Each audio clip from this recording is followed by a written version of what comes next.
Wait.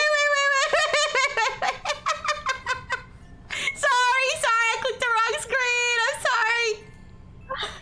I'm sorry. Hello.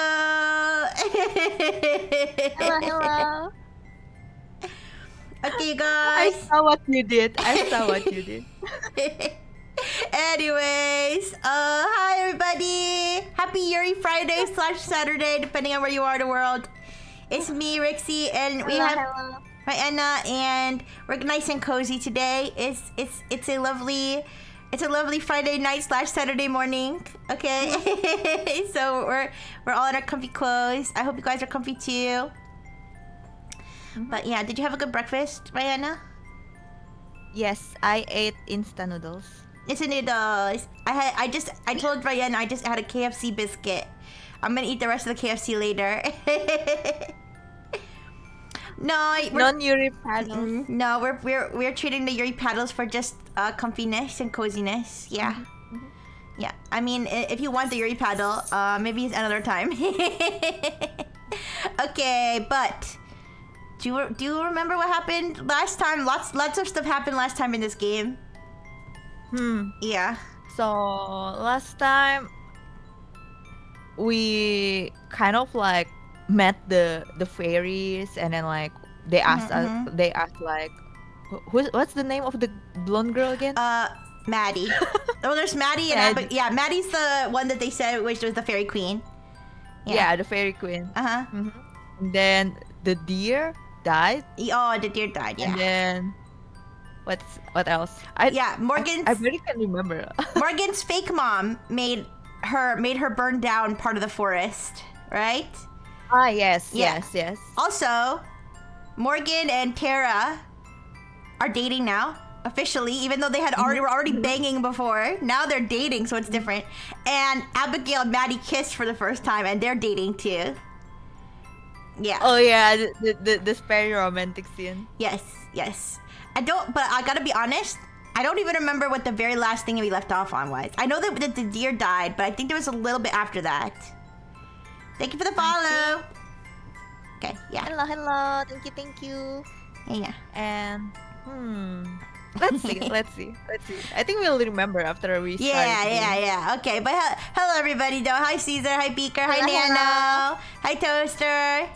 Hi, Rihanna. Oh my goodness, why do you keep cutting my streams, Rihanna? Hi, Dono Thing. All right, you guys, we can start the game now.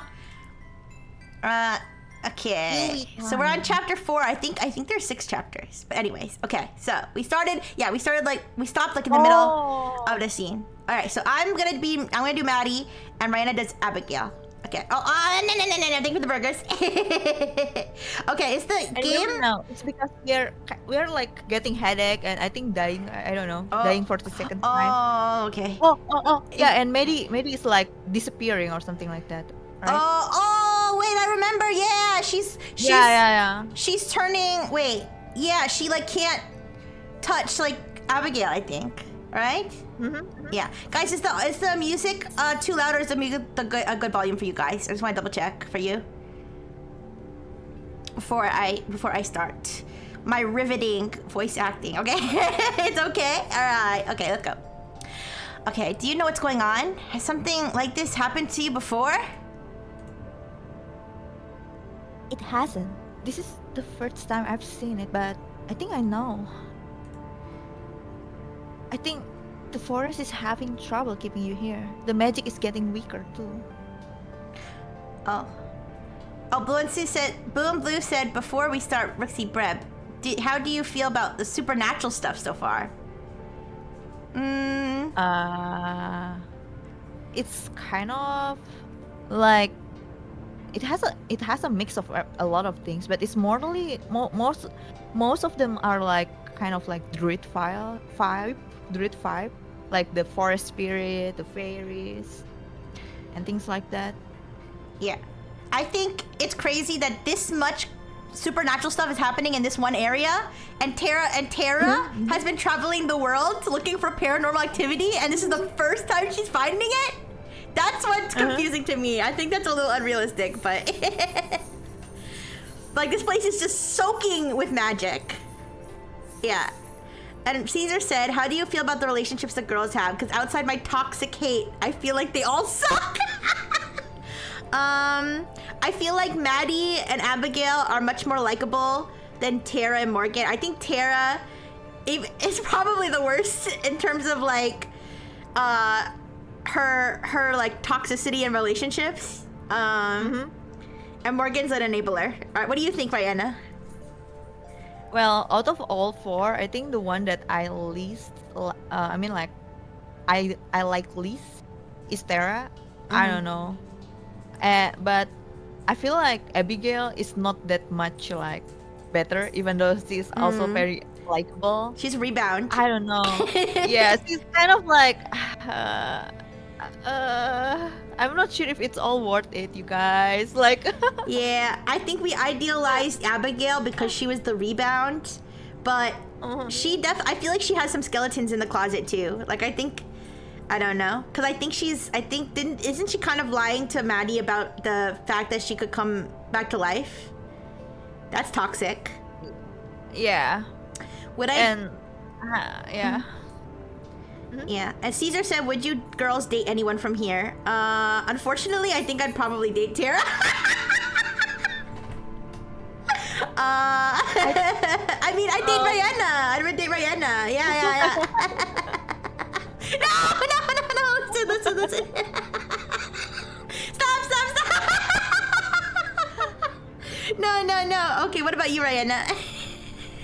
Oh, I don't know. Probably the one that is like closest to my liking is like Maddie, I think.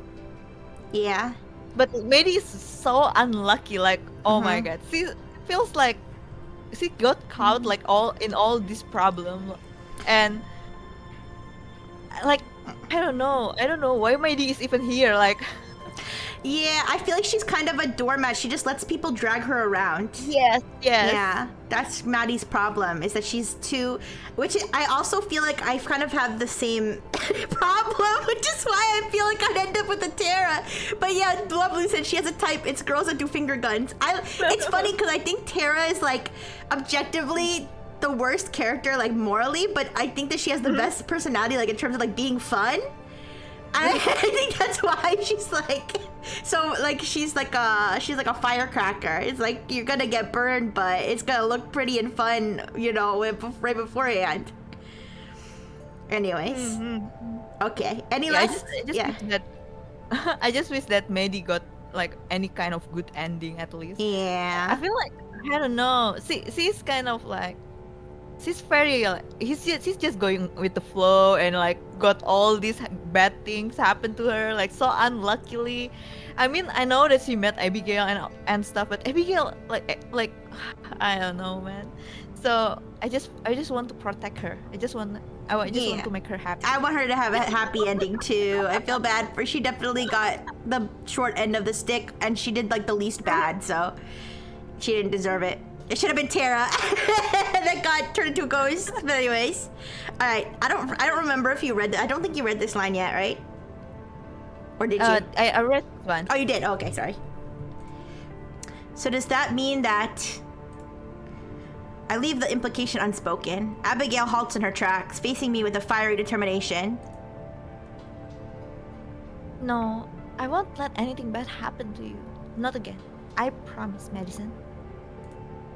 I don't know if she has the power to keep that promise, but I can only hope so. Okay, I trust you. I really do. Believing in Abigail is my only option, but even if it weren't, it's like she said, together we can get through anything. I try not to think of what it would mean if I'm wrong. I'm not even totally sure myself. Would I just cease to exist? That's right. Go on to the afterlife? Something else? None of the options are especially appealing, and I know that dwelling on them will only make me feel worse. So I just focus on the here and now and on sticking close to Abigail. Even I can tell that she's right when she says the whole forest is affected. Aside from the harsh winds, everything else feels subdued somehow. The trees don't seem to stand as tall, and the leaves and needles look dull, even by wintry standards. What little sunlight there is feels dreary rather than bright. A light snow falls from the sky, but the heavy clouds overhead promise more, and soon. Okay, you can go now. It occurs to me that we've been walking longer than we normally have to. Instead of changing the forest path to get us there quickly, we're following the regular route through the trees.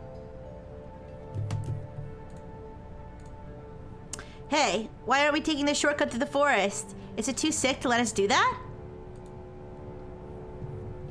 Sorry. Wringing her hands, Abigail looks away. It's more that I'm afraid to try. If I push myself too hard, then... She leaves the consequences unspoken. I can't imagine what they might be. The same as what's happening to me. Or worse. Whatever exactly that is. Yeah, I hadn't thought of that. It's okay. Take as much time as you need. It's been so long since I've visited the spirit. Our brief moment in the grove with Alma was the first time in days. I wonder if it's missed me. Of course it has. Who wouldn't? You're far too sweet, Madison. Aww. She nuzzles her head against me. The angle is a little awkward since we're still walking, but it's nice. Hi, Nuzzles. Nuzzle. Hi, Spitza guys. Hi. Hi, spaghetti. Hi. But then she jerks away like she was stung. Oh, you're back. Back? Her hand envelopes mine, smooth and soft like always, rather than passing through me. Oh. Just because she can, she leans forward and gives me a quick peck on the lips. Mwah.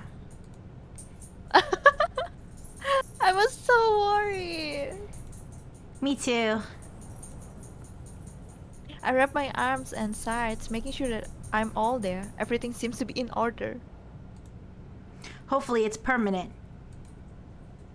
Indeed. It's not too much further to the spirit either. We should hurry.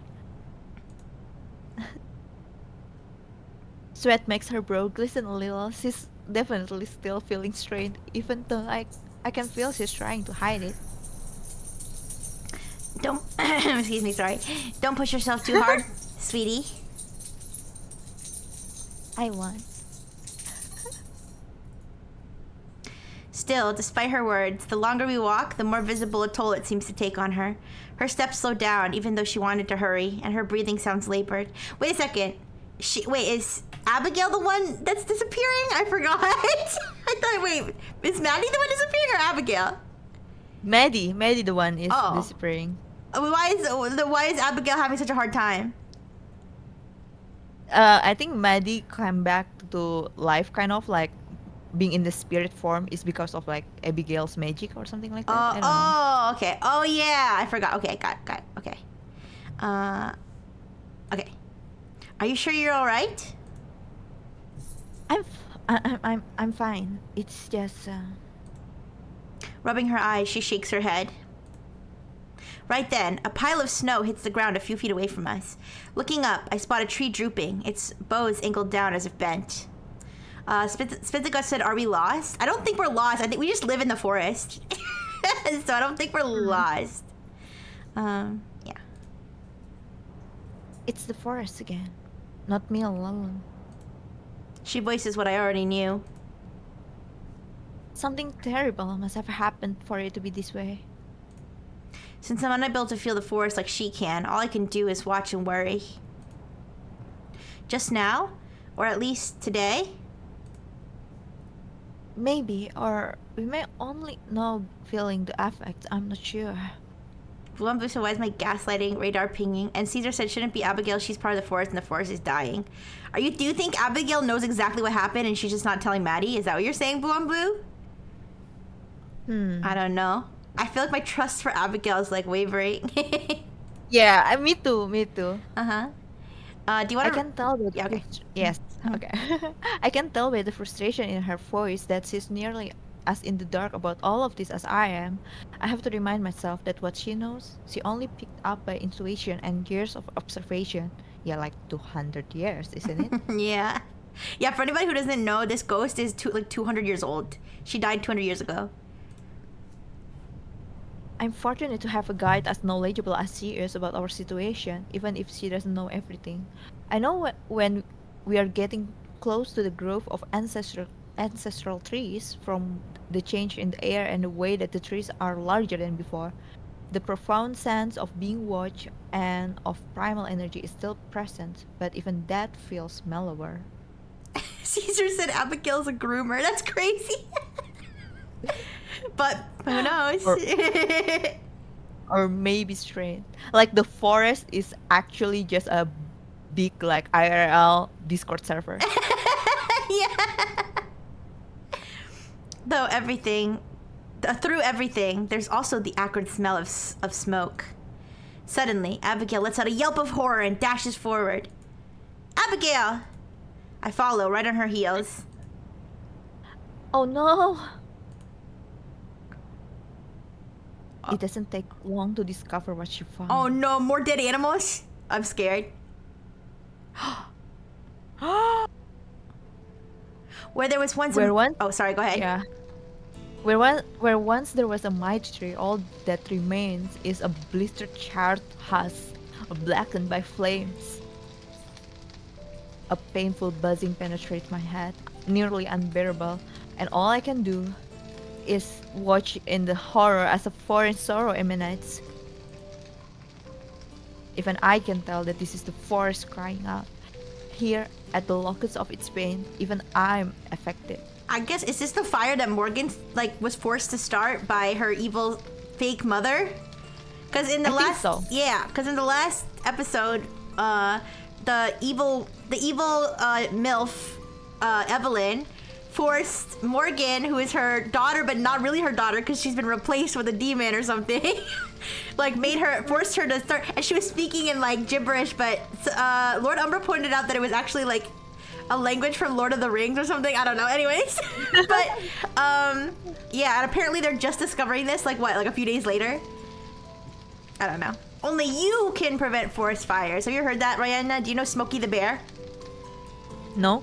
Oh, Smokey the Bear is a mascot in the United States. He's a big brown bear, and he's wearing a hat, and he has a catchphrase that's only you can stop prevent wildfires.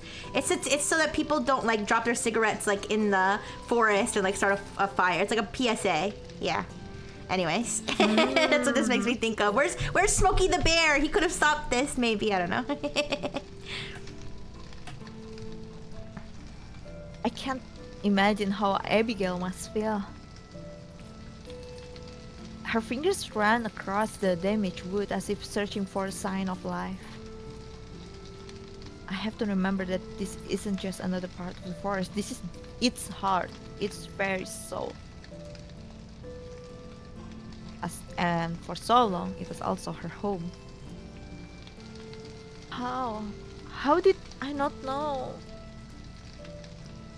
I've been so happy these few days that I must have blinded myself to the pain of the forest. From behind, I wrap my arms around her, pressing my face against her shoulder. I'm sorry. It's not your fault, though. Even if you knew, you couldn't have changed it. If anything, we were lucky to have these few days. She clings to me, pinioning my arms into an even tighter embrace. As I feel her cry against me, my own uselessness feels like more of a curse than death ever was. I wish there was some magic word or spell I could use to make things better. But all I can do is hug her tightly and warmly and hope that I'm as much of a reassurance for her as she is for me. Then, without warning, I once again see my arms go transparent and the feeling of Abigail against me disappears. Although this time it's not as big a shock, it's still a reminder that we don't have long to wait. Abigail notices and studies herself alone. Let's keep going. The spirit must be around here too. Why doesn't it stop Evelyn? Isn't that its job as guardian? It probably can't. I'm not sure it wants to, but it relies on the forest for strength. So if the forest is weak, then it must be too. In fact, that may be Evelyn's intention. The sinking feeling in my stomach intensifies. If she's even stronger than the forest spirit, then what hope do we have? I don't voice that fear, though. I'm sure Abigail's already worried about the same thing. It isn't much longer before we encounter the spirit. At first, we almost miss it. Oh no, Groot! Groot! The forest spirit stands idle in a clearing as if lost in thought. It barely seems to notice us when we approach. A slight tilt of its head is the only acknowledgement we get. It's small. Smaller than I've seen it before. It's barely as tall as I am. It's Baby Groot. Baby Groot! Baby Groot! The lights in its eyes, usually bright and terrifying, has gone dim. It looks more like the wounded deer from the clearing the other day than the being who helped it pass on. Spirit that got a damn forest spirit looking kind of zesty. We've been saying that. We're like, why does he have so much detail in his pelvis? Anyways. Just like the trees it protects, its branches sag and are bare. A few have jagged ends as if something snapped them off. None of the wildlife that usually accompany it is around. Indeed, it seems alone and abandoned. Though it hasn't been long since we saw it last, it looks significantly pained. I wonder if its salvation of Alma was taxing on it. Abigail cries out again, just like when we came across the burnt tree. As anguished as he sounded then, this time is even worse. No. Ooh, Ooh. ooh, forest spirit, ooh. Ooh. We were jealous of forest spirit before. We're like, he's gonna steal our girl, but he's small and pathetic now. I don't know. I hang back as she runs to its side, not wanting to intrude on a private moment. I'm not gonna sit in the cook chair while she comforts the limp, sagging forest spirit. Yeah. She places a hand on its leg, crooning something that I can't make out. Though the spirit tilts its head a little bit more to face her, the motion is tilted and janky.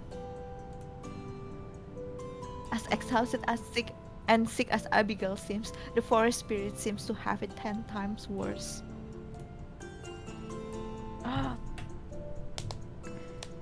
It becomes an undead from Game of Thrones. Oh. It makes a mournful sound, a deep and sonorous hum. It seems to echo and reverberate of the trees around us. Though I can understand it like Abigail can, the pain and suffering in its tone is obvious. Abigail presses a cheek against it, patting the creature gently, the same way she sometimes comforts me. The Sprindagus is down bad for the forest spirit. Come on. I look down at myself, shimmery and transparent. And I'm pretty sure we won't be getting any assistance from the spirit. Oh no, she's running out of battery, you guys. A wave of nausea hits me as I ponder just what that means. I don't have any backup plans. If Abigail does, she didn't mention them. Is my only choice to stay like this and hope my condition doesn't get any worse? Ever since I came into the forest, it's felt like I haven't had any control over my own fate, and I can't help but worry this will be the final nail in the coffin, perhaps literally. Hi, Depresso. Exactly, right? Yeah, hi, Depresso. Hi. I fidget, adjusting my scarf and hood and glasses countless times. Abigail remains close to the spirit, pacing slow circles around it, and as she talks to it softly, I wonder what she's saying. Yeah, Depresso, this is right, Anna. You can follow her in my Hello. stream title. I have her tagged, yeah. And today we're doing Yuri together. I mean, we're reading a Yuri VN together. Sometimes the spirit will hum or make gestures that could be a nod. All the while, I keep my respectful distance. At some point, I realize it's snowing. I don't know how long it's been going on. As some of the snow settles on the spirit's broad shoulders, it doesn't look festive or pretty, it just looks pitiful. The spirit sags, bearing the weight of the world. I like how she's like, it doesn't look festive. Like, aw, he doesn't look as much like a Christmas tree as I thought he would with the snow all over him. Yeah, I'm sorry the forest is dying. Sorry to ruin your Christmas. I'm not sure how long I wait, but I don't rush Abigail at all. This could be the last opportunity she has to speak with the forest spirit, judging by its condition. I'm sure she's also thinking the same thing.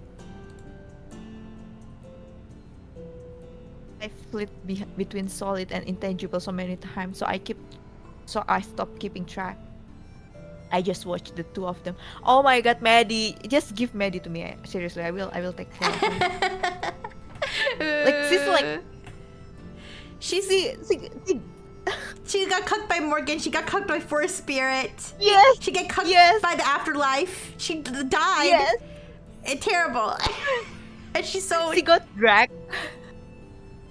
Like she got dragged to this like out of nowhere, like in the middle of nowhere, only for Tara to cuck her like with Morgan, and then like she died, and then she met like Abigail, not only to get cucked with forest spirit, like, and then like to die again for the second time. Yeah. Oh no. Maddie. Ooh. Finally, Abigail pulls herself away from the spirit. She approaches me, looking like she wants to say something, but she doesn't. Her eyes say it all, though. I try to hug her, but she softly shakes her head, and instead escorts me away, back into the woods. Does she never look back? I do. But just once, the spirit's lonely eyes watches us go. Aw, it's just the last time we're gonna see this forest spirit. He's gonna pass away. Ooh, say goodbye to the forest spirit, spit, guys. Yeah. I don't know if you could raise him back to life, but this is a true metaphor for how much easier life is when you're a girl like Tara instead of Maddie. None. Oh. The bad girls win in the end, and the good girls lose. Is that what you're saying? No. You can fix him. Oh, forest spirit. Ooh.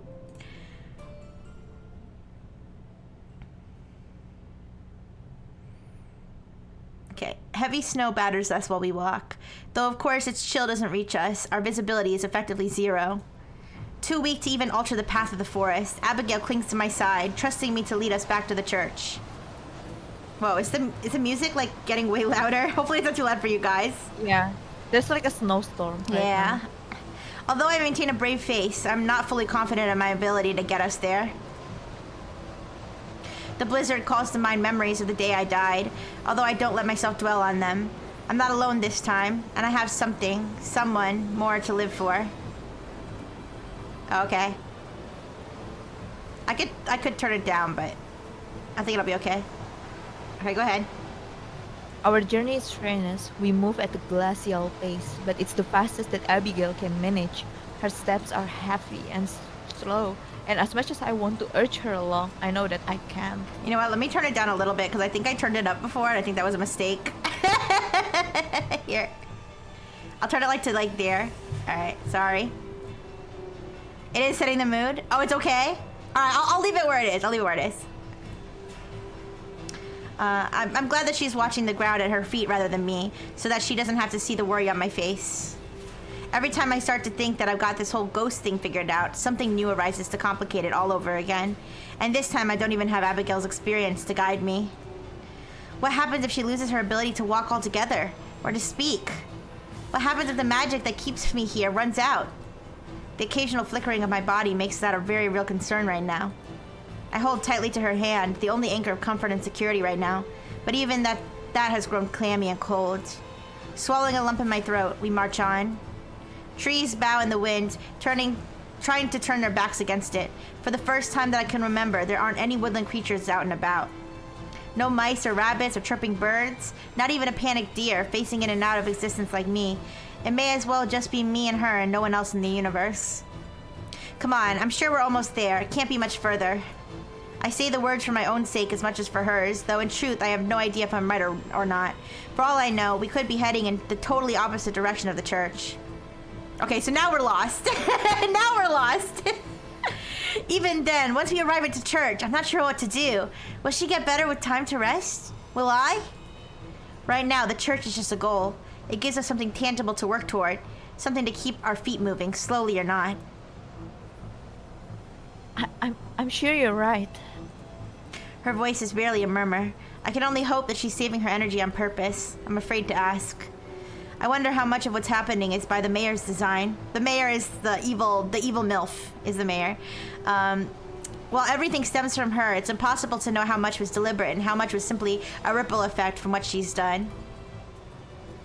I wonder if she even considers us a threat or gives us any thought at all. If she doesn't, then maybe we can use that against her.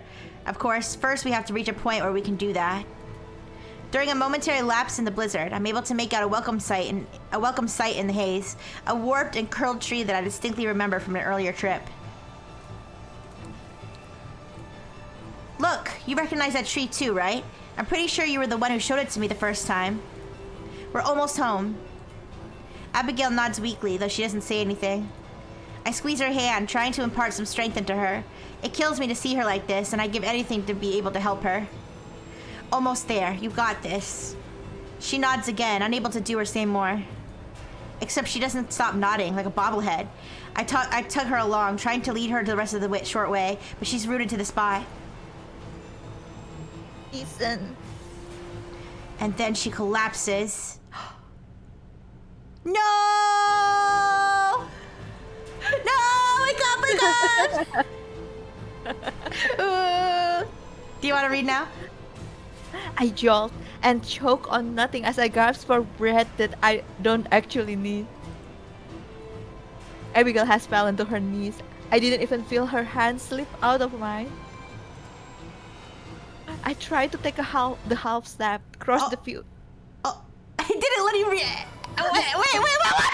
She's dying too fast. She's dying too fast. It takes a moment to understand and I immediately wish I hadn't.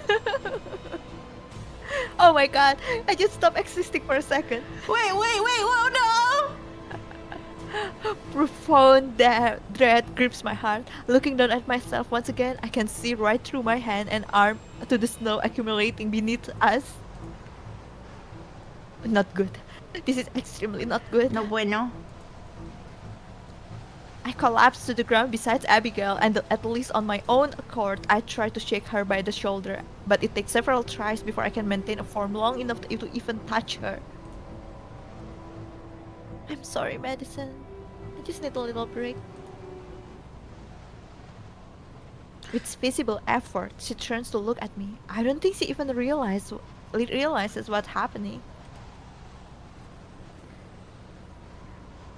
But then, I face into non-existence from another woman. When I come back, horror is clearly etched into her face.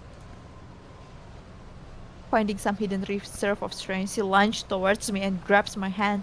Immediately, everything goes back to normal. Madison, are you okay? Can you hear me? I'm fine now. I hold her hands a bit tighter to reaffirm it. Are you okay though? J- I'm just a little tired, is all. She forces herself up again, looking more than a little tired. Immediately, she sways and nearly falls, but I catch her and steady her. She leans into me and I pull her into a hug. I'm sorry, I'm sorry. Shh, it's okay. Gently, I stroke her hair. In truth, I'm terrified, but I don't want her to see that. I don't want her to see that. I only make things worse. I guide Abigail over to a fallen tree where we can sit down, indifferent to the blizzard. Even though the church isn't much farther, I don't want to push her too much right now. I wrap one arm around her as we sit and hold her close. Where can we go for help? Maybe if the forest spirit sees how rough it is for us. But she shakes her head. Believe me, it would if it could. But I fear that it's even weaker than I am right now. It's much more in tune with the forest than me, so it's suffering the effects even more strongly. All of this because Evelyn killed one tree? It wasn't just any tree, it was one of the ancestral trees, the oldest one. They are the heart of the forest, all of its strengths come from them. I can't pretend to understand their importance, but I know that Abigail isn't exaggerating. Not at a time like this. So what do we do? There has to be some sort of solution, right? Can we plant another tree or something? Even as I say it, I know the idea is ridiculous. We don't exactly have the centuries it would take for a new tree to grow up as big and strong as the one that was killed. The forest spirit is supposed to be the next one. All the ancestral trees were once spirits like the one you've met. What's stopping it? The mayor? Her hand clenches around my shoulder where she was holding on tightly. That's right. I hadn't even realized. Realize what? Groaning, Abigail sits up straight. So long as we're close like this, it seems like I'm able to maintain my physical form. The spirit can't pass on its own. It needs the help of a fairy queen. That's one of her duties to the forest. But there's no fairy queen right now. Yes, which means that there's no one to complete the ritual. What if this is all gaslighting to turn Maddie into the fairy queen? Oh, Maddie. Like,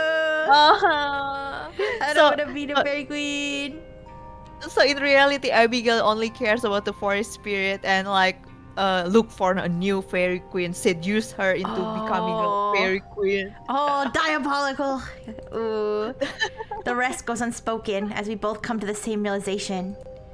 An awful one. Medicine. I know. There aren't any other options, are there? None that I know of. I close my eyes and take a deep breath, heading off the wave of fear that I know is coming. I'm sorry again.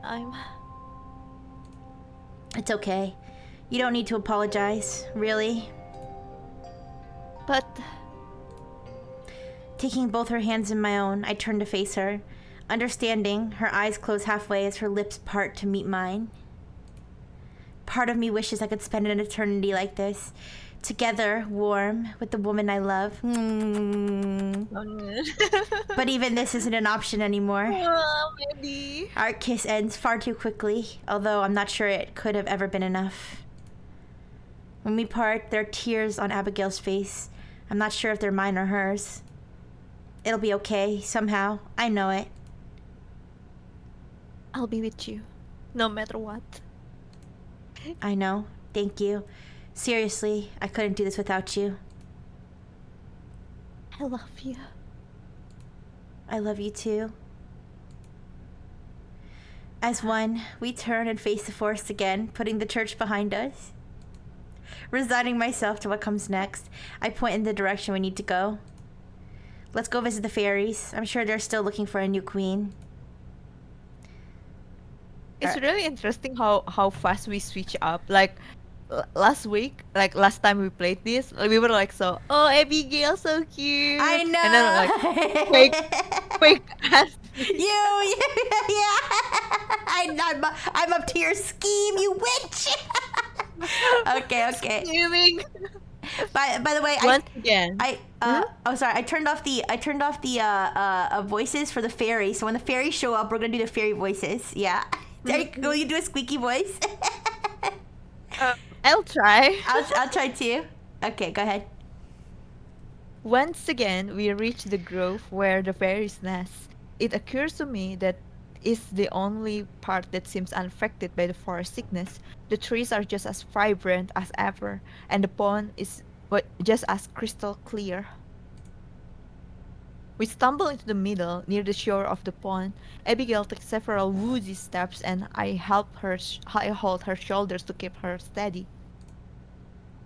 Then I flicker, and she starts to fall, barely managing to keep her balance. Forget days or even hours to find another solution. We might not even have minutes. Hello? I call out, a bit surprised that none of the fairies have come to greet us. I watch the trees and listen to the buzz and flutter of wings. But it remains silent and still. Hello? Fairies? It feels a little absurd and on the nose, but I don't know what else to say. There's no response. Please, we need your help. I might as well be shouting into the void. There's not a single rustle. I noticed that the birds who used to nest in the bushes seems to have abandoned this place. Tendrils of fear creep through me. What if the fairies are gone too? Madison. I turn towards Abigail, but she's not even looking at me. Madison. She just murmurs my name over and over. I still myself and face forward for her. If you can help us, I'll find you a queen, even if it has to be me. My voice sounds stronger than I feel. There's no reaction. My heart pounds, feeling like it's going to burst out of my chest. Seconds pass, nothing. Besides me, Abigail has fallen silent, swaying on her feet but looking as if she might collapse. All her trust and hope has been placed in me. This is so... Ooh. Yeah, Abigail's like about to fall out, and Maddie's about to literally blink out of existence. This is dire, you guys. This is dire. I can't let her down. I won't let her down. Just as I gather breath to yell out again, I start to hear a faint buzzing sound deep in the trees. Something flickers far away but getting closer. I realize it's many somethings. Tiny lights spark to life, woven throughout and across the trees like Christmas lights. Those and the growing buzzing herald the arrival of the fairies. They burst from the trees as a swarm, nearly enough to darken the sky overhead. Like before, three break apart from the rest and swoop towards us. I recognize them as the three I spoke before, the ones named He, Anan, and Freyo. You're back! Do you want to do alternate? Yes. We've been waiting. They watch inquisitive. Oh, sorry. I'll go. They watch inquisitively while the rest of the swarm hover overhead. It isn't what I want. I still barely know what being a queen would entail, much less a fairy queen. All I have is one short vision. But it's not like I have time to research or learn. That's not time for anything else. By the way, for anybody who missed it, last time the fairies like showed her a vision and she was like tripping on drugs. I don't even remember exactly what was happening, but like she's like, it was cold and then it was hot and I could feel it in my hand and then I was there and I wasn't. I was like, this girl's tripping. Anyways. And then I feel happy, I feel light, I feel like I have no worries or something like that. Yeah. It's this or disappear forever and leave Abigail to whatever fate she's suffering. Of course, that's not an option I'm even willing to consider. I put on the sternest face I can and lock eyes with the fairy in the middle. Only if you can help us. Wordlessly, the three fairies dart forward, inspecting Abigail and me. They communicate silently with each other, leaving me to wonder what they're saying and thinking. A minute later, they return to their position in front of my face. Name your terms! But are you sure? We think we know. If you make us human again and stop whatever it is that's happening to us, then I'll make sure you have a queen, whether it's me or someone else. A queen! Could it be? We spent so long looking. There's not much time left. For you or for us? You or for us? Wait, what do you mean? What are you running out of time for? She'll make her move. She'll make her move. Haven't you seen? The moonsick one. Moonsick? There's that word again. Moonsick one? You mean Evelyn? Evelyn! Of a human name? It must be her. I don't fully follow, but there's no one else it could be referring to. There's so much that I want to ask, but can't right now. How long do we have? Until the moon's at its brightest. Transistor strongest. Will you be ready then? I'll have to be. I haven't been paying much attention to the moon, but I know that it can't be more than a week until it's full. Probably less. I really wish I had Tara's stupid shirts to use as a reference right now. Tara. In all of this, I hadn't even really been considering that by becoming human again, not just a ghost, I'll be able to see her. I feel like she just lost the game. You know, like the game where it's like you lose the... Sorry, by the way, everybody here just lost the game. But anyway, you only lose the game by thinking about the game. I feel like Tara's like, she lost the Tara game. She thought about Tara again. And she went so long without thinking about Tara. I'm sorry, you guys. I didn't mean to, but... There's at least one big upside, although I don't know where I'll even begin catching up. Still, that's something else to be figured... There's something else to be figured out later. Facing the fairies, I nod. Okay. We can start preparing. It won't take long. Yeah, I just need a moment to get ready too. The fairies flit off and rejoined the rest of their kind, not bothering to respond. That's fine by me. I turned back to Abigail, who's been silent throughout this entire thing. At first I thought maybe she'd passed out, but instead she's watching me with anxious eyes. Madison, are you sure? Softly, she leans against me. Well, she kind of falls. Yes, I'm sure.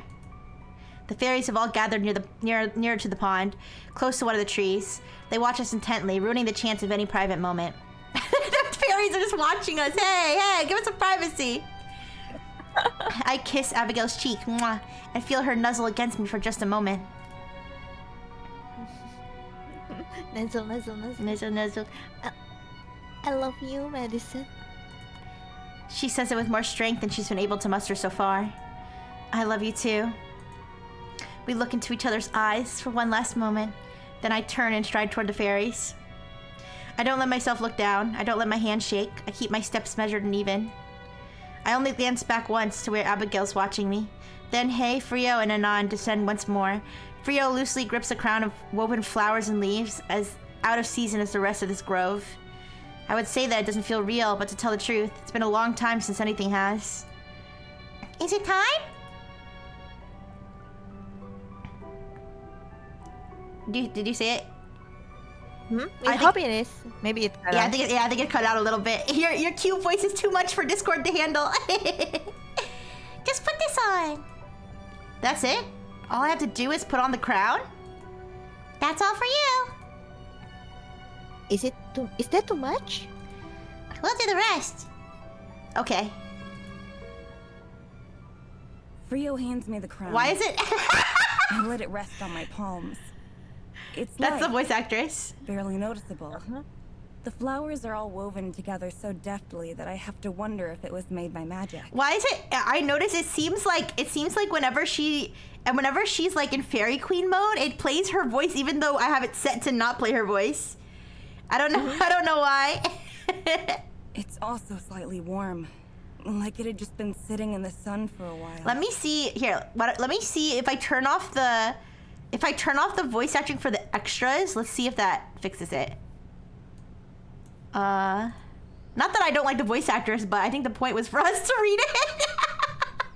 I swallowed Nope. a lump in my throat. This is what's fine. best for everyone. Not just for me or Abigail, but for the whole forest. With one swift motion, I reach up and place the crown on my head. This reminds me of the scene from Midsummer, where they put the flower crown on her, right? Oh. It fits perfectly. It's like a cult movie. Yeah. As if it was made for me.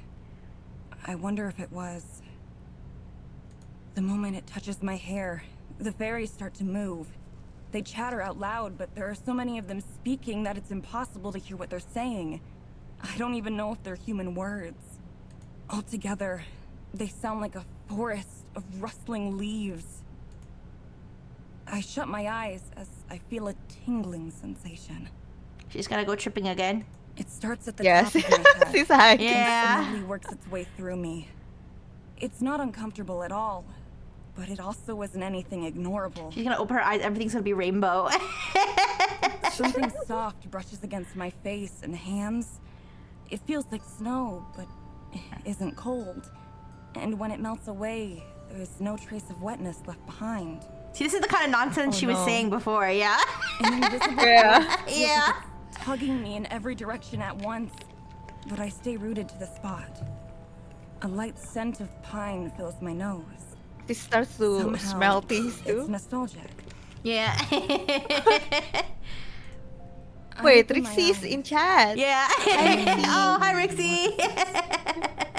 Oh, Ryan's here too. Wow. The whole crew's here. This really is like this really is like Midsummer. Have you seen Midsummer? No? So in Midsummer, I'm not gonna spoil the whole movie, but the girl, they make her like the queen of their cult, and they put her in like a flower like headdress and a flower dress. Yeah, hi smooth brain cat. This reminds me of that. Warmth spreads through my body like a hot cup of coffee, and with it comes understanding Excuse me. of the forest and how I'm a part of it. No. I'm acutely aware of its existence, tuned to its precise frequency. I imagine this must be what Abigail meant by being connected. Do you think she had to undress to get into that dress, or was it magical? Did she like magical transform like Sailor Magical Moon? girl transformation. Yeah. Memories that aren't mine start to run through my head. A movie that I can't shut off. You can tell how big her boobs are when she stands on the side like this. Oh, bye, Donote. Bye-bye. Visions Bye. of trees sprouting from the earth and growing skyward, and of clouds forming and then falling apart. Each denizen of the forest, every tree, every deer, even the forest spirit itself, come to mind at once, feeling like old friends I haven't seen in a while. None of it feels new. It's not intrusive or foreign. Rather, this knowledge feels like something that's always been there, but without my awareness. Or maybe something I'd forgotten. I just realized, did I try turning all the voices? Oh yeah, let's try this. Maybe that will turn it off. I feel like I'm in the cuck chair for my own collab. Let's see. Okay, so now it's working. I was gonna say, imagine it still worked. Like she refused to be silenced. Anyways, I guess I could go. Listen to me, mortal. Yeah. The fairy queen is speaking. Yeah, it's comfortable. And still, the fairies dance overhead, their rustling chants even louder as they perform their ritual. I wonder if all fairy queens are inaugurated this way. And at the same moment, I know instinctively that they aren't. Visions of a beautiful woman, whom I immediately recognize as the missing fairy queen, come to mind. And with her comes a longing, a feeling of something missing. And I came here the skeptic becomes queen of the fairies. Is this queer conversion?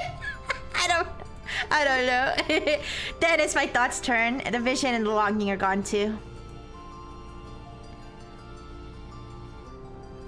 I can feel the rustle of clothes against my skin. Even my clothes knowledge changes, taking on life and form of their own. Can she grant wishes? I miss the forest spirit. Maybe this might help the forest spirit. They lengthen and stretch and puff out, becoming a dress more elaborate and beautiful than anything I've ever worn before. So it's magical girl transformation. Yeah. Living, breathing flowers bloom from its hem right before my eyes, matching the crown on my head. I feel the magic work its way through, over and around me, enveloping tightly. And then, as the ceremony comes close to an end, I start to feel it drain out of me. It seeps down and out and back into the earth and air, returning to the forest that lent me its strength and trust to take on this role. As I heave a deep breath, the enormity of the responsibility that's been placed on me feels heavy, but not unbearably so. If anything, I'm reassured by the competence and power that I can simply feel that I have. I'm not invincible, I know that much. But for the first time in ages, I feel like I'm in control. I like how her glasses stay on for the fairy transformation. Yeah. I stumble. The fairy power doesn't give her like a good eyesight. Yeah. I stumble just a little bit as my feet touch the ground that I never knew I'd left. The instant that I do, and the lash of the shifting magic leaves me, although I can still feel it as part of the forest. Without anyone saying anything, without any confirmation, I simply know it's done. I've become the fairy queen. Wow! Otsu! Otsu! Pachi. Yeah!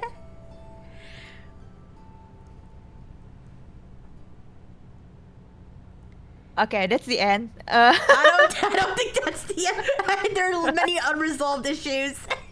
Imagine it just cuts to Tara and Morgan banging, having sloppy, sweaty sex in Morgan's fucking room. Okay, chapter 5. Wait, let me save real quick. Let me just make sure I save the game real quick. Okay. Okay, go ahead. My first steps as fairy queens are shaky. At any moment, it feels like my legs might give out from under me. Yet, at the same time, I feel a strange sort of confidence and inner strength. I don't know if magic literally courses through my veins or not, but it feels that way. I like this outfit. You can it accentuates her bosom much better than her last one. My next few steps as fairy queen are easier. I keep my gaze fixed on Abigail as I make my way towards her. She waits impatiently, concerns clearly etched on her face. The fairies buzz agitedly over my head, darting and dashing in pointless patterns. Though they don't vocalize anything, I can hear their voices clearly in my head. Our queen! Huh? How does it feel? I acknowledge their words, and at the same time, I can feel myself be acknowledged. It comes as naturally as breathing. I promise I'll get to them in a moment. Madison, are you alright? She clings by my side. Oh, sorry. Huh? I'll go this time. She clings to my side, her slender arms tight around me. Though I'm not shaking anymore, her presence is still infinitely reassuring. I pressed my lips to her head, mwah, and we swayed gently back and forth. I could feel her too, as a part of the forest. Her presence is as warm and comforting in my head as in my arms. I'm fine. I'm totally fine. She makes a sound that I think is a gasp, but that I soon realize is a sob. Abigail cries against my shoulder, her arms tightening like a vice. I don't ever want to let her go. I hold her as tightly as I can while her body is racked with sobs. Her breath and tears are warm, almost painfully hot. The thin lace of my new outfit does little to inhibit them. Sorry. That's all of this happening. I'm sorry. Gently, I find her hands and take them into mine. I squeeze them, trying to impart the same kind of solace that she gives to me. It's okay, really. I'm happy things turn out this way. I'm glad that I met you, no matter the circumstances. Her cries get stronger, and I drop one of her hands in order to brush back her hair from her tear-stained face. We hold each other tightly until she's able to calm down. Meanwhile, the fairies still continues to circle overhead, although they remain respectfully silent. Finally, Abigail heaves a steady breath and steps back just a little bit. Sorry, again. It was just that seeing you there with the fairy light. I mean, you look beautiful. You still do. More than beautiful. But it made me realize everything you've gone through. Everything I put you through. Fake ass. I press a finger. I'm not. Listen, guys. Abigail might be innocent. I don't know. Let's let's see. Let's see. I press a finger to her lips. She looks up at me, surprise replacing the sadness. It's okay. I'd go through all of it again to end up here with you. I mean it. Okay, but if she is guilty, ooh. Abigail sniffles heavily, and I can tell that she's trying not to cry again. You can make it up to me by getting out of all this with me. She nods. That sounds more like a gift to me than the other way around, but I'll keep being selfish and take it. Good. I want you to be selfish. We kiss quickly and Mwah. briefly, then separate. I look up at the fairies above me, who are glad to be noticed again. Thank you for saving me like this. I owe you my life. Somehow, I've ended up owing my life to way more people than I ever expected to. You have 3 days to keep it. That's right, you're running out of time. We can't wait much longer. I know. I'll find a queen for you. I know that it won't be as easy as I make it sound. After meeting some of the Eisenfeld locals, I don't get the impression that any of them would be interested in the offer. So she's the interim fairy queen. She's not the official fairy queen. That's fair enough. Still, I have 3 days to figure it out. I think Morgan will be the new fairy queen. Oh, that kind of makes Probably. sense. Yeah. Mhm. We'll be waiting. We know we'll see you again. With a new queen or not. The ritual finished, the fairy quickly dispersed back into the trees. I'm glad there's no more ceremonial or ritual to go along with the transformation. Alone, Alone with Abigail once more, I head to the shore of the pond so I can finally get a full glimpse of myself. I can barely recognize my own reflection. The girl staring back at me from beneath the water looks much more suited to the position of queen than I expected.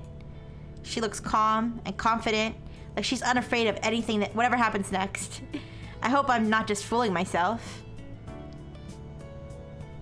I turn this way, and that admiring my new outfit. The power of a makeover, you guys. Atop my head, my flower crown that the fairies gave me fits comfortably. I wonder if it's meant to tempt me into staying. Abigail moves closer, peering into the water with me. Our reflection next to each other serve as a visible reminder as to why I can't stay. Oh wait, they have reflections? The ghosts both have reflections? I didn't realize. The game logic. Yeah. As comfortable and satisfying as this newfound gift is, I have no desire to keep it at the cost of our freedom. I'll get us out of this. Are you ready to go? I am.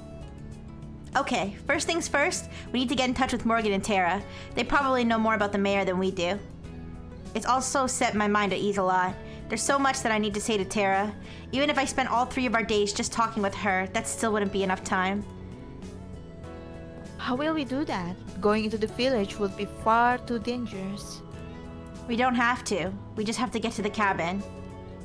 I flex my fingers, still acutely aware of the magical tingling. And that's easy like this.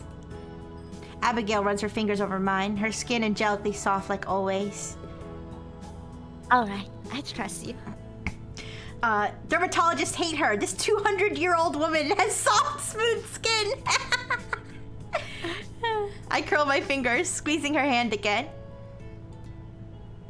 Thank you.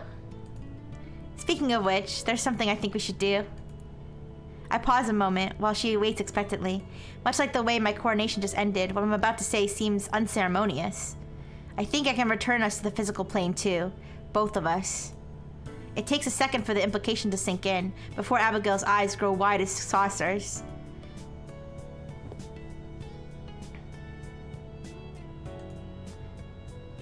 Are you sure? Her hand clutches her heart. Yeah, I can't explain how I know, but I just do. There's a lot of stuff that I can do now. But that way, you'll be able to talk with Morgan and Tara too, and I know that we'll need all the help we can get at the end. I keep banishing thoughts of what that end will be, because there's only one way that this can end, putting a stop to Evelyn once and for all. I don't need that weighing on my mind along with everything else right now. I understand. You know that I wouldn't just abandon you, Madison. I know. Abigail takes a deep breath, steadying herself. Okay. Ready.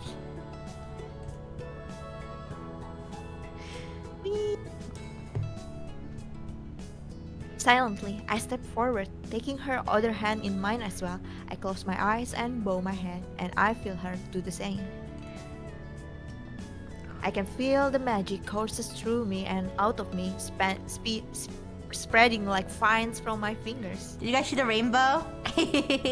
Yeah, it affects both me and her, taking our fairy forms and rebinding them to the mortal world where they belong.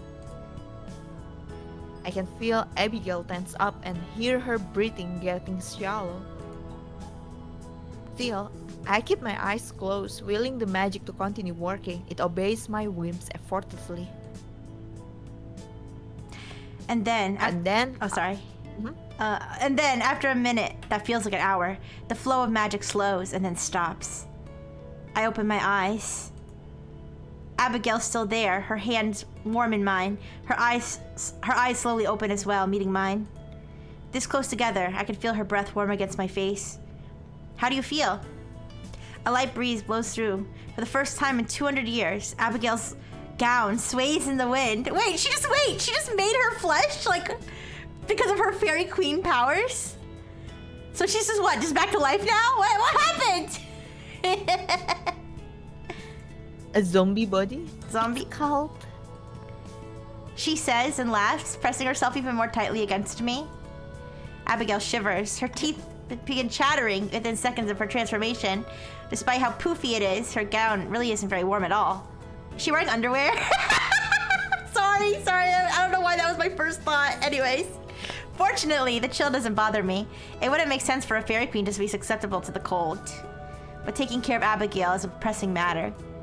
Let's go to the cabin. I can get us there quickly. She just nods, wrapping her arms tightly around myself. I hug her tightly as well and access the magic once again. This time, I'll use it to transport us across the forest to its very boundary where the cabin is, and where my powers stop being useful. Since the cabin and the village are technically outside the bounds of the forest, once I step past the trees, it's just another regular ghost again. I'll just be a regular ghost again, at least until I go back into the forest. So I can't get too far away. If Evelyn were to find out where we are, or make a move against us, I'd be powerless to stop her. Better to not give her that opportunity. Still, the transportation... Oh, sorry. Still, the transportation is smooth. It doesn't even feel like we move. Instead, we close our eyes in the fairy clearing, and when we open them again, the cabin is just in front of us. Having the fairy queen powers nerfed, yeah. Seeing it again strikes a pang in my heart. It feels like forever ago. I guess technically it was a lifetime ago. There's no time to get sentimental though. Not when Abigail's like this. Instead, we hurry to the front door. Miraculously, the door is unlocked. I guess Morgan and Tara had more important things to worry about than locking up the last time they were here.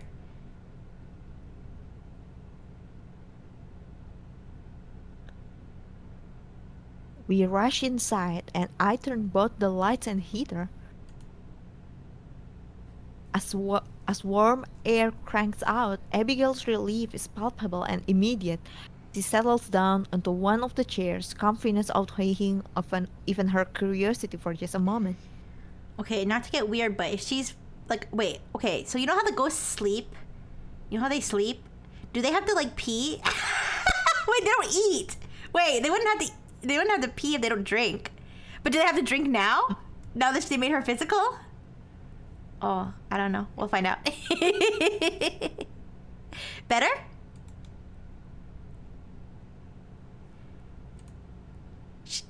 That's you.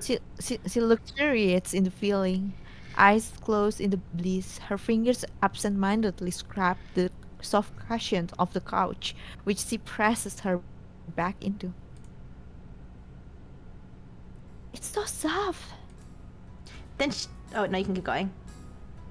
Then she leaps to her feet, zooming towards the kitchen. She drags her fingers along every different surface as she goes, stopping to examine most of them. Oh no, she's gonna touch a hot stove, you guys. She doesn't know. She's gonna touch an electrical outlet because she doesn't know what it is. She rubs the edge of the counter. Medicine, it's so smooth and cold. At the sink, she examines the faucets intently before spinning one of them. Cold water pours out over her hand and she yelps in shock but quickly grins. Medicine, it's like a reaper. Oh my gosh, it's so dumb.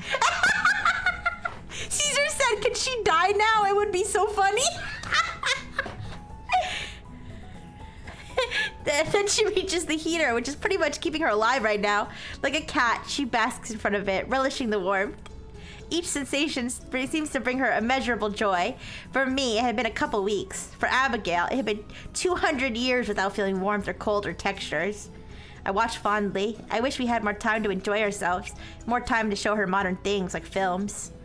I remind myself that I can't think like that. We just don't have the time yet. We just have to get through this. Then we'll have all the time in the world.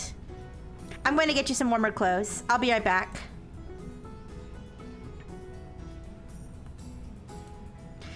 She's still plopped in front of the heater. Oh wait, that could be you. No, she's still plopped in front of the heater, closer than I would have thought is comfortable. Smiling, I headed into what had once been my bedroom. It's been rearranged a bit. My suitcase has been shoved to one corner, forgotten. Oh wait, aren't they gonna find? Didn't Tara leave her a video or something?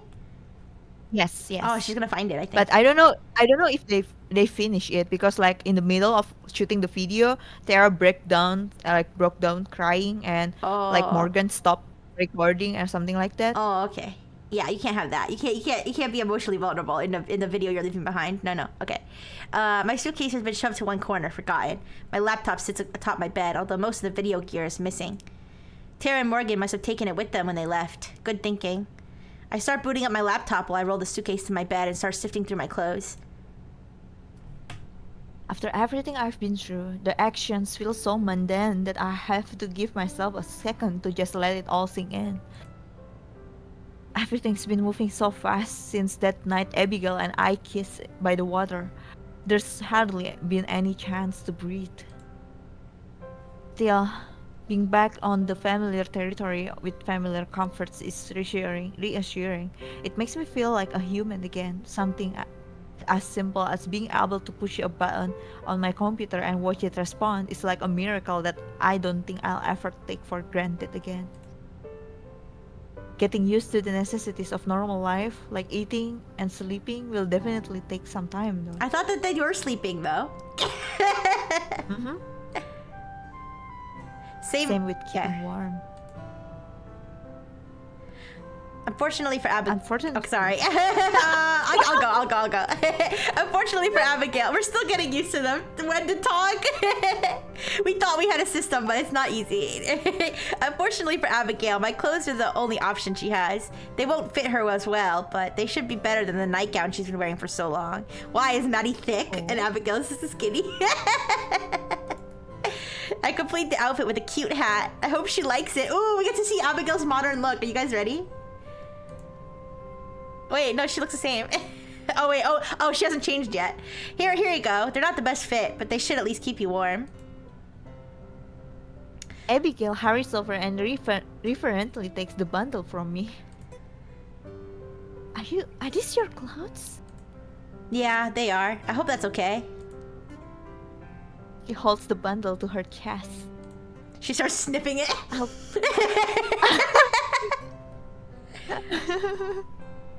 I'll treasure them. I show her to the bathroom and also explains how everything works. I have to admire her restraint in just accepting everything modern in stride. Wait. You're stinky. Abigail is stinky. Abigail's stinky, and she probably did number 2 in a hole. Back in the day, she had to like squat over a hole, right? She didn't have modern plumbing. Yeah, Madison just got like the realization Yeah. that, oh, you're stinky. It isn't too long before she emerges once again. She holds her arms wide, the cloth hanging a little loosely from her in parts, but she's smiling. Wait, Madison never wore this skirt before. Oh my god! Wait, look at the beanie. What? Rate her fit, you guys. Rate her fit. Caesar said downgrade. The clothes is too big. I think the clothes, it's supposed to show that the clothes are too big on her though, which I feel like it does a pretty good job of showing that.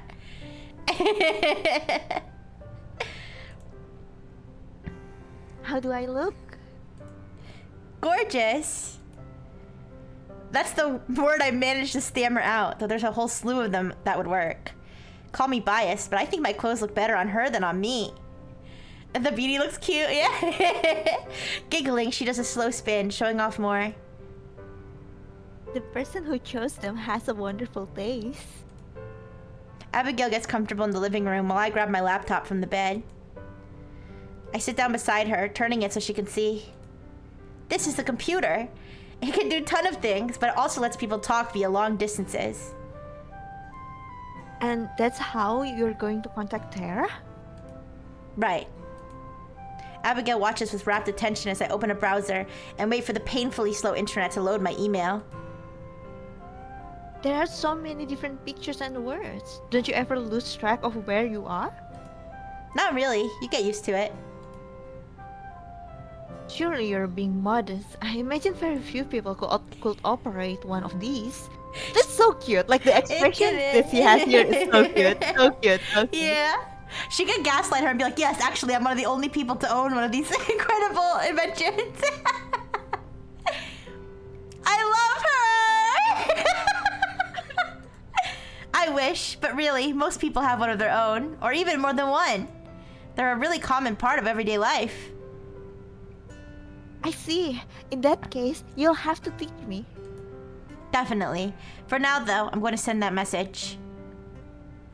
How will it be transported? Caesar said, show her Yuri hentai. The internet's too slow, Caesar. We need to start slow. It's, I try to think of how to explain this. Then I realize that I have the perfect analogy. You know how the forest is all totally connected? Like how you can sense all the different parts of it? Abigail nods, and slowly her face gets pale. Madison, don't tell me that modern people are connected in the same way? I can't help it. I burst out laughing. Ha ha ha ha! Indignantly, she waits for me to finish. It takes me past the point of having tears in my eyes before I do. I can see that I was wrong. She pretends to pout, though I can see in her eyes that she's just playing. I'm sorry. It's just that you look so horrified. She laughs too. Well, imagine how I feel. Apparently, nothing is impossible anymore, so I simply have to assume the worst. She snuggles against me, pressing her cheek against my shoulder to show that she's only pretending to be upset. So, go on. Do explain it then. It's not the people who are connected, but the machines. If you have a computer, you can send a message instantly to any other computer in the world. It's more complicated than that, but that's the easy way to put it. I see. So you're going to send a message to Tara's computer. Right. I'm gonna tell her to come and meet us here. I hope she'll believe it's me. I'm sure that she'll know somehow. I nod, entering Tara's email address into the field. What do you think Tara's email address is? Sarah 69 something. Yeah. It feels absurdly not formal to be sending an email of all things to get in touch with her. I don't think we've ever had an email conversation in our lives. I leave the subject line blank. Anything I could put there would be comical. That makes it seem like spam. It's gonna go to her spam. Madison! Yeah, it will go to her spam. Yeah. I don't really know how to word the rest of this message. So I don't think about it. I just put my fingers to the keys and start to type. Dear Tara, I know this is going to sound kind of hard to believe.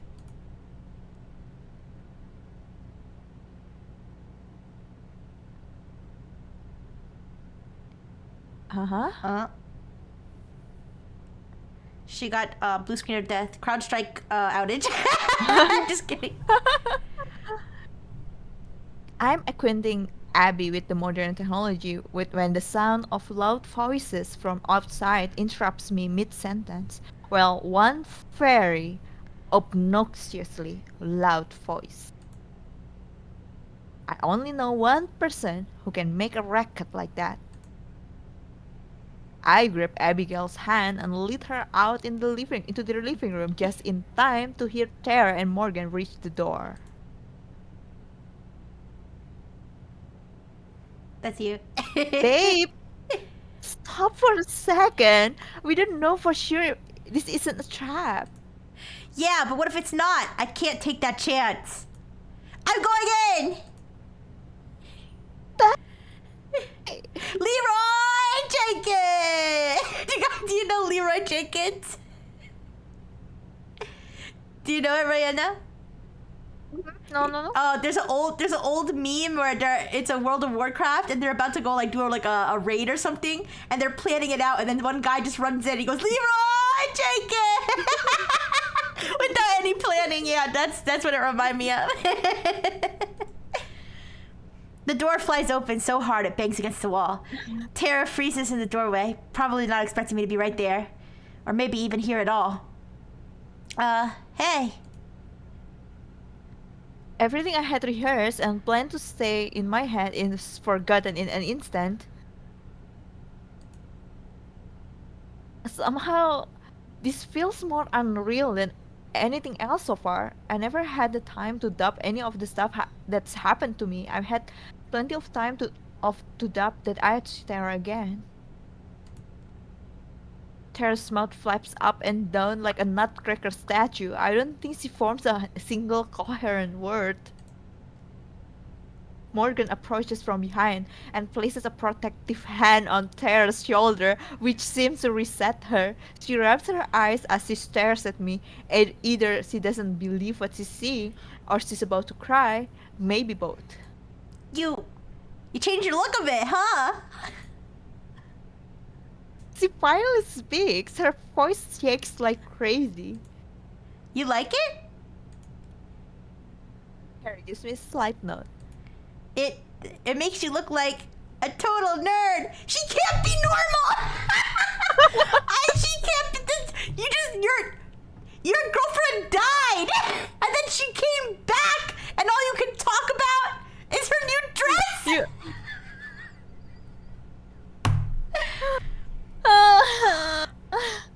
This is like the extreme version of somebody who just can't deal with conflict. I mean, listen, I don't do very good with like conflict and emotion, but if somebody died and came back to life, I think I could at least try to be normal.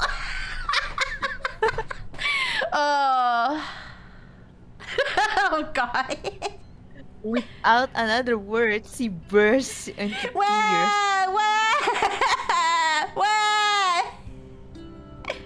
She doesn't even hesitate for a moment before bounding forward like an excited, tear-stained racing dog. I've spent so long worrying about her that seeing her safe and sound in the flesh is almost too much to handle. There are so many things that we left unsaid and unresolved. I'm just glad that there's time to fix that now. I thought you were dead. Me, I'm talking to myself. I'm talking to myself here. Yeah. Why don't we want you to be Maddie for this part. Okay. We both burst into laughter, still punctuate with sobs. But at least we both have the clarity of mind to tell this hug has gone on for way too long.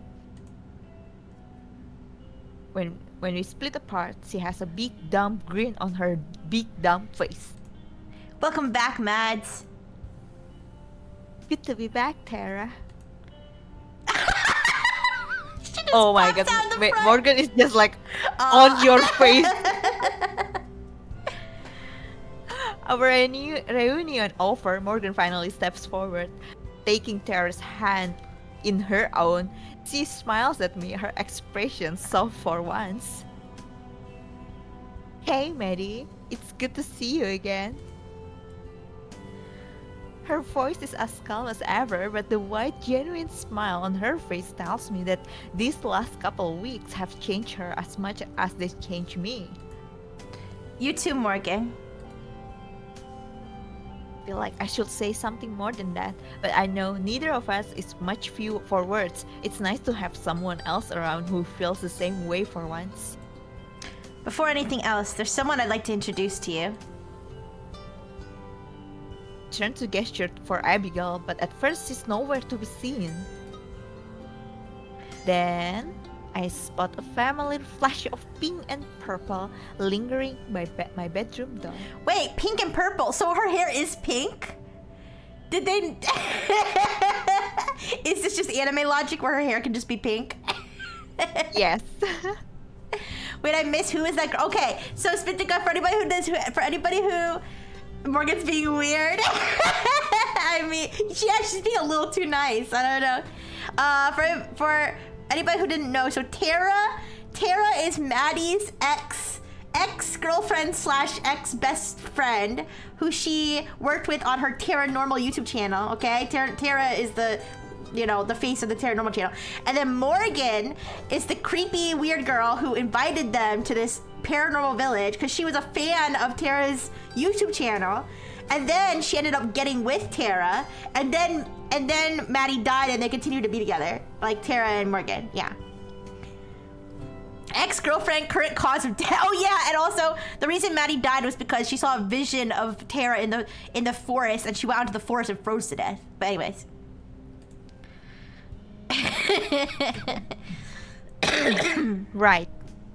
Right. We've spent so long that I had forgotten how timid she was when we first met.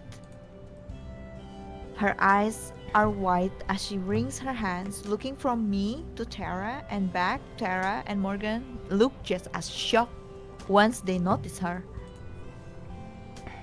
I head over to where Abigail is and take her hand. They're okay, I promise. She nods, letting herself be led back into the living room. Tara, Morgan. excuse me, sorry. I sipped my drink and it kind of went in the wrong pipe, sorry. Tara, Morgan, I'd like you to meet Abigail. I paused for a moment. I paused? Oh, sorry. No, you can go. I paused for a moment. She's my girlfriend. Whoa! We do have a lot to catch up on. She turns to face Abigail. I'm Tara. I've been friends with Maddie for forever. It's nice to finally meet you, Tara. I've heard a lot about you. Hell yeah! All good things, I hope. Mostly. I'll take it. Morgan steps forward too. I guess I'll be Morgan. Morgan, nice to meet you. Abigail nods politely. You as well. So, let's sit down. We've got a lot of catching up to do and not a whole lot of time to do it. The four of us move to the couch and sit down. Right as we do, though, there's a loud grumble from beside me. Abigail clutches her stomach, looking absolutely mortified. Oh yeah, she needs to eat for the first time in 200 years. Guys, what should we feed her? What should we feed her for her first meal? Instant noodle? Instant noodle? Water? Burger? Burger! That's the only correct answer. Burger? Okay. What no, what no. was that? What's happening? Uh-oh, Spinnacle said loaf. Oh yeah, we should... Mods random. Oh yeah, we should probably eat something. It? Her eye... Wait, Her is that me or you? I don't know, I think it's me. Her eyes light up. Yes. That's right. I'm hungry. Morgan and Tara look baffled. I can't blame them for that one. Like I said, long story. Is there anything to eat? It's been a long time since either of us have had a meal. I'll make us some breakfast. Cross your fingers for pancake mix.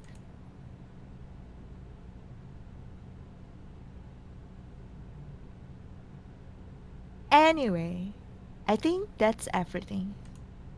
Minus the really juicy stuff anyway. Hey! Tara's like, oh yeah, we also banged!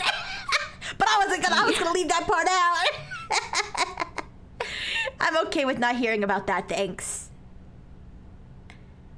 Abigail now finally finishes her meal, wraps her arm around mine, rests her head against me.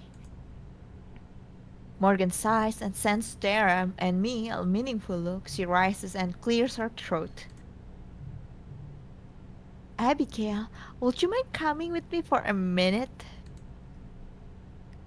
Morgan's voice carries a more serious tone that feels like a sudden departure from our light-hearted reminiscing. I knew it couldn't last forever, but I'm hopeful we can return to it soon. Is something wrong? Not at all. No, not at all. But there's something we need to talk about. And besides... She looks at Tara and then over to me. Her tone might be serious, but her soft expression makes it clear she's not about to deliver any bad news. These two might need a bit of privacy. What is Morgan plotting? I don't trust anybody. Yeah. I don't trust Abigail alone with Morgan, honestly. Yeah. I know that Oh. I know that her as Abigail lets go of my arm with a quick kiss on the cheek. She stands and walks out to Morgan's side. The two of them head toward the bedrooms, leaving Tara and I to stare at each other in silence. We look away from each other awkwardly as I try to think of what to say. Should I speak first? Should I wait for her? What do I say? She knows how much I missed her, but there was so much tension between us before I died. I never had a chance to apologize for hiding Abigail or for how I handled telling her I was going to quit. I take a deep breath, raise my hand. I just need to go for it. I've spent enough time waiting to speak. Whatever happens, happens. Okay, wait, 3, 2, 1. Wait. I'm sorry. I'm sorry. I'm sorry. Wait, you could be Maddie. I shouldn't have. It was really shitty of me too. I I just... We both slam our mouths shut again. Tara's face reddens as she chuckles softly. Hi, Umbra. Maybe we should take turns. As long as you don't mind going first. She takes a long, overly dramatic breath and closes her eyes. I know I was shitty to you about leaving. I should have listened to you and accepted it instead of being all bitter and passive-aggressive. And I know I was even shittier once we got evidence. I shouldn't have frozen you out like that. Maybe a bad choice of words there, Tara. I mean, I shouldn't have ignored you the way I did. I want you to be part of paranormal. I really do. Trying to exclude you was stupid and impulsive. She looks at me right in the eyes, and I can tell all her typical bravado is gone. This is pure, naked honesty. It's hard enough for me to manage something like that, much less her. She's really put her heart into this, and I'm more than grateful for that. When all of this is over, whatever you decide to do, I won't stand in your way. You know I always wanted you to be a part of Paranormal, but you gotta be your own person. And you're my best friend. Thinking I might have lost you forever made me realize that, and I honestly have no idea what I'd do without you. I give you a lot of shit, but I really do love you. And I'm so sorry all this happened because I was too much of a screw-up to remember that. Tara exhales and slumps in her chair as if the act of apologizing drained all the energy in her body. Also, Caesar said what Maddie needs to say. You fucking bitch! reasonable crash out, yeah. She's grown so much in the short time we've been here. Then again, so have I. I need to make sure I show her the same sincerity in return. I'm sorry too, Tara. Even if I was mad, I shouldn't have hidden Abigail from you. It made things worse for both of us, and it drove us apart when we should have been getting closer than ever. Is she like being like, I'm sorry I cucked you for my ghost girlfriend? Why would she? What is like? She has no responsibility to rope Tara into her new romance. Okay. Yeah. But more than that, I shouldn't have set this whole thing into motion the way I did. The memory of our fight back home is painful, but I can't keep trying to run away instead of dealing with it head on. It's not fair to either of us. I know this feels like Tara's like, I'm so sorry that I was shitty and that I left you behind and that I got you killed and that your life is ruined and then you became a ghost. And then Maddie's like, I'm so sorry I didn't tell you I was dating a ghost after we broke up. Like, come on. Yes.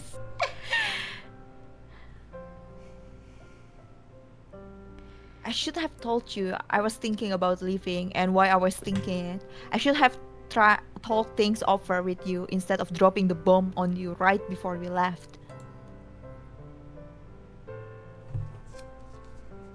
When I thought I was going to be stuck here forever, I realized you were the person I'd miss more than anyone else, even more than my family. I don't know what I'm going to do when we get back. I still have a lot to figure out. But I do know that whatever happens, we'll always be best friends. Mads, as she struggles to think of what to say next, I gently put my arms around her in a reassuring hug. We've said enough for now. She hugs back, squeezing a bit too hard. We stay that way until it starts to get awkward, as hugs between us tend to do. I pull away and sit back down, a bit embarrassed. So, are we good? I let out a deep breath, releasing the anxiety that had been twisting my stomach in knots. Whatever happens next, I know it'll be easier without that dragging me down. Yeah, I think we're good. I mean, like, did Maddie mention that she literally died? Oh yeah, I don't think she did. Yeah, she probably should bring that part up. That seems like an important... Like, before everything else. Yeah, and shouldn't Morgan tell her, oh yeah, by the way, I started a fire on the forest. I was forced to do it, but maybe you should know about that? Oh, okay. Are we good enough for me to start calling you the ghost with the most? Don't push it. Yeah, Svithika said, Abigail and Morgan are taking their time in there. Time, I'm scared. Yeah, I wonder what they're talking about. Okay, we're gonna switch perspectives to Morgan. Ooh. Okay. Give me a second, let me... Switch drink. I got 2 drinks. Anyway, sorry.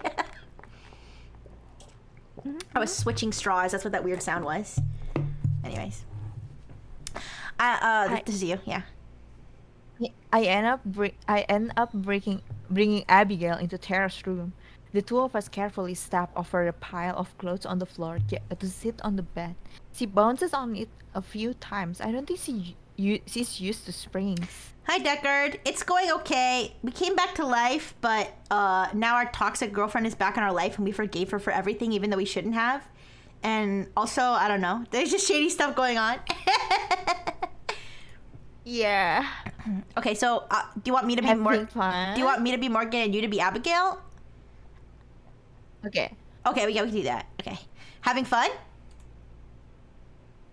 How do you people sleep in this? Aren't you afraid of just bouncing out of bed? This expression is like super cute. She's like, you mortals.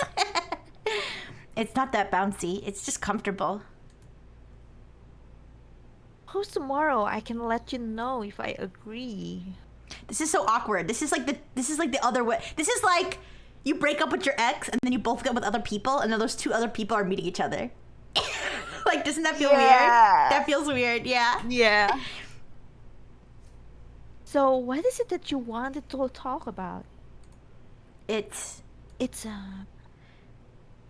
It's hard to put into words. No matter what I had been preparing myself for, a conversation like this wasn't part of it. It's about family. Our family. Oh, so they are. Wait, didn't we figure this out before? That they're probably, because remember she said she was sacrificed, right? Remember? Yes. So we said, isn't Mhm. she probably her like great great great aunt or something? Yeah. Yes. Okay. Our? You're adulting as well? I'm a Fisher actually, but a change in last name doesn't change the fact that we're part of the same family. At first, I couldn't believe it. When Maddie and Abigail were telling their story, I thought there must have been some sort of misunderstanding or that I'd heard wrong. But the details all match up, not just with what Evelyn told me over the years she tried to break my spirit, but with notes and journals left behind by those before me. Okay, so I guess this means they can't have an orgy with all four of them because these two are related. Sorry, I'm sorry. I was thinking in the back of my head. I'm sorry. I should filter myself a little bit. I'm sorry. So she hasn't changed after all these years. It's still us. I'm sorry, you guys. I apologize for my last statement. Kyo-chan is traumatized now. I'm sorry. Yeah, I'm supposed to be next. There isn't anyone else. No siblings or aunts or uncles. Just me and her. She makes a sound of sympathy and moves closer to me on the bed, touching my shoulder gently. I tense up, shaking hard enough to shrug her off, but she remains. I don't want to be that person anymore. The one afraid to let anyone close, physically and emotionally. Wait, is it happening? Caesar! Caesar said, hey! They are at least 6 generations apart! Caesar! Why? Oh my goodness. Sorry.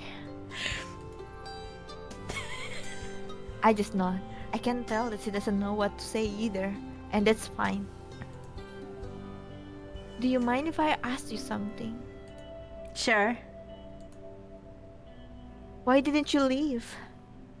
You're on my side. I said they can't have the orgy. You're defending the orgy. It's fine. It's fine.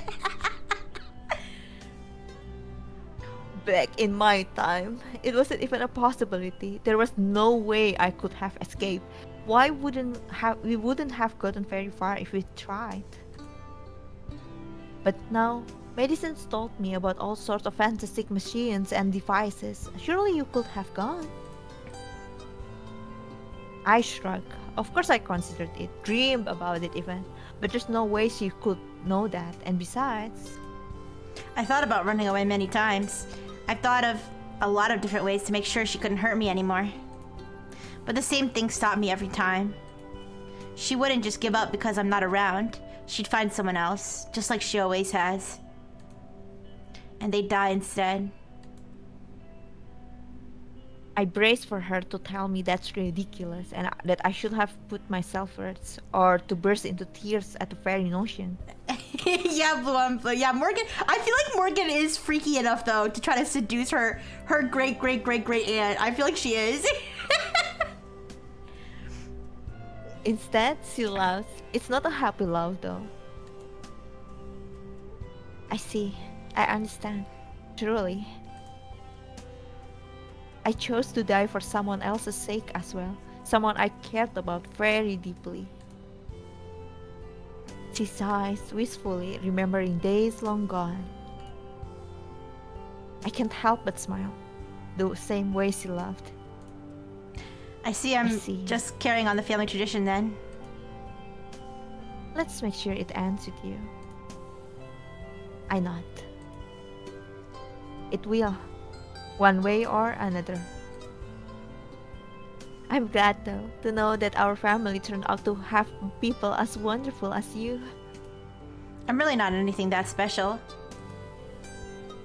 I disagree. Not just anyone could have done what you have.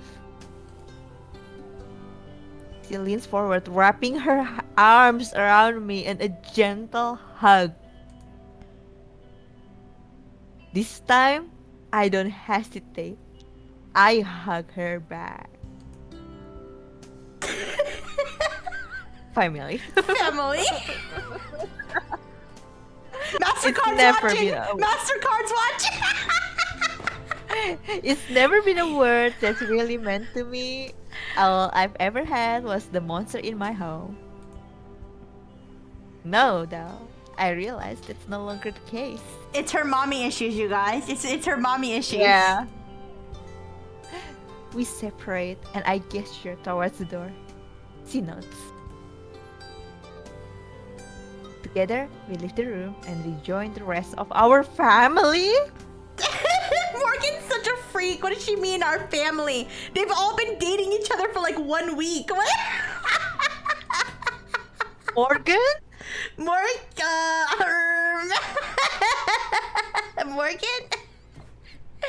Alright, we're back to Maddie's perspective. Abigail and Morgan come out of Tara's room and join us, both smiling. I'll have to ask her what they were talking about later. But right now, I'm just enjoying the moment. I feel more at peace than at any time since arriving in Eisenfeld. Even during the sweetest moments with Abigail, there was still the lingering bleakness of being a ghost. Now, despite the threat of Evelyn, it feels like there's a chance of everything turning out well. Oh, it's Laduna! I was wondering what this cat was gonna do, like what her role in the story is. As we talk, Morgan's cat comes and hops up on my lap. Oh wait, has Morgan heard the cat talk yet? I don't think she has. I don't think he. I'm sorry, I don't Madison. think I meant Madison. Has Madison heard Morgan's cat talk yet? Okay. I scratch behind her ears and she leans into the motion, purring contentedly. Tara notices and sits up straight. Wait a sec, Mads. I just realized you haven't met Geladura yet, right? I have. Back in this shop, right after we arrived. Remember? No, I mean like met her. Morgan was right. She really can talk. She can? You want to do Geladura's voice? I can. The cat looks up from my lap, staring into my eyes. Her tail swishes lazily. If I feel like it. Then why didn't you sooner? It's the first question that comes to mind. Geladura closes her eyes. After a moment, I start to think that she's falling asleep, but then she opens them once more. I didn't feel like it. I look over at Morgan, sitting across from me. I guess I owe you an apology. It's fine. She certainly didn't make it easy to believe. Caesar said, "Oh, the fairy queen, the fairy queen temporal is a prize of a talking cat." I mean, I guess. Also, a family can be four lesbians with uncertain blood ties. No. But I think like Geladura might be like the next fairy queen or something like that. Oh, that's a good idea. That would tie everything nicely, like into a little like bow. Yeah. Mm-hmm. Aww.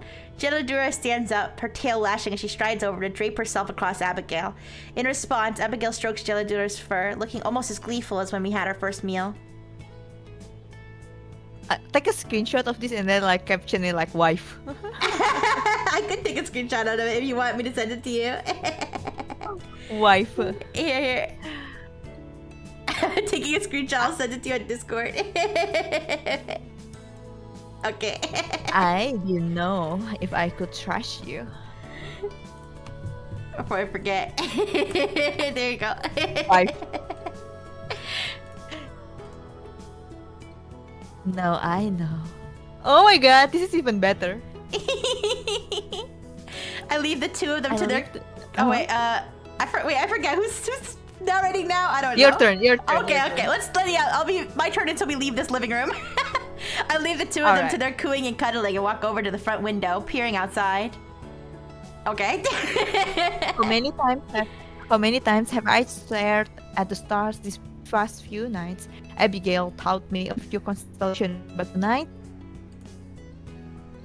it looks like an entire different sky. I rest my head against the window pane, soaking in the starlight and calm. Hey, by the way, yeah, I'm Tara. Okay. Hey, by the way, you said you only came into the village one time, right? Yeah, we didn't want to risk any more than that. Now with how close we came to Evelyn. Makes sense. You, didn't see anything embarrassing while you were spying on us, right? We weren't spying, or at least we weren't trying Tara's to. the least subtle person in the universe. I don't want to know what Tara's BDSM test result is. No! I can only imagine. Like how bad it would Oh my be. Like, goodness. Oh, phew. For real though, after this is over, but before we leave, you gotta show us some of the cool spots in the forest. sure, that'd be fun. Actually, do you want to go right now? Wait, for real? I can show you the fairy clearing. At least that's our favorite spot. No, don't show Tara the fairy clearing. That's Abigail and Madison's special place. Oh, you idiot! How long a walk is it? It's getting kind of late. Oh, we wouldn't need to walk. Tara's. There. Wait, I forgot who's going again. But I think it's me, right? Okay. Tara's face slowly morphs from puzzlement to excitement as she realizes it's what I'm suggesting. You mean like magic? I nod. Oh, hell yeah! Her enthusiasm startles Jeladura, who hops up and runs away. Abigail gestures in vain for her to come back. You two up for a field trip? Dot dot dot dot. Sure. Jeladura traipses back in, returning to Abigail's feet. Abigail perks up immediately. Would you like to come with us, Miss Jeladura? I suppose so. Carry me. Abigail gladly obliges. Oh my god. I lead everyone outside and into the tree line. Just in case there's anyone watching, I gather everyone into a circle. And the four of us lock hands while Jeladura perches on Abigail's neck. Okay, 3, 2, 1.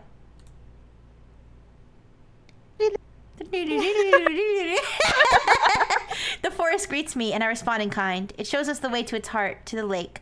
I hold Abigail and Tara's hands tightly and breathe the softest sigh. I thank the forest. Then... Ugh. I open my eyes and we are here. As soon as we arrive, I can feel the presence of the fairies in my mind. They're instantly aware of where we are and send them all a mental I send them all a mental greeting, which is returned right away. Jeladura slicks her ears back and her tail begins to lash harder than before. I wonder if she can feel magic too. Before I can ask, Tara whistles in awe. Dang, Mads, you really leveled up, huh? I put all my skill points into magic. Even Morgan looks dumbstruck, something I'm not used from her. She tilts her head back, staring in open-mouthed wonder at the glimmering trees and fairy lights. What is this place? Are we really still in the forest? Yes, it's a very special grove. It was one of the first places I brought medicine. We came back here many times. It definitely feels magical. Damn it, I should have brought my camera. We all head down to the pond. Tara and Morgan gawk at its unfrozen waters, the same way I did when I first saw it. I feel a strange sense of pride seeing them so excited about this place. A loud, buzzing sound suddenly fills the air. Before I can warn Tara and Morgan what's about to happen, fairies burst forth from the trees. Tara yelps in shock as they pass over her, wings beating noisily. Your Majesty! Your- You've returned! Hello, you three. It's nice to be greeted so enthusiastically, even if I didn't exactly want to be queen. I wave, expecting the three of them to come to me right away. But to my surprise, the fairies sail right past me and flock around Abigail instead. Oh, Geladura must be the queen, right? Our queen! Geladura hisses as Abigail shrinks back, looking afraid. Imagine Geladura became a cat and went to the village to shirk the responsibility of being the queen.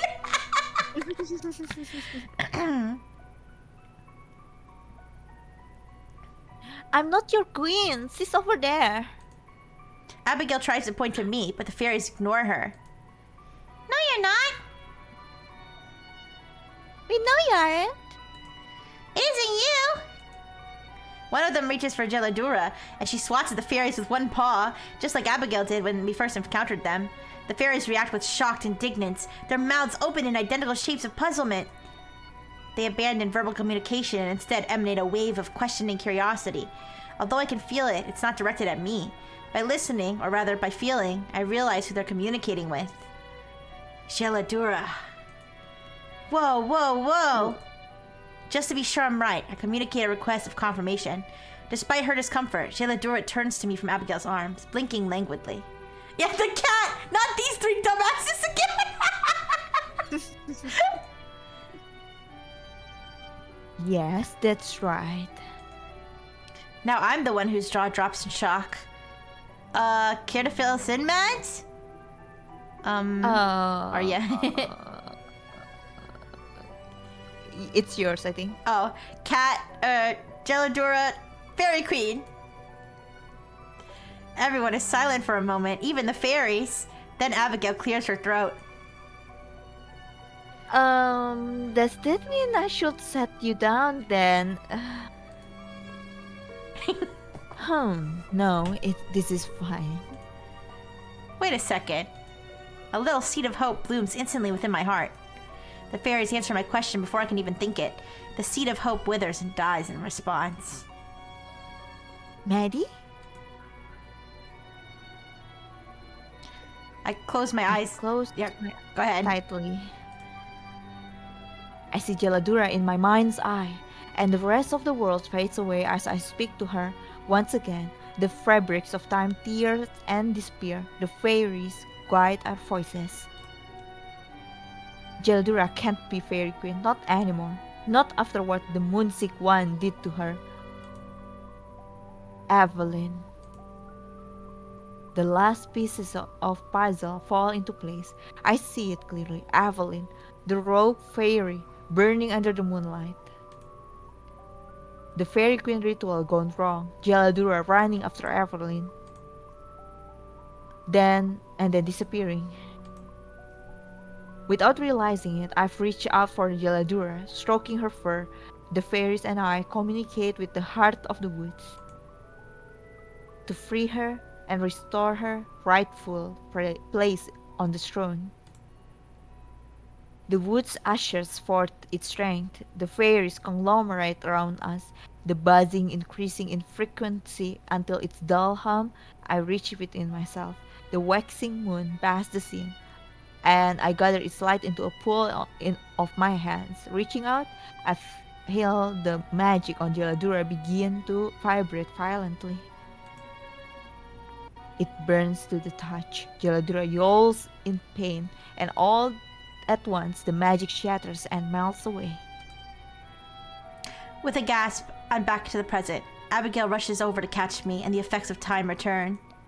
Their interest in the obsolete queen waning, the fairies clump back up and get ready to depart.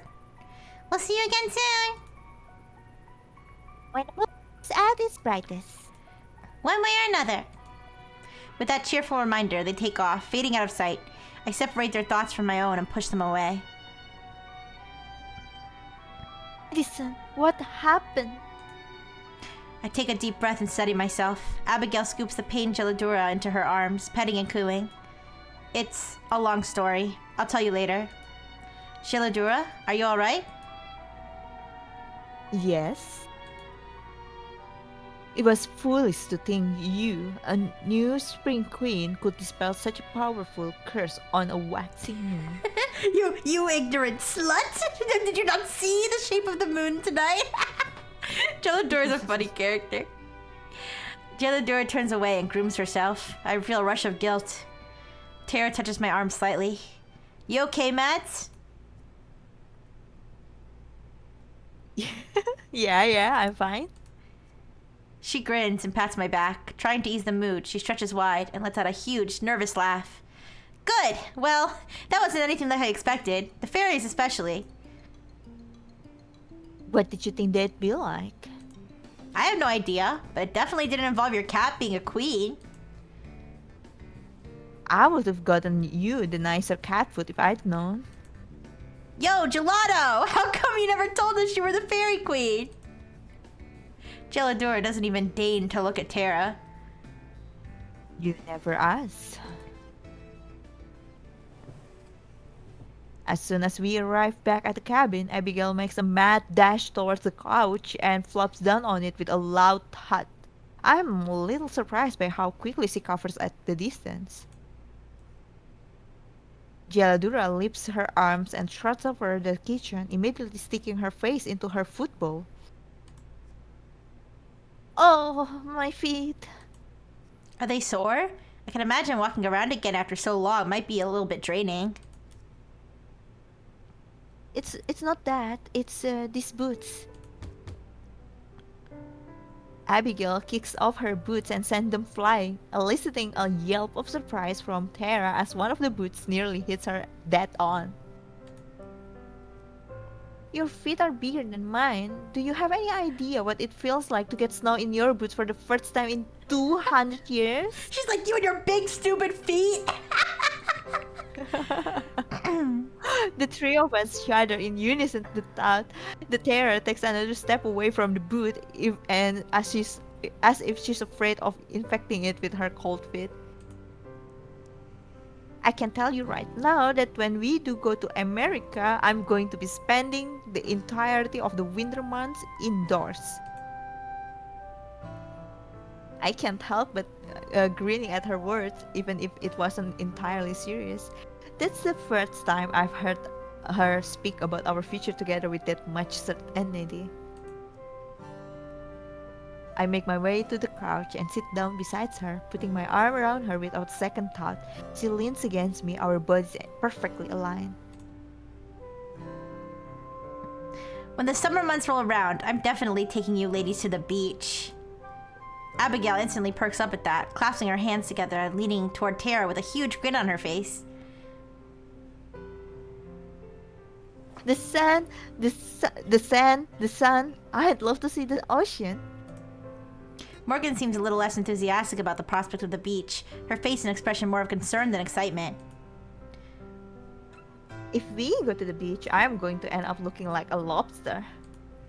Yeah, but you'd be a really hot lobster. I try as hard as I can to suppress a groan, but Morgan and Abigail both chuckle. Abigail, I can understand, but the fact that Morgan generally finds this kind of thing endearing is baffling. Thanks, babe. So, Abigail, what's the most interesting invention you've seen since you came back? I suppose I haven't seen much of it, but the internet seems like a wonderful tool. I love the idea of being connected and sharing thoughts, feelings, and creativity with everyone around the world. My girl! There isn't a single person more qualified to teach you about the internet than I am. We're gonna have a blast. There's no way I'm going to let you be the one to show her around the web. You get into enough trouble on your own. But Madison, doesn't Tara perform on the internet? I assume that means she's very knowledgeable about its workings. The way she said, does she perform on the internet? It makes it sound like she's doing something else on the internet. Tara raises an eyebrow and leans down to place her hands on the table, staring closely at Abigail.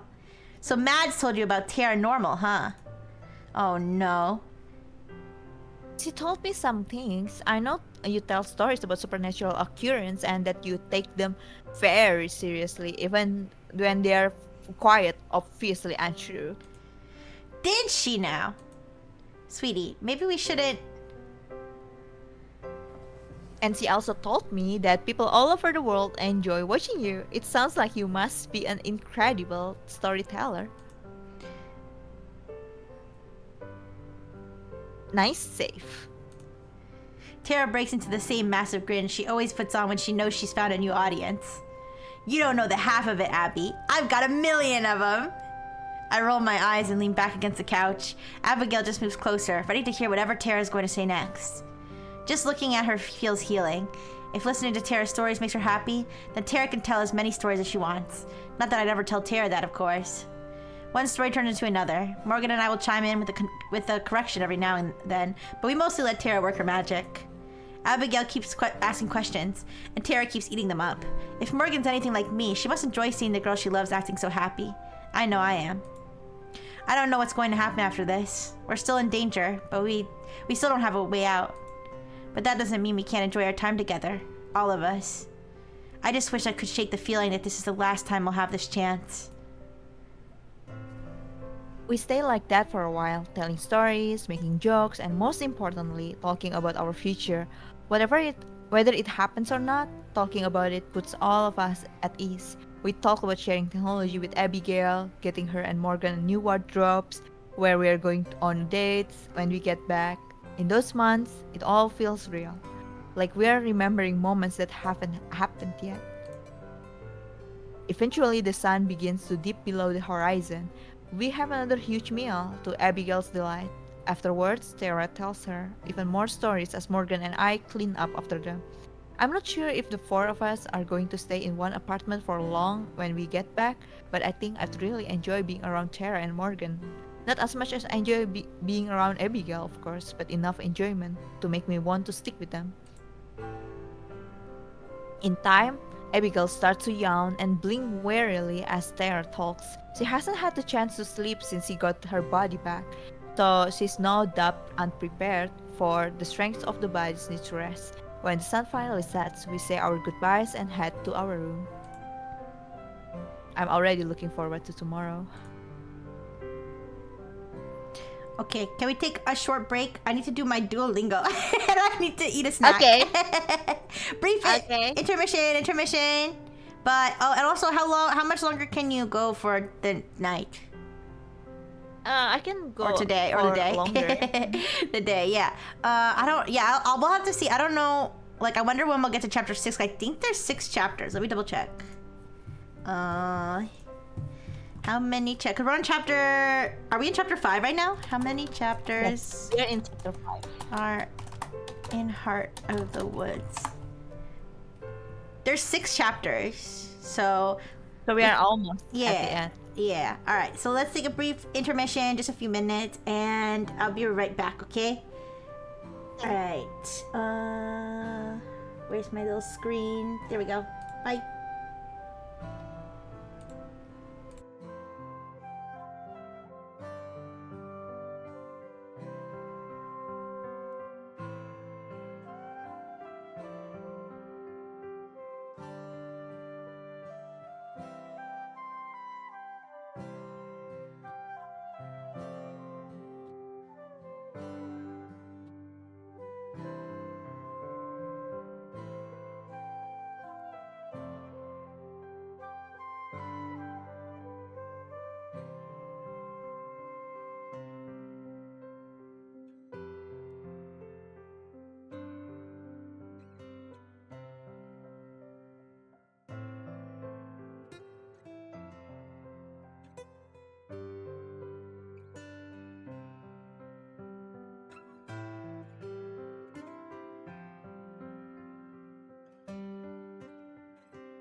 Okay, hi, hi Raiders. I'm sorry.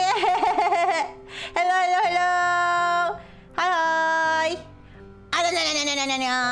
Hi Raiders. So sorry. We took a little break. Also, I know I'm frozen. Sorry. Also, Rihanna, I know if you just got back from your break, you're still muted right now. I got a raid. I got a raid, so I unmuted myself early. But just let me know when you're ready. I can unmute you. Yeah. But anyways, hi guys. I just finished my you spoiled my tech chat? What did you spoil? It's okay. Yeah, give me a second, guys. I wanted to thank you for the raid, by the way. If you need to raid and run, no worries. Also, I'm so sorry, but there's an ad starting and I already used all my skips, so you're gonna be in an ad in a few seconds.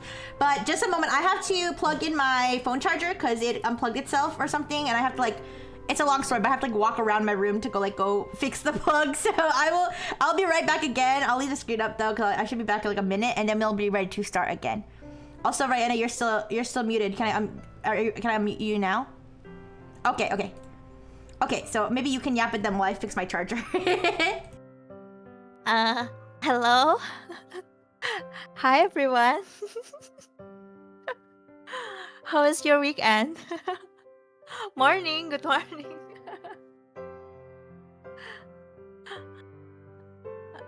Hello, other goofy hat. Hi. Wait, it's really difficult to see anything. It's complicated.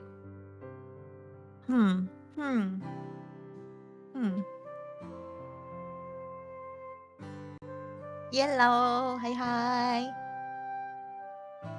So, what should we do? Should we light something in fire?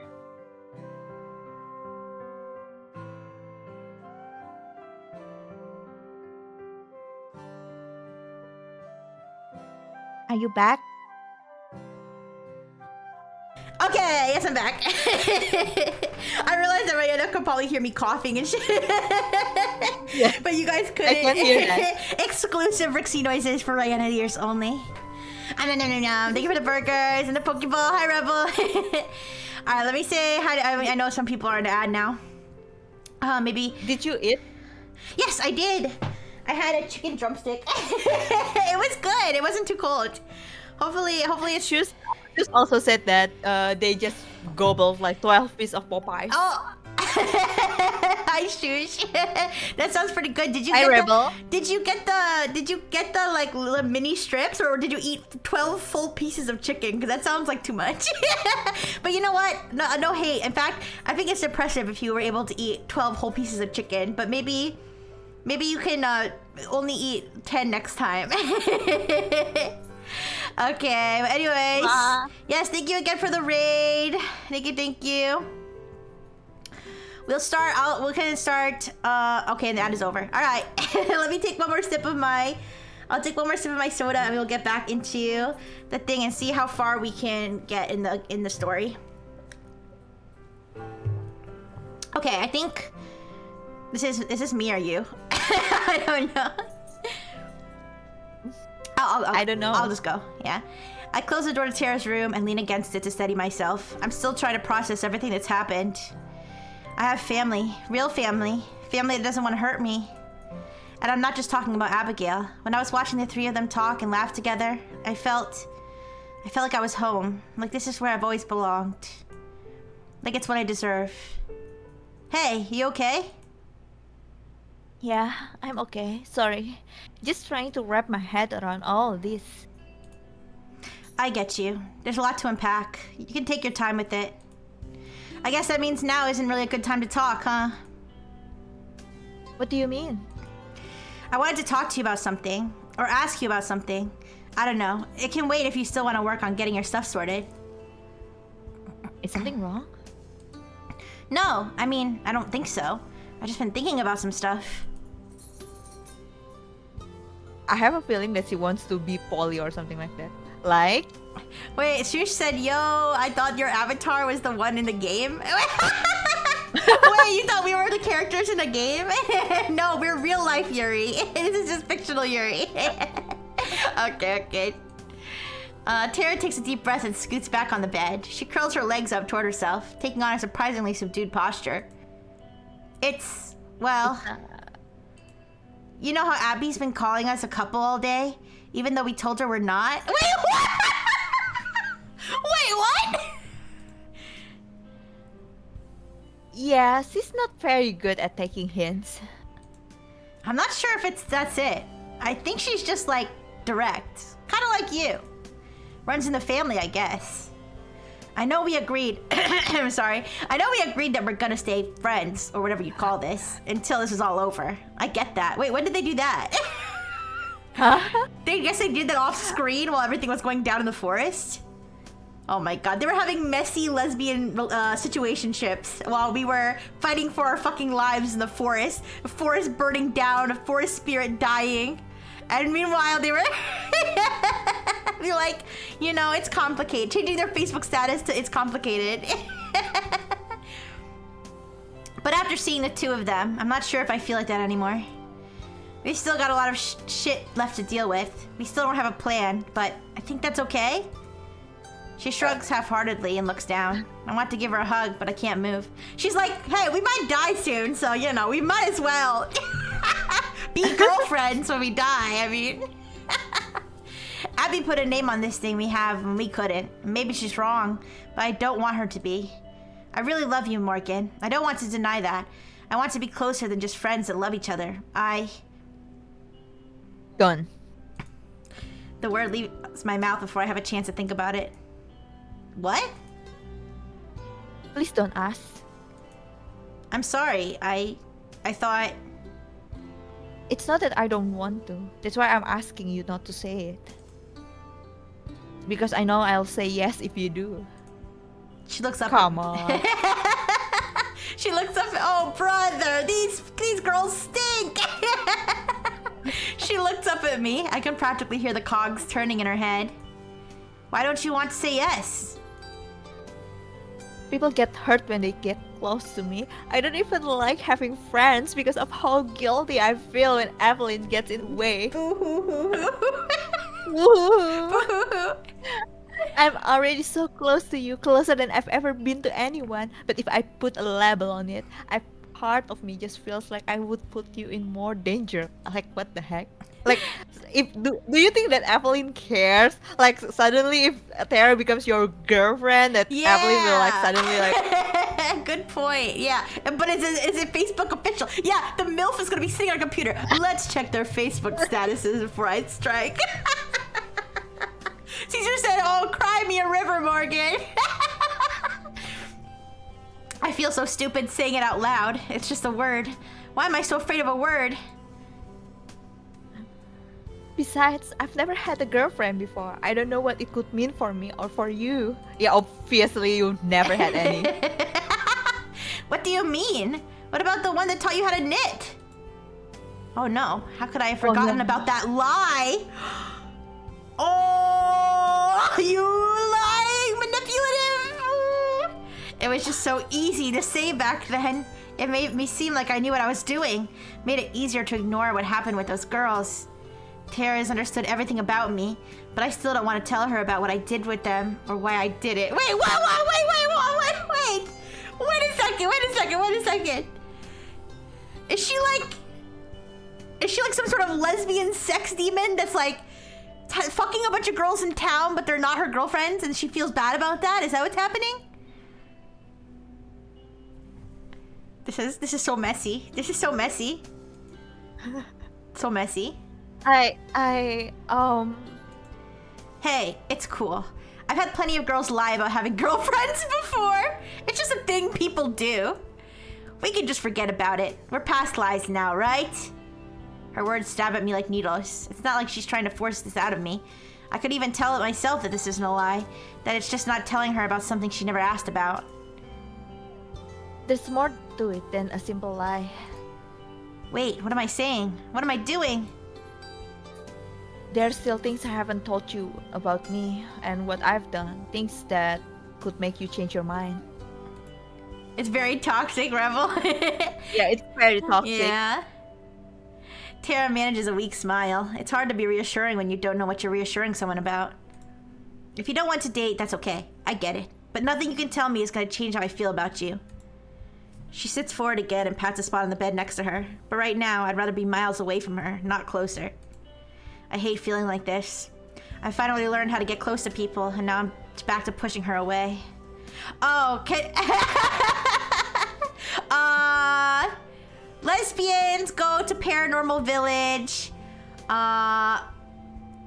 Lesbians swap girlfriends, become ghosts, come back to life, fight evil MILF, reunite. Does that help?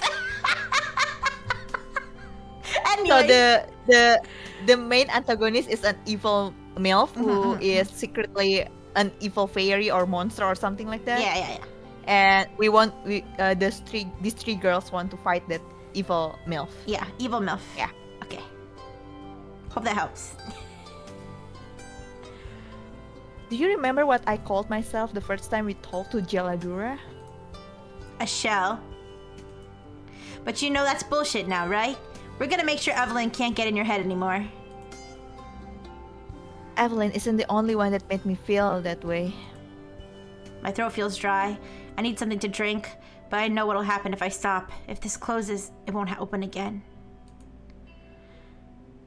I didn't learn how to knit from an ex-girlfriend. I learned from Hannah. Wait, who's Hannah? Wait, who's Hannah? Did I forget who Hannah is, or is this a new person? A new person, I think. I had feelings for her. We were close, but she cut off all contact with me when I told her how I felt. Word traveled fast in Eisenfeld. Within a week, everyone in the village knew I was gay. Oh, wait, was that the whole thing? Everybody just hated her because she was gay and they didn't even know about the whole demon thing? Wait, okay. So early in the freaking early in this thing, they were like going around town interviewing people, and they were like, "Do you know Morgan?" And everyone was like, "Stay away from that Morgan. She's weird. She's bad news. She's a creep. Stay away from her." And we were like, "Oh, is it 'cause, like, what's going on? Is it like, is she like a whore? Like, is she like?" And so she has this whole like thing where her whole family line down from like 200 years ago all like got converted into like demons or like some sort of evil entity. And so then we're like, oh, that must be why, because they know about that. But no, it's just because she's fucking gay. Oh my god. That's when bad things start to happening to Hannah. She slipped on a patch of ice and broke her leg. A few days later, her dog died. The next week, she came down with the worst flu any of us had ever seen. Wait, why did Hannah get assassinated? Wait. Cursed with gayness. Oh my goodness.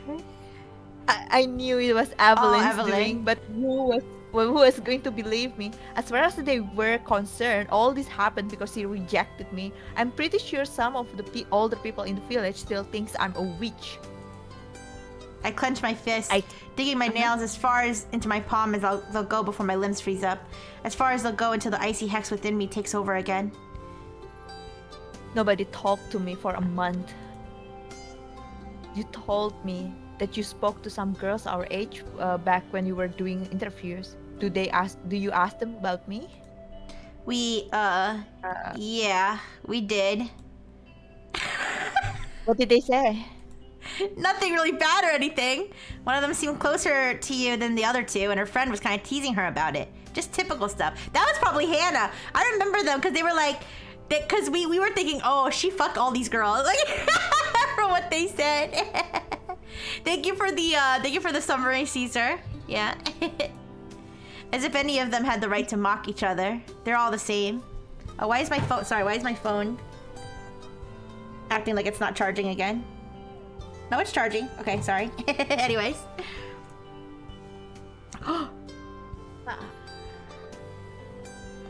I probably slept with her. Wait, so she is the town slut. Okay, wait. Is it because they're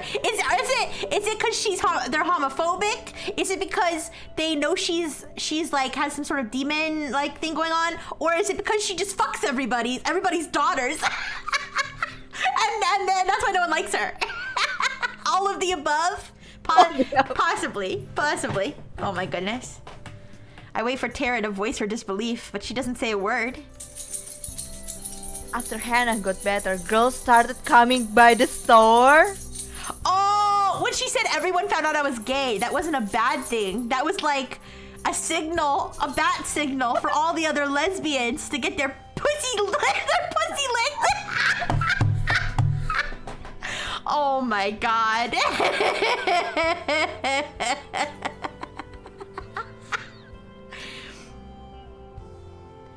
They always had some kind of excuse. They'd start dropping hints, talking about how they'd always been curious about what it was like to be with a girl, and how they didn't have anywhere to be that day. I still can't look at her. Any rational person would judge me for this. I know I've judged myself plenty. They always left right after. Most of them wouldn't talk about it, they just go back to their normal lives. I guess some of them talk though. Soon enough, I got a reputation. I know she's just a communical freaking rug muncher.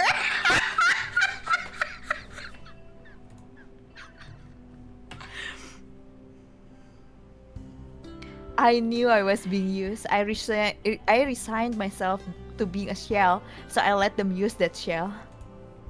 I don't know when I started moving. Before I know it, I'm standing by the bed. Evelyn never let me feel like this body belonged to me. She chose my clothes, she chose my style, she even chose what I do with my hair. It was her body. She wanted it how she liked it. The people's lesbian. Oh my gosh. I can't keep standing. As much as I want to push away, I sit down next to Tara. Looking at her face, I can't tell what she's thinking. My mind runs through every worst case scenario as I make myself push onward. She's the communal, my first gay experience. Yeah, she's like the baptism pool of lesbians in the town. The girls in the town is like, oh, where are you going? I'm going to the grocery store. Wink, wink, nudge. And also, what did you say? Like, what do you call this town again? Like, the lesbian like sanctuary or something like that. I think you have like a term for it. I'm not sure. Like the old way to call lesbian. Like what's it called? Sapphic? No. Yeah, there's Sapphic? yes, that one. That Sapphic? one. Yeah. The Sapphic town or something like that. Yeah. Lesbocorp? Eurytopia! It actually is Eurytopia! Okay. Okay, let's go. That's you. Okay, Yeah.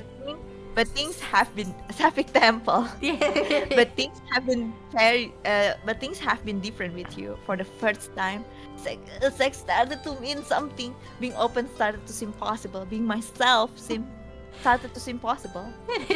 240 said Kindred Spirits in the Woods because the other Yuri game I play is called Kindred Spirits on the Roof, so you combine them together.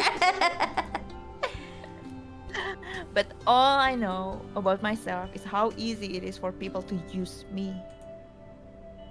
If I go out into the world and live for myself, I don't know what kind of person I'm going to become. The shaking has started to subside, replaced by a painful knot in my gut. Almost there. I can make it. What if I end up becoming someone you can't love?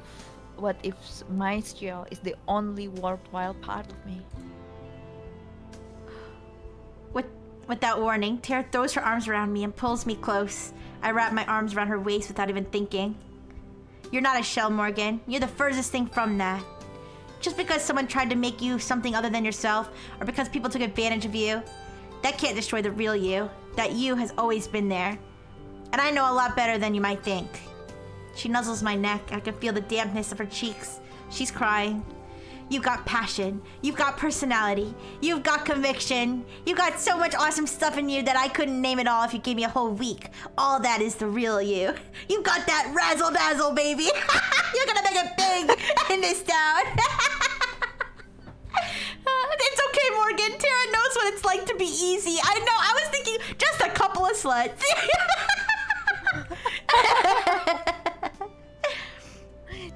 Tara grabs me by the waist and gently leads us over to the bed.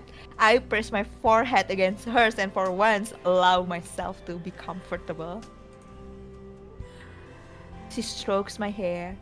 Time slows to a standstill. We kiss. Uh-oh. I hold Tara close in my arms. She's nestled close to me. The sun is long gone, but the moon is bright enough to illuminate her smile. I'm smiling too. Close my eyes and let myself relax. I think I might actually sleep well tonight. But as always, luck isn't on my side.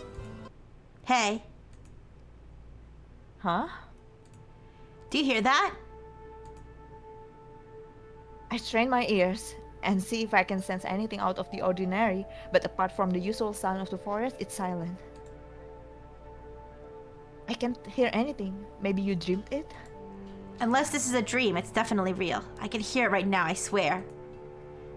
I sit up in bed and look over at her. She's already most of the way up, head swaying as she looks for the source of whatever she's hearing. Well, what does it sound like? Kinda like, she makes a strange whooshing sound and twirls her arms around. I don't see how arm movements are part of a sound, but I doubt I'd understand what she's talking about, no matter how she puts it. She looks back at me for confirmation, but all I can do is shrug. In her response, she jumps out of bed and starts pulling her clothes on. Hi, Blue Enfield! Hi. I'm gonna go see what it is. You coming? Whether or not the sound is real, I'm not about to let her go off on her own. I promise I protect her, and that includes protecting her from the mysterious noises. Right behind you. Besides, as powerful as Maddie is, there's still a chance Evelyn could be trying something. I follow her out of bed and pull on my shoes. She gives me a quick grin in response, excited to have me along for the ride again. Tara bolts out the door as I finish tying my laces. A second later, I hear her banging on the door to Maddie and Abigail's room. Mads, are you guys making that noise? I pull on my sweater and walks into the hall in time to see Maddie slowly open the door of her room, covering herself with blankets. Was she sleeping in that dress? Yes, they're going to Maddie's room. Okay. Tara, it's nearly 2 in the morning. Whatever this is, can't it wait until morning? Come on, not you too. I thought it was coming from your room. Abigail's voice calls out from the room along with the rustling of sheets. What was coming from our room? Are you kidding me? She turns and storms away from the door, moving out into the kitchen.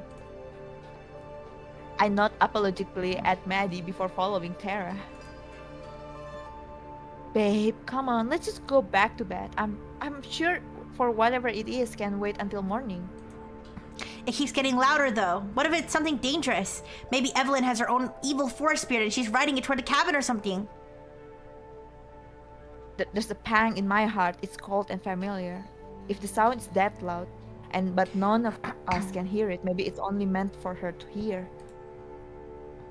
As I try to figure out how to get her back to bed, Maddie and Abigail join me in the hallway. So what's she doing this time?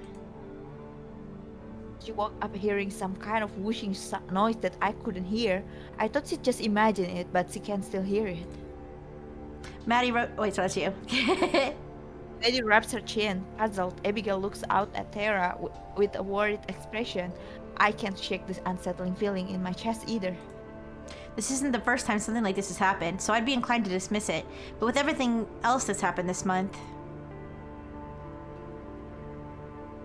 Before she can finish her sentence, Tara runs towards the door. There! It's right outside! Abigail realizes it first. She steps towards Tara, reaching out her hand. Tara, don't! What if it's a...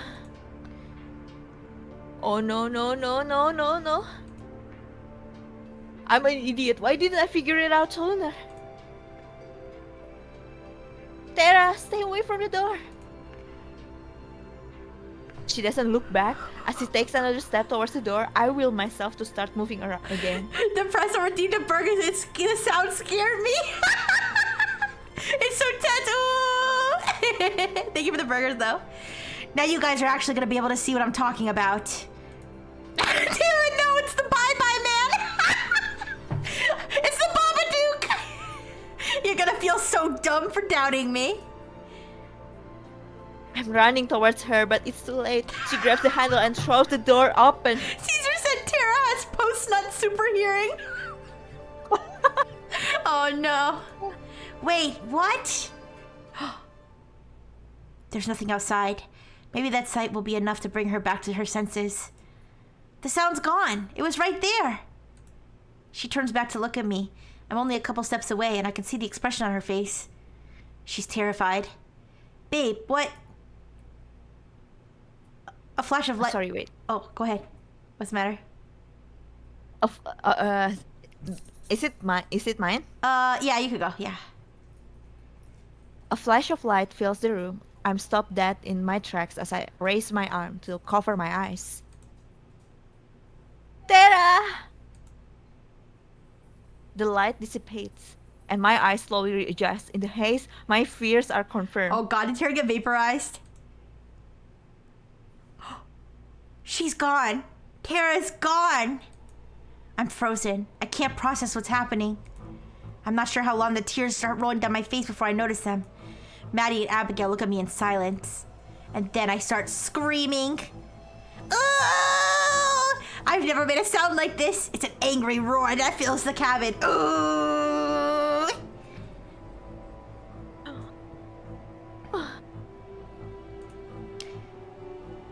Morgan, it was supposed to be me. Oh no! It's happening again, just like everyone before her. I love her and no, because of me. I collapse to the ground. Not her, please. Hot tears fall from my cheeks to the floor below. I feel a pair of arms wrapped around me and a voice in my ear. Morgan, it's okay. It will be okay. I slowly turn toward her. She and Maddie both stand close to me, and I can see how worried they are, for Tara and for me. Maddie puts her hand on my shoulder. I flinch, but I don't pull away. She's still alive. I can feel it. Whatever just happened didn't kill her, but it did move her. I can't figure out where yet, but I can sense her somehow. You're sure? I'm sure. We can find her. I think I know where she might be. Where? If it was Evelyn who took her, then she most likely brought her to the church. That's where she performed the ritual to... She trails off, but I know what she's about to say. The transfer ritual. Thank you so much for the follow, Shush. Thank you. She wants Tara's body. Why her? That's what she was raising me for. Why would she take her? I'm not sure, but I've got a feeling there's only one way to find out. I hope we'd have time to come up with an actual plan before we had to face her, but we can't just let her have Tara. I'm already heading for the door. Maddie and Abigail follow close behind. We can figure something out on the way. Let's go. We'll think of something. We'll think of something. Yeah. Mhm. Sorry, you go. We have to. This time, it's going to be different. I'm not going to let Evelyn win again. I'm getting Tara back, no matter the cost. And this time, I'm going to make sure Evelyn never hurts anyone again. For better or for worse. This is the end. Ooh. Okay, this is the last chapter. Do we want to see if we can get to the end? Yeah, sure. Yeah, it seems silly to end here, to stop here. So let's keep going. All right. Oh, this is Tara's perspective. Oh, I don't even have time to be disoriented before I hit the stone ground hard. I struggle to pick myself up and stand, but before I can, footsteps approach. Evelyn's, of course, and I'm hauled to my feet. She does this with one hand. She's way stronger than she looks. Hello, Tara. Hello. Oh, do you want to do the Okay. the mommy voice? Okay. Hello, Tara. As expected, we're in the church. She drags me over and throws me onto the altar. I try to resist, but my limbs won't move. Oh, hey, thanks for the ride. I'm scared, more scared than I've ever been in my whole life, but I don't want her to have the satisfaction of knowing it. She walks away, out of sight, although I can still hear her close by. They're gonna come for me, you know. We figured out your whole plan. They're probably already on their way. Let them. I'll kill them too. Her tone is casually disinterested. She can't even give me the courtesy of pretending she cares. I wish I could move my head to see her, but I can't. I can't move any part of me other than my mouth. It's always such a nice feeling to return here. Such a sense of renewal and energy. Although I imagine right now you don't feel the same way. I don't know, I'm digging the ambiance. I'm about to die and I'm making jokes. I mean, what else am I supposed to do? We had a plan, one with a good chance of working. I know that Mads and the rest won't abandon me. They'll just switch it up a little, same as if she'd taken Morgan like we expected. Honestly, it's probably better for everyone that Morgan's the one who's still free right now. She's less likely to screw something up than I am. Still, it's all I can do to suppress the little voice inside me telling me to be afraid, to acknowledge that I'm gonna die, or worse. Really, you should be thanking me. For what? I must have missed it. Because by dying here, you've given poor Morgan another chance. If she runs away now, I have no more need of her. I'll let her leave. Of course, if she turns up here with any delusion of grandeur, she'll die along with the rest of them. A chill runs up my spine. Because I know, beyond a shadow of a doubt, that there's no way she won't come for me, that she won't run away. Still, the way that Evelyn can talk so cruelly about her own daughter makes it hard for me to keep up my attitude. You really don't feel anything, do you? You raised her, you live with her, and even after all that. Finally, you get something right. I don't feel anything for her. You got something wrong too. Evelyn halts and then stalks closer to the altar, close enough that I can see her wildly dilated pupils, the razor-sharp points on her fangs. I didn't raise her. I cultivated her. For the minute she was born, I prepped her for this fate, to be a worthy vessel. How could I have known that a much more useful one would arrive at my doorstep just days away from my ascension? Now she takes a step back, letting the moonlight fall across her. She arches her back like a cat, enjoying it.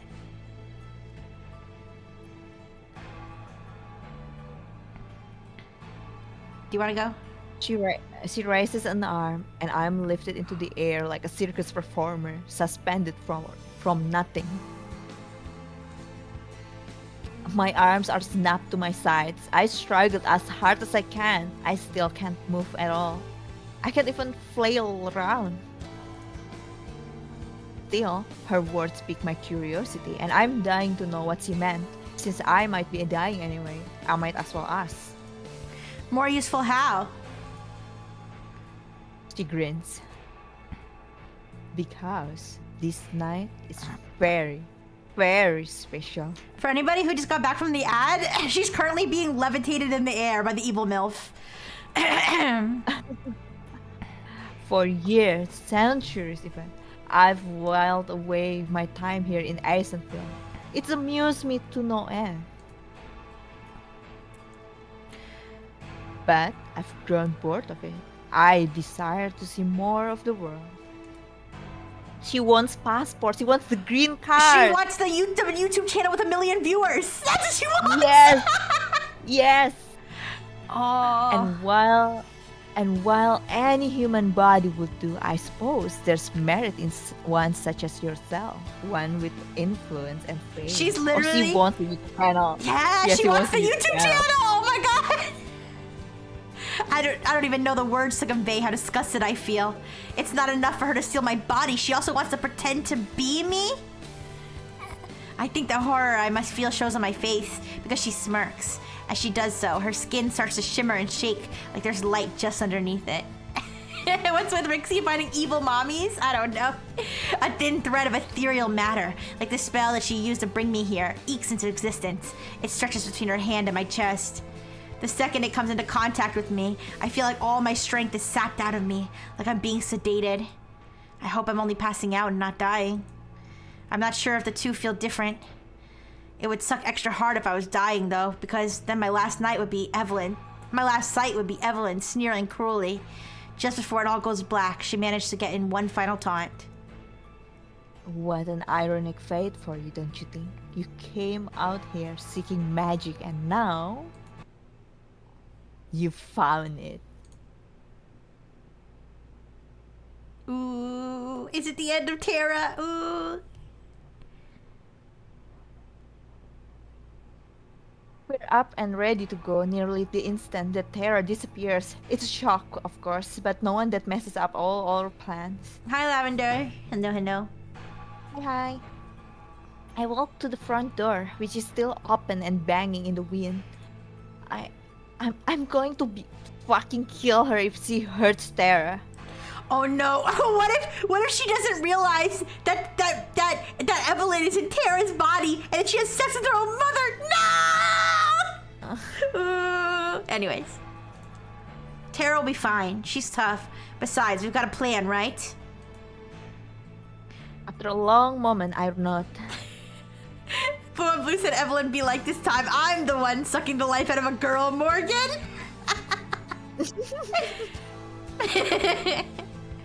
Right. Maddie turns back to face Abigail, who is half hidden by the bedroom door. Are you sure you want to go, sweetheart? You can stay here. Of course not. There's no way you're doing this alone. I'm just a little nervous, that's all. Me too. I'm a lot nervous, actually. We'll be fine, though. If she keeps saying that, it'll be true, right? I wish I could believe it. I wonder if Maddie even does. I scoop up Geladura and wait outside. We need to leave now, but I force myself not to rush them along. A minute later, they follow me outside.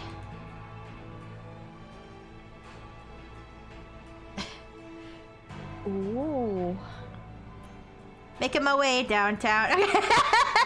Okay, do you want to read it? Walking fast. Faces. We hurry out into the woods. And I'm homebound. We hurry out into the woods. Okay, go ahead. We hurry out into the woods despite some wind and fog, but the night is relatively clear. Are you sure you don't want me to just take you to the church? I would have us there in a second. What's their plan? Two normal lesbians unarmed and a pseudo fairy against a centuries-old witch? I don't know. Punch her in the vagina. I don't know. I don't know, Caesar. I know, but she can't know about our powers yet. If we arrive too fast, then Evelyn will know something's up. It will be nice to take it the easy way like that, but we can't do anything rashly. Not if it might hurt Tara in the long run. Right. We have to wait until her soul is out of its body. That's when we'll send the signal. Do you know how long that'll last? Like how long it'll be exposed? No idea. I hope it won't be instant. You hope? I thought. I wish that I knew more. I really do. But it's magic. Magic is rarely predictable. That's the only way that I can say with confidence about it. The power of quote friend unquote ship will save them. Yeah. Dude, if they said hella or mosh pit shaka. Wait, what? What are you talking about, Lavender? Okay. I'm not sure what more I should say. This is where we'll have to part. Even though I'm making the rest of my journey on foot, Maddie and Abigail will need to use magic to get to the fairy clearing. Before we do though, there's one last thing I need to say. Maddie? I know there isn't really time, but I need to say this since I might not get another chance to. She's gonna be like, sorry for stealing your girlfriend. Geladura nuzzles my chin, reassuring me. I'm sorry. That doesn't even come close to describing it, but it's all that I can say for bringing you out here, getting you involved in all of this. I never imagined any of it would turn out this way. So if you still hate me, I understand. I just wanted you to know. It feels so good to have the words out there. I've spent so much time apologizing these past few weeks, but it's still a bit of relief every time. Morgan. Well, first of all, I accept your apology, but I promise I never hated you. It was my fault for acting like such a bitch when we first got here. And as for everything else, well, some of it might have been Tara's fault, but a lot of it was my fault too. So let's get this over with. We'll save Tara, take care of Evelyn, and then we'll all go home. Simple, right? I just not again. I'm not sure I can talk right now, not without crying. And I hate crying. Yeah, I don't know. I still don't know what Maddie's apologizing for. I still don't know what Maddie's apologizing for. For anybody who's not caught up, like literally Maddie did nothing wrong and she got like the worst of everybody and she just apologizes to everybody for no reason. It's so sad. I wish it were that simple. I hope it will be that simple. But it rarely is. I swallowed a lump in my throat. I have to say something. Oh, okay. All right, guys. This might be our last choice. One way or another, it ends tonight. I'm leaving Eisenfeld and I'm taking Tara with me. Or I'll keep Tara safe no matter what it takes. Wait, what is it? What exactly are the differences between these? I think the second one has that flag.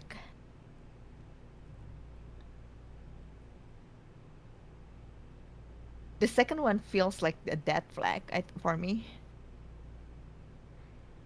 So you think that she'll sacrifice herself? So this one, she's like, we're gonna be Evelyn, and then this one, she's like, I'm gonna sacrifice myself. Is that what you're saying? Yes, this is like yes. Okay. It feels like that. Is there a third option? No. Third option: exit out the game and give up. No. Okay. Wait, quit this game. Do a poll. Do a poll for the choice. Yes. Okay. Full time. All right. So, Did you hear the Discord notification when I got like a notification? I didn't hear it. No. Good. I was so surprised. That was the one something that bothers me All right. So earlier. I'll put what do we say? All right. One way or another, it ends tonight. Okay. I'm just gonna put it ends tonight. It ends tonight, or I'll keep Tara safe. Okay. I'll make it 2 minutes. All right, poll starting. Go. I'm voting. I voted. Tonight.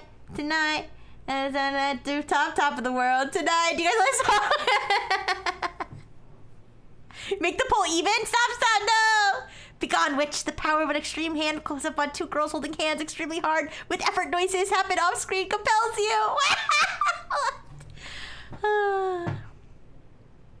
That's what you would say, Caesar? Bitch, I hate you. I'm here because of you. I died because of you. If anything, I'm letting this pass because there are more important things right now than beating your ass. Holy crap, Caesar. Tyler, the Creator's new album? No, I don't think that's the one I'm talking about. You're funny, Lavender.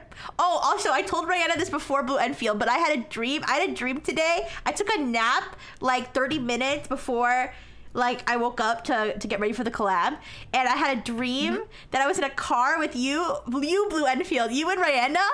You were driving and Rihanna was in the passenger seat and I was asleep in the back seat, and then the car got pulled over. And then I woke up and you were under arrest and Rihanna was gone. And I was like, oh, where's the pole? The pole's at the top. It should be pinned to the top. The pole. Caesar. Anyways, and I was like, oh no. And I was like, where's Rihanna? Where's the girl that was in the car? And they were like, there was no girl in the car. I was like, no, she was here. And I was worried about her, but then I told Rihanna, and then Rihanna was like, oh, I ran away because I didn't want to get caught. I don't want to be a witness. Yeah, she doesn't want to be a witness. I'm sorry you got arrested. I feel, and then I felt like it was my fault because I felt like it was my fault because I felt like you didn't. I felt like I brought you guys to America and you didn't know the American traffic laws, and it was all my fault. And you were under arrest. Ooh. Anyways, these are the dreams I have sometimes, you guys. Anyway, okay, 9 out of however many people. I don't know. It's not telling me now. But yeah, most people said. All I got from that story is that Rixie dreamt of me and Rixie was sleeping in the dream. Yeah. Okay. It ends tonight, you guys. It ends tonight. Okay, we made our choice.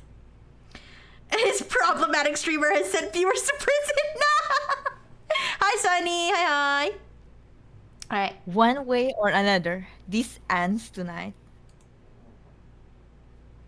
I don't care what it takes. Evelyn will be stopped. Tara and I will live for the life we talk about. That I've dreamt about for so long. I'm going to protect my legacy. I'm not going to let her hurt anyone else. Maddie and Abigail smiles weakly. I wonder how I must appear to them. At first, Maddie thought I was crazy. Even she accepted my apology. I wonder if her opinion has changed. It doesn't matter what she thinks, though. That matters is getting out of here alive. I'll see you too soon. I don't waste any more time talking. I set off to the church. Yeah, hi, Sunny. I'm so sorry to hear that you broke your hand. Oh, no, I told you to be careful. Ooh, it's okay. Well, thank you for stopping by. Yeah, I hope you feel better soon. Get well soon, Sunny. Get well soon.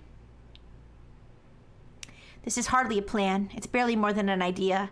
It relies far too much on luck and everything going our way. But it's all we have. Hey, gambling's great. I think it'll go great. The furious wind tells me that I'm in the right place, as if there was any doubt. When I approach the doors of the church, they blast open. I've been expected. I don't waste any time. I rush in. This is it, you guys. This is the final boss battle. Tara floats in mid-air, suspended by invisible magic. She lies prone, but with her arms and legs apparently locked in place. She looks dead. A colorful cloud floats above her, with a long tail spiraling back towards her body.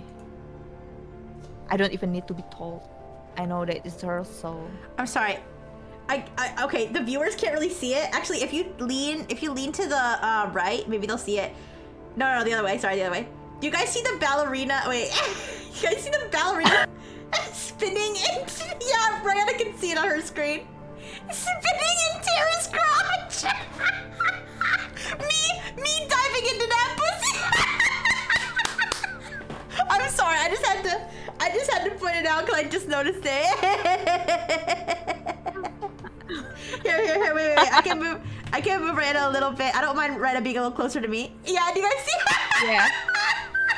She's drilling down into that cooch. Okay, I'm sorry. Guys, this is serious. This is the finale. This is the climax of the. Okay, I shouldn't say the word climax. This is the finale of the freaking game. We need to lock in, okay?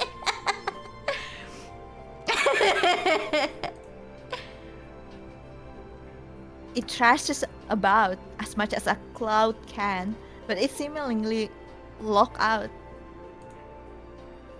Below, Evelyn stands hunched with her back to me. A trail of malevolent white magic tatters her to Tara.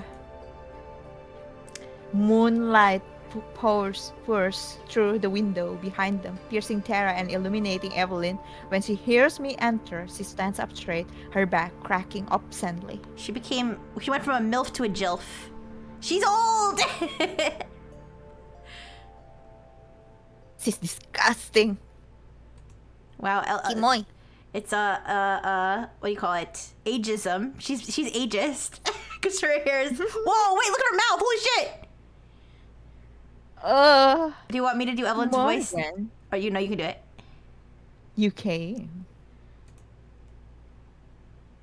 You can do the narration. Okay. Actually, the scene change. Yeah, no worries. Her voice isn't the voice I know. It's raspy and inhuman. It echoes around the church, louder than it should be, dragging itself from corner to corner. I knew you will. You always do. Her body spasms and twitches as if electrified. Still, her voice remains steady and flat. Of course I came. You're not taking Tara. You're not taking anyone else ever again. She laughs, but it sounds like a choke. There's no humor in it. It's inhuman. Know how many times I've heard that before? Countless. And yet, here we are. Predictable. You humans always are, curiously so. You have all this freedom but don't know how to use it. Pity, pity, pity, pity. Soon, I'll have taken the body of your friend, and you will be dead, and I will be far, far gone. Fist fight? That sounds so different in this context. Yeah, just That punch it sounds out. like a completely different meaning Yeah. in this context. Oh. You see, I've grown tired of playing pretend out here in the woods. I've decided it's time for something new. And Tara is going to give that to me. It's Jeladura. Yeah, do you want to go do Jeladura? You'll still be a pretender. Evelyn seems to notice Jeladura for the first time, and she licks her bloody lips. It's you, so you are here too. Fitting. Evelyn's gaze narrows, then her eyes widen once again. She points imperiously at Jeladura and I, and the stone walls of the church rumble in response. I can tell you're still no queen, no more than that brat who stands beside you. You're still powerless. Tell me, who's the pretender now? A brick detaches itself from the ceiling, plummeting down straight toward us. I dart out of the way, barely managing to avoid it. Jeladura yowls as I squeeze her harder than I intended. You're just as pitiful as she is. What did you think you could do? How did you think you had any chance? Or is it just human nature to try even if you are doomed to fail? The moon is at its peak, or close to it. If she waits much longer, she won't be able to complete the ritual, and she'll have done our job for us. Maybe she knows this because she turns away from us once again. I have to stop her. I push my legs forward, but some invisible force pushes back. Like moving through quicksand, I can barely inch forward. Something's protecting her. Inch by inch, I have to keep moving. A pulsing ball of magic starts to form in front of Evelyn, and she focuses intently on it. The light from the moon falls directly on her. Her skin reacts to it, bubbling and boiling like hot wax. It must be agonizing, but she doesn't react. Maybe she's beyond pain. Balls mentioned! Jeladura leaps out of my arms, making her own way beside me. Her breathing is ragged and labored. Neither of us won't waste energy on more words. I don't know what I'll do if I reach Evelyn. I just know that I can't sit still. The coalescing ball of magic. The coalescing ball of magical energy continues to grow and grow, taking on a sinister dark hue, the color of moonless night, the color of empty void. Caesar says, I cast Heartbreak! It starts to spin, crackle, and shimmer. That's when I realized this isn't for the soul transfer. It's too strong, too unstable. A tendril of malevolent energy suddenly shoots out straight towards me. It moves too fast for me to react. It pierces me like an arrow. Godless, fiery pain burns through my veins. My whole body stiffens, refusing to move. I can't even cry out. Each individual atom of my body feels like it's being tortured, like a burning needle is driven through them. I want to scream. I want some sort of release, but I'm not even granted that mercy. Behind the pain, there's a rising, mounting horror. I'm going to die after this. I'm going to die here after all, aren't I? My vision starts to go black. I welcome oblivion. At least then, I won't have to hurt anymore.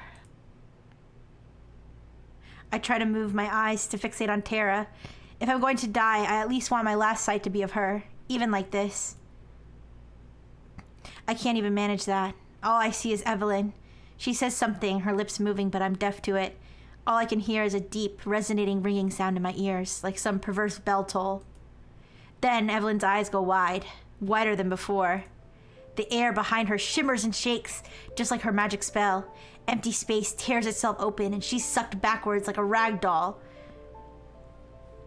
In an instant, the magic and the pain is gone, leaving behind no trace. I fall forward, my momentum having been locked in place with me, and just ahead, Tara crashes to the ground limply. I stagger to my feet, not trusting my body to support me, but it does. The complete absence of pain is a shock in its own right. I feel like I should be experiencing the after effects, but I'm not. All that lingers is the memory. Geladura scurries over to me. Morgan, are you alright? I think so. I feel fine, actually. What happened to Evelyn? That's you. She licks the back of her paw for a second, then stops. I'm afraid.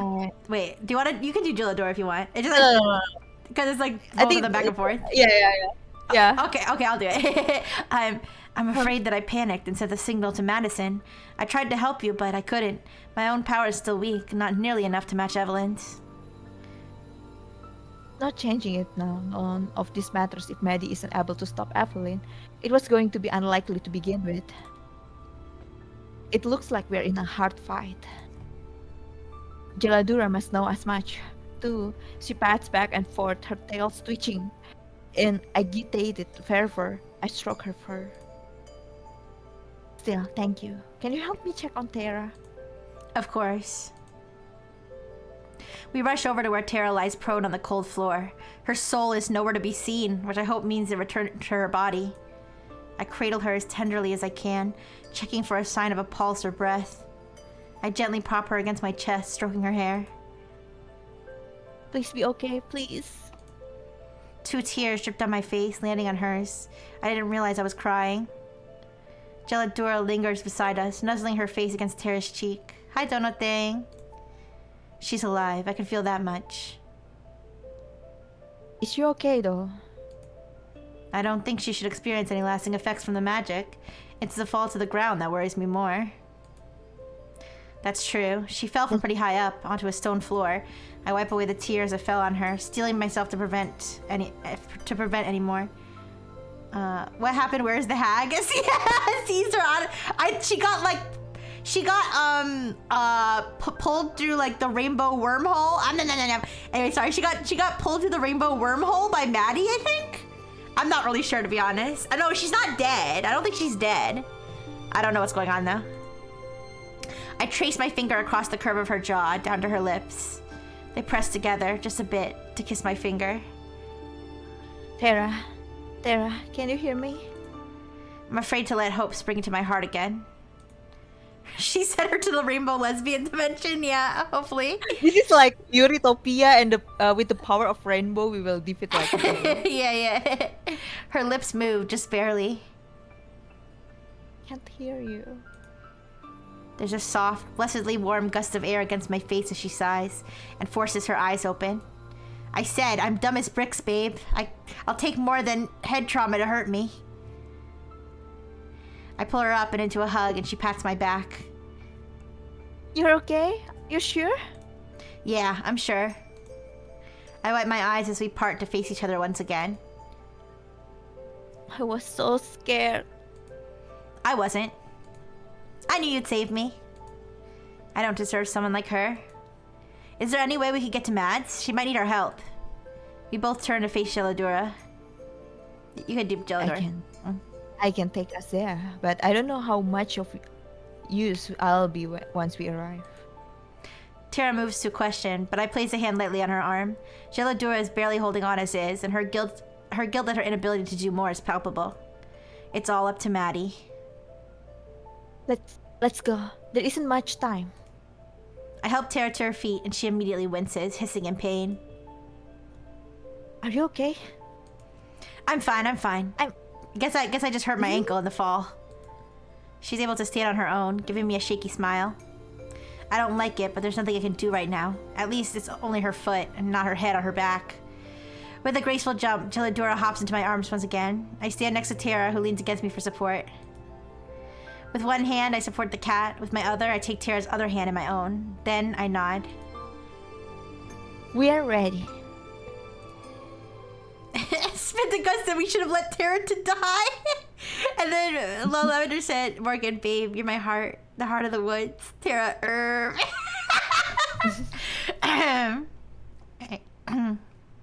My heart pounds as Abigail and I arrive in the fairy grove. This place has been the setting of most of my favorite memories here in the forest. I could have never guessed that it would be where everything ends. I can feel the fairies, my subjects, watching from close by. They don't show themselves, but their presence are like the tiny little pressure points on my consciousness. They're just as tense as I am. Closing my eyes, I reach out to the forest, asking for its aid. It still hurts badly. It laments the terrible pain that it suffered. I promise that it'll be okay. It's my duty as queen to ensure this. I hold the forest in my heart and promise to get rid of its monsic one. Abigail and I walked to the water's edge, nervousness tears at my stomach. Geladura's signals could come at any time. I have to be ready. Okay, so this is this is slightly backwards because this is before they sucked Evelyn into the rainbow wormhole. Okay. High above, the moon offers its light to us. The whole lake is dyed at its silver glow, shimmering and refracting and amplifying. Moonlight caress my face like a lover, warm and invigorating. I indulge in it, letting it sink in through my skin, my roots, my forest. Every little second could be crucial. How do you feel? She holds my hand loosely in hers. Nervous, in a way I've never felt before. Nothing else in my life has been this important. There's never been life or death consequences like this. What if I screw up? I expect to see fear reflected in Abigail's face as well, but when I turn towards her, she looks serene and unbothered. I have complete faith in you, Madison. The fairies said that not just anyone could be queen, but that you could. They saw something in you too. We're all putting our trust in you. The whole forest is, and our friends too. We wouldn't do that if we didn't believe in you. I wish I could use a magic spell to boost my confidence. For all the power that I hold right now, it sure feels insignificant. So far, everything has come naturally. Moving through the woods or interacting with its denizens is easy. But to use my magic against another being, that's something else entirely. But I can't let that kind of attitude overwhelm me. I can't be defeated before it even starts. Abigail's right. Everyone is counting on me. I can't let them down. Thank you For what? for believing in me. She leans forward and kisses my cheek. Always. Always. The word has meant a lot of different things to me lately. The concept of forever keeps shifting and changing, even though I'm not entirely sure what it means. I suppose that after tonight, I will. You know, when we were here before, there were times that I wished it could last forever, where it was peaceful and just the two of us. But now, more than anything, I'm ready to go home. I'm ready for us to make new memories together. Nothing could make me happier. When you come into my life, I thought that it would be a fleeting, like a nice dream, that I might someday look back upon and smile. I didn't dare to imagine nor hope for anything more. But now, well, perhaps You've made an optimist out of me after all. I kiss her forehead, and then her nose, and then her lips. Mwah, mwah, mwah, mwah. I love you more than anything. I love you too, more than anything. Together, we face forward. And that's when I feel it.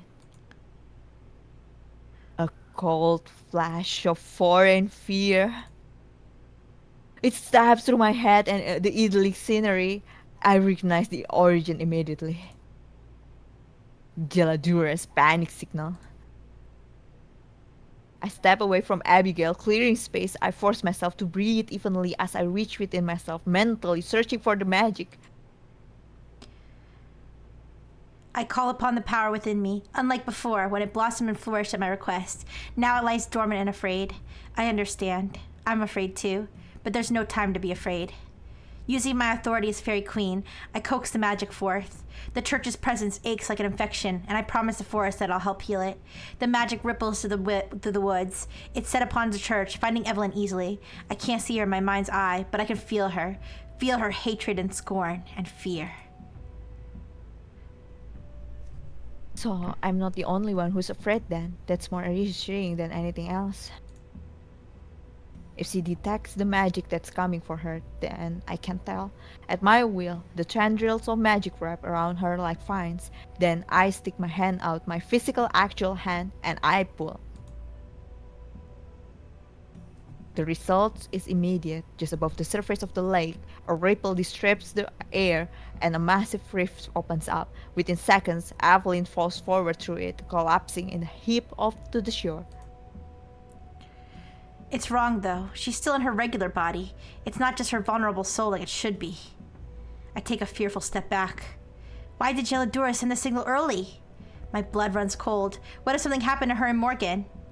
What if she wasn't too early? What if I was too late? I try to rally my thoughts and concentrate on what to do. She quickly picks herself up, wild eyes casting back and forth.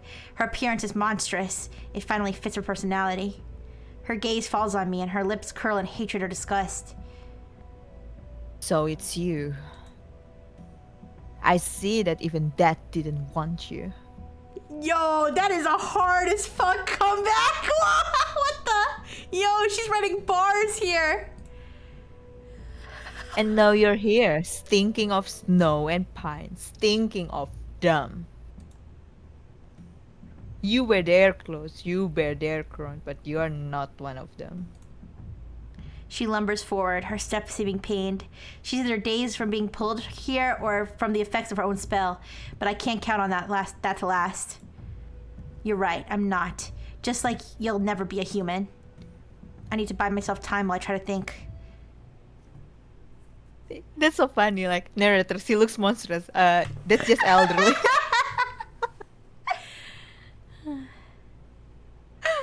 Human. Is that what you think I want? I will be more than human. A gust of wind stirs up, likely at her calling. The trees shake and I plant my feet firmly to keep from losing my balance. I feel the barriers in my mind freeze and break away. She's gone as the world spins around me and the moon shines down on the lake.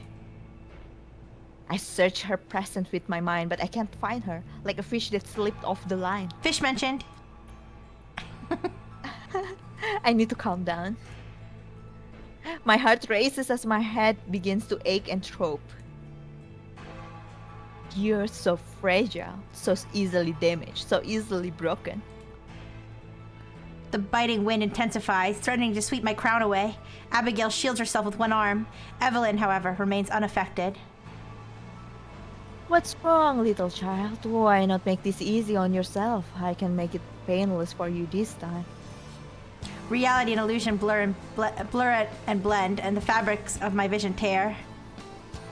She takes another step forward in my mind, shattering what little focus I had. She's almost close enough that if she lunged forward, she could grab me by the throat. Instead, Evelyn scratches at her own neck, her nails drawing blood, but she doesn't seem to notice. High in the sky, the moon watches over us, indifferent. I can feel its light sustaining me, the same as it bolsters her. She turns to look up at it, shivering. Do you know why you were the first to go? Because you were the easiest. all alone, off in the woods. Tragic accidents happens all the time out there. Really, it's my daughter that you have to blame for all this. It's a shame you won't get another chance. I try to find her again with the magic, but I can't. It's like she isn't even there. Where her consciousness should exist, there's nothing but a gaping hole. A void that feels familiar somehow. Her eyes glow red as she faces me again.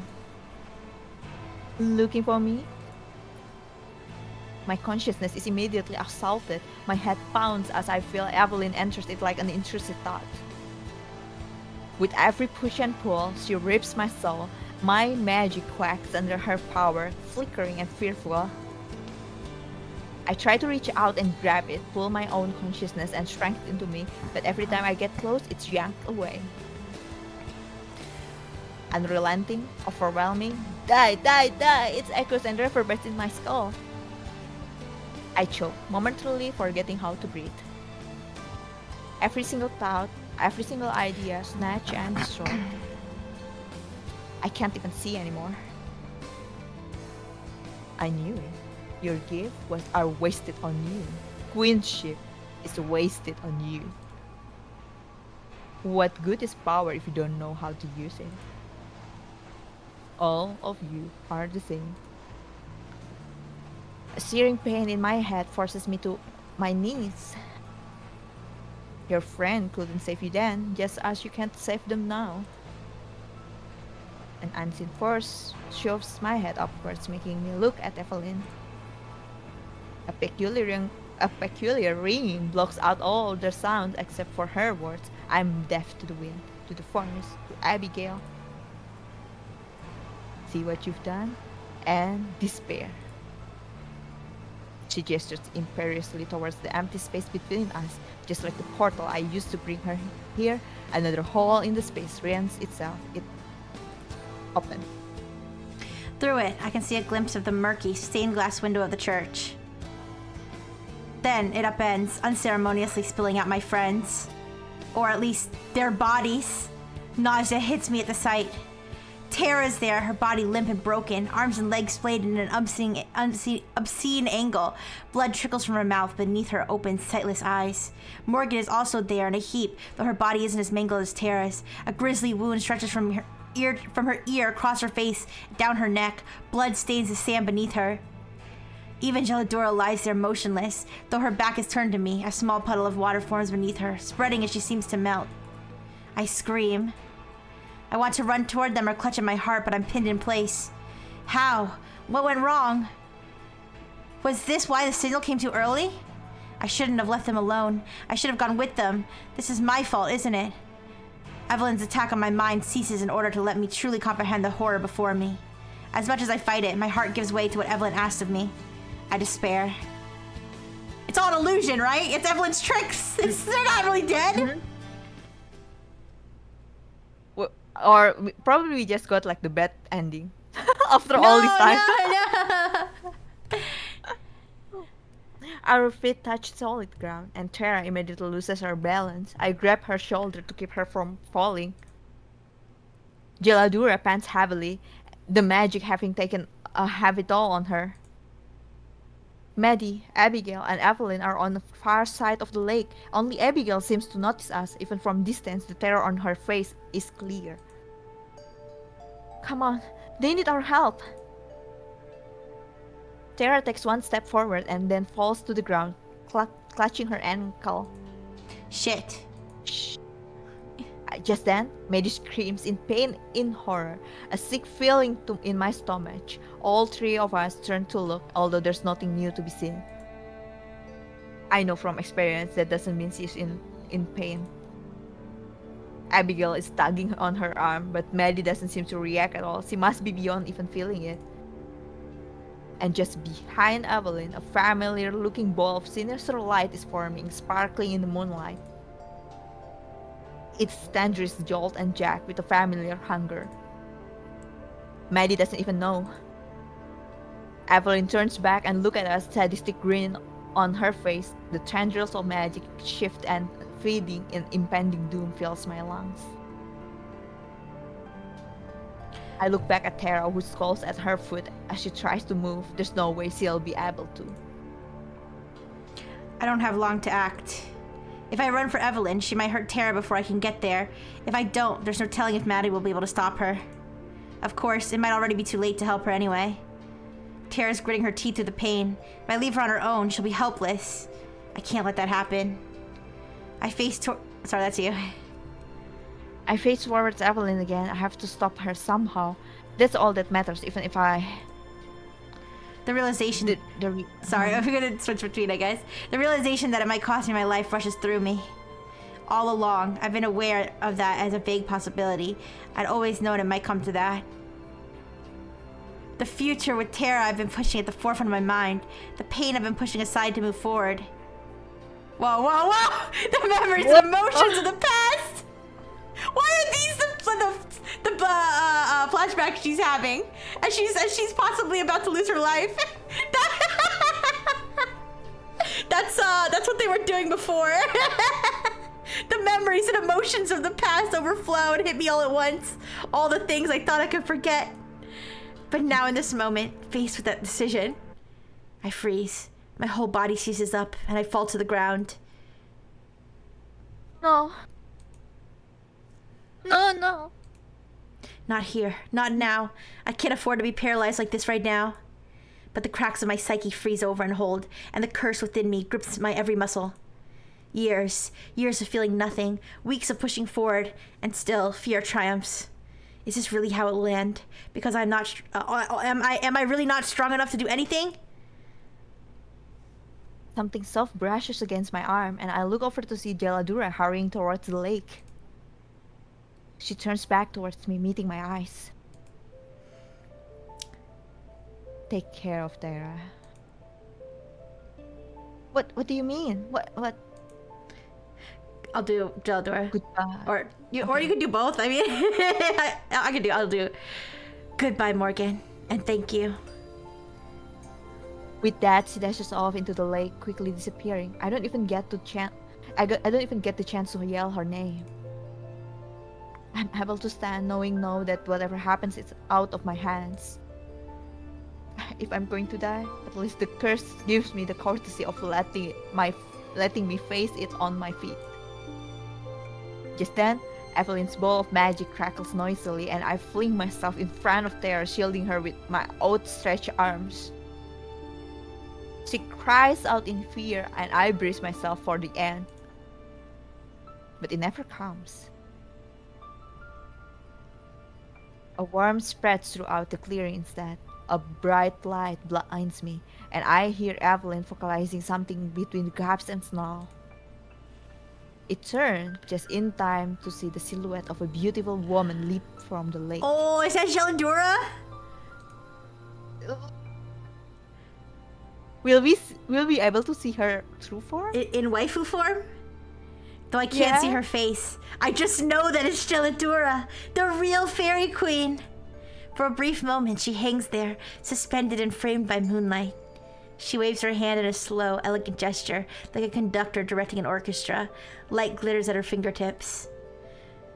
Then she hurls the light toward Evelyn. Here, you can go. Two things happen simultaneously. Oh. The shards of light shred through Evelyn's form, leaving glistening, luminous trails where they cut her. She remains on the shore, frozen in a position of pain, as her whole body shakes and shudders like a glitched image on a TV screen. Then she starts to melt. Starting from her feet and working quickly up her body, she collapses inward on herself, leaving behind nothing but a thick black goo. Ew! That stains the sand. Oh. At the same time, Jeladura limply clashes back to the water, her life force spent. Her fragile form dissipates into starlight that scatters across the rippling surface. Her brief return, asking already over. No, our waifu! Ooh. Everything is quiet. Everything is quiet. Mm-hmm. Sorry. It's okay. Is it over? Is she gone? I think so. Melting away into sludge is a fitting and hopefully permanent end. Tara and I separate, and she leans on me for support. And then we start to hear a buzzing sound. It comes from all around us, spreading through the trees. Fairies burst forth from their hiding spots, swooping over our heads and across the lake. They don't pay any attention to Tara and I, nor to Geladura's sacrifice. Instead, they flock straight to Maddie and Abigail, forming a thick cloud over their heads. I'm sorry, Geladura. I pushed thoughts about her in the back for now. I helped Tara over to where our friends are, as quickly as we can manage. Maddie looks distraught, while Abigail tries in vain to comfort her. As we get closer, I'm able to hear just what it is the fairies are saying. Our queen! Our queen! They chant the phrase over and over. I feel nauseous as I realize the consequences of what's happened. Without Geladura, there's no fairy queen to take Maddie's place. By her own agreement, she has to stay here. Forever. Oh no! I wasn't supposed to go be ahead. like this. Mm-hmm. It wasn't supposed to be like this. Just Tara and me without Maddie and Abigail, and it's my fault. Something's changed about the fairies' magic the instant Geladura and Evelyn died. Maddie and Abigail both faded away from sight. We didn't even get to say goodbye. It's not like they're actually dead, you know, so you don't really have to worry about them. Tara has been saying stuff like that since we got on the train. Since before then, in fact. Her wording makes it sound like she's trying to reassure me, but I know it's more for her own sake. Not that I mind. I'm willing to indulge anything that makes it easier for her. They're so evil. That's true, and with Maddie's magic, I'm sure they'll never be bored or lonely. Tara's so fucking tone deaf. She's so fucking dumb. Also, I think we got the not best ending, I think. Oh, here, I'll do Tara's dialogue.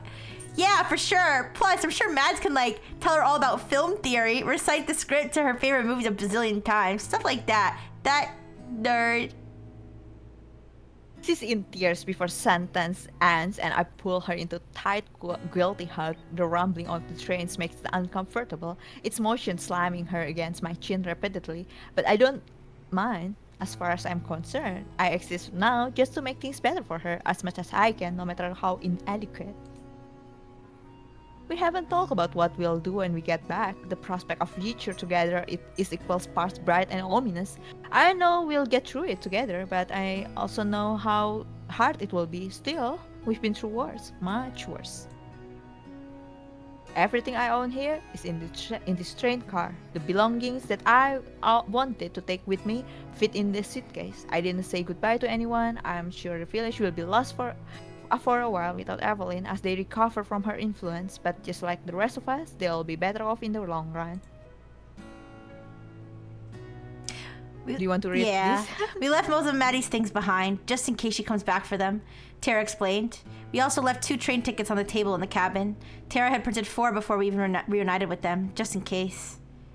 They all died? No, I'll explain. Well, basically, it's Evelyn, so the evil lady and then the cat who came back as a human, as a fairy queen, both died. So Geladura sacrificed herself to destroy Evelyn. However, because Geladura died, Maddie has to stay as the fairy queen because she had 3 days to find a new fairy queen. So now she has to stay in the forest because she can't leave. The fairy queen can't leave. And then Abigail stayed with Maddie. Yeah. Anyways. For so many years, I dreamed of a train ride like this. A one-way trip out of Eisenfeld and toward a new life. There are still hours to go before we get to the city, and then hours of waiting for our flight, and then hours to be spent in the sky. I wish I could sleep through them all. Neither Tara nor I got any rest last night, even though we tried. We just spent the whole time tossing and turning. Do you want to go? In my mind's eyes, I kept replaying those final moments as I hesitate and as Geladura sacrificed herself. It was only due to the rippling moonlight that she was able to stop Evelyn, to save Tara and I. If I had done something differently, then I'm sure it wouldn't have ended that way. Maddie and Abigail could have been here in the train with us, Geladura back with the fairies. Except this is real life. My choices brought us to this point, and now we have to live with them. All I can do now is to make the best of what we have left. Even if it takes years, I know that we can heal. Together, I'm looking forward to that day. I'll become the kind of person that Tara deserves. Ooh, I don't like that ending. I want Geladura to live. We get the bad ending, I think. We have to. Is there a way for us to quickly go back and see the other endings, or do we have to like replay it from certain parts? Cause I only I only have one save. Let me see. Let me Google it. Stretch break. Yeah, stretch break as we try to figure out if we can get the other endings. Ugh.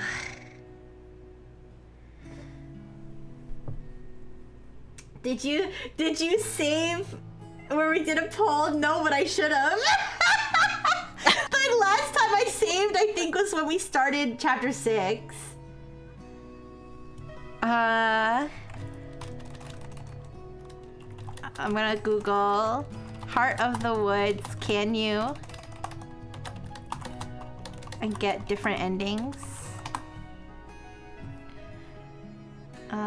It says you can experience with different endings in single playthrough. The game features multiple endings based on choices you make. You can revisit those choices by reloading your save file. Oh no! So it's over for us. I should have saved. It's over. I should have saved. I should. Yeah, it's over. I'm sorry. No cryptids were harmed in the making of this game. I'm sure plenty of lesbians were harmed though. Oh no! Wait, is there more? Oh god. Sorry, that's my fault, you guys. I learned my lesson. I don't play a lot of visual novels, so I didn't know. Okay, I didn't know. It takes a week or two before Tara is able to go into Maddie's room. She only stays in there for a few minutes before tears start flowing. After 3 weeks, she calls Maddie's family. I hold her hand while she listens to them sob. No! They don't speak to her again after that. It takes 2 months for her to be ready to start clearing out Maddie's room. BT, I think BT's their dog. BT keeps scratching at the door, waiting for Maddie to open it and let him in. No! It takes a long time for her to make her video about what happened. She keeps not the apology video on the paranormal channel. She keeps it vague. She moves on to something new. We get our own place. The old house had too many bad memories. We give our new home a life of its own. We heal. We grow. I wait a long time before I propose. About 5 years after we first met, I get down on one knee and ask her to spend the rest of her life with me. She freezes for a moment. I start to worry. Then the tears start flowing and she puts on that big goofy grin. Here, I'll do her dialogue. Obviously, I wasn't planning on spending it with anyone else. Her parents are thrilled. To my surprise, they love me now. Now I get to call someone mom without feeling sick in my stomach. Mom helps me pick out a seat. Dad helps me pick a venue. It all goes smoothly. We get married in the spring. She can decide if she wants to wear a dress or a suit, and end up wearing both, a suit jacket over a gown. I love it. She writes her own photos and everybody loves in the front row. There are 2 empty seats. It was her idea. You never know. They might still show up. It'd be mad awkward if I didn't have a place for them. They don't show up. But somehow I get the feeling that they know. Wherever they are, I bet they're happy for us. I hope the 2 of them are as happy as Tara and I are. I kiss Tara on the altar. It feels like I'm kissing her for the first time. It's the most wonderful moment of my life. And as I kiss her, I silently thank Maddie and Abigail. Jeladora too. This wouldn't have been possible without them. That night, I carried Tara across the threshold. She wants it to be as cliche as possible. I have to admit, I like it. It's sweet, it's happy, it's healing. We're complete, and we will be for the rest of our lives. Yeah, Caesar said I'd give this marriage 2 years tops. Thank you, Maddie. Thank you, Abigail. Oh, goodbye. No! I'm in shambles. Why am I here? Yeah, the achievement. Why am I? Yeah, the achievement I got, I said, for getting this ending is why am I here? Seriously, why am I here? Oh my gosh, you guys. I don't think I can. I don't think I can. Like, I don't know. Yeah, I think it will be difficult. It's my, yeah, I think it's my bad. It's my bad because I didn't say, I learned my lesson, you guys. I learned my lesson when I play VNs that I have to I have to Create multiple save. saves. Yeah, I gotta make multiple saves. But, give me 1 second. Okay. So, I don't remember.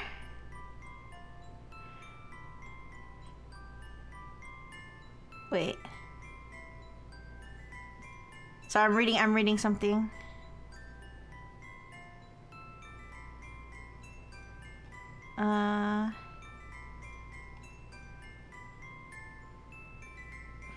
Oh, you can't. Okay, I can't get the good ending because of something I did in chapter 3.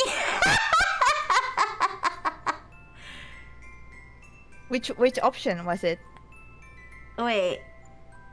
So in chapter 3, it says I should have said I should let her mourn. I don't remember what.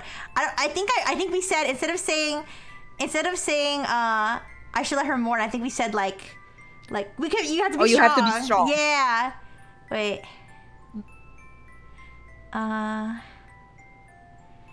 It's possible to get the good ending by choosing I need to be strong for her, and then there's nothing we can do. Oh shit.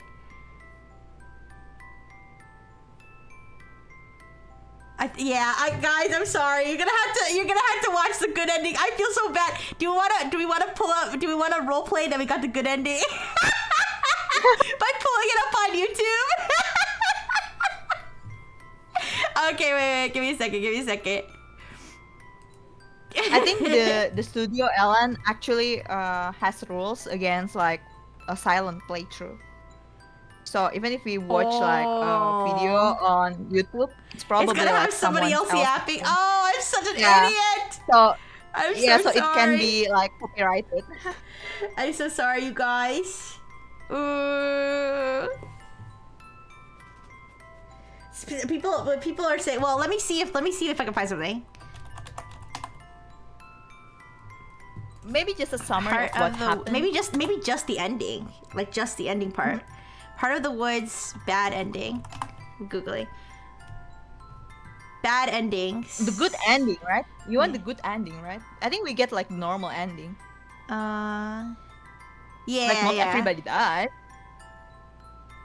Bad ending number 1. Wait. Oh my gosh, there's people talking over it. Yeah, it's. Ooh. Happy ending. Wait. The worst ending. I think this is someone talking over it. Yeah, it's all with people talking. You're right. It's all with people talking over it. True ending and bad. What about this one?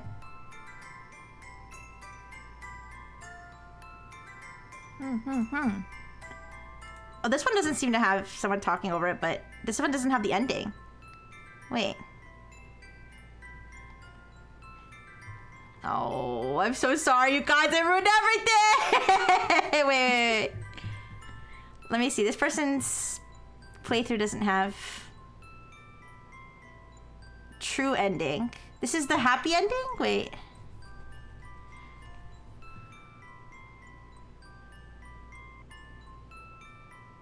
Okay, I think I can show you guys. I can at least show you guys the good ending. Do you guys want to see the good ending at least? I don't know about the bad ending, but you guys can look that one up if you hate everyone in the game and want to watch them die. All right, so let's shout out to. Well, I don't know if I want to snitch, but the person's that they posted it without commentary, but the person's freaking logo is on here. I don't know. Actually, they might be doing commentary, but they're just not on the screen. We'll watch it without audio. All right, let me find the ending. Because this is like a whole hour of playthrough. Wait.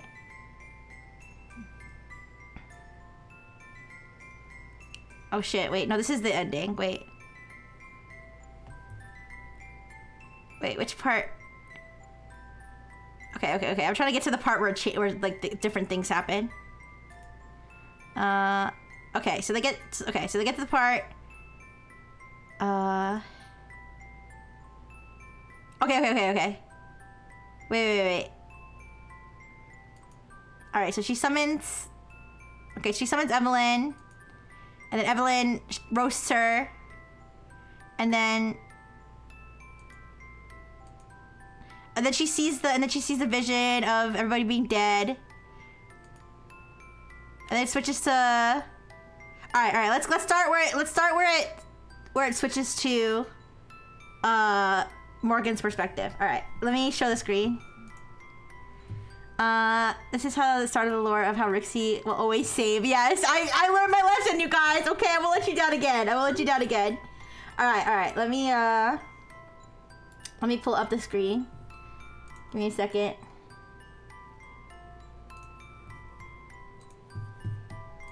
Okay. Okay, so do we want to try to read it really fast as the person's clicking? Yeah, okay. There. Here, Tara takes one step forward and falls to the ground, clutching her ankle. Shit! Just then, Maddie screams in pain or horror, a sick feeling in my stomach. All three of us turn to look, although there's nothing new to be seen. I can't see it because it's delayed on my screen. Oh, yeah, wait. I can show you, wait, here, I'll show you on Discord. Sorry. Give me 1 second, you guys. Sorry.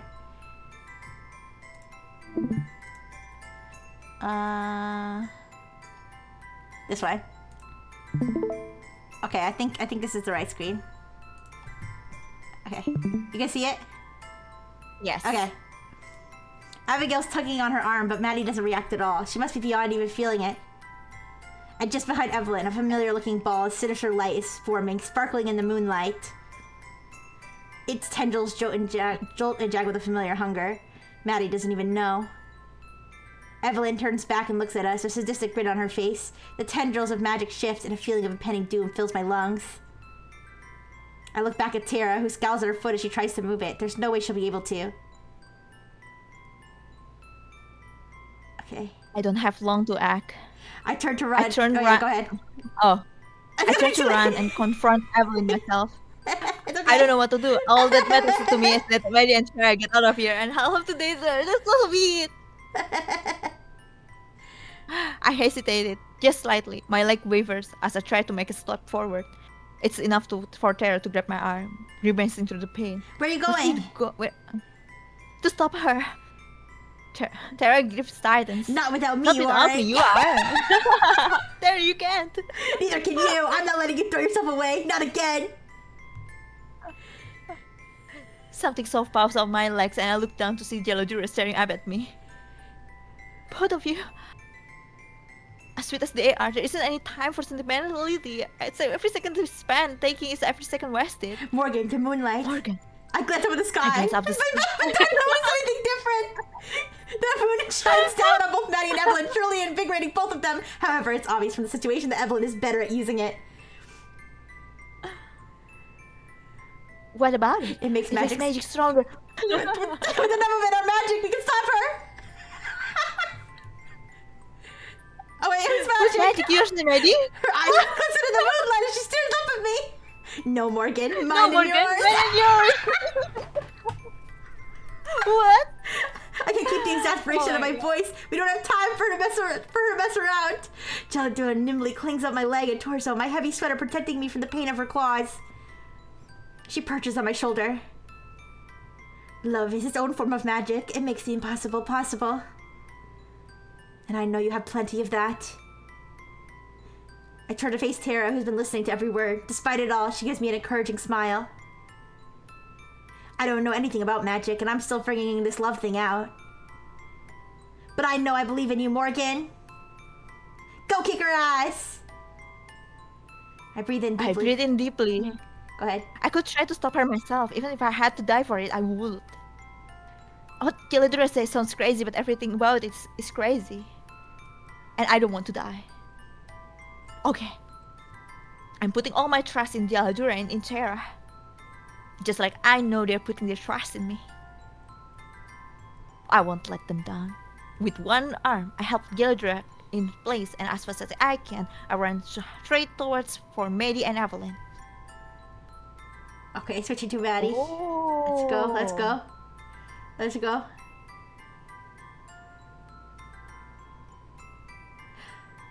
Now do you understand? Everything you've done still wasn't enough, even cheating death itself. Now join them.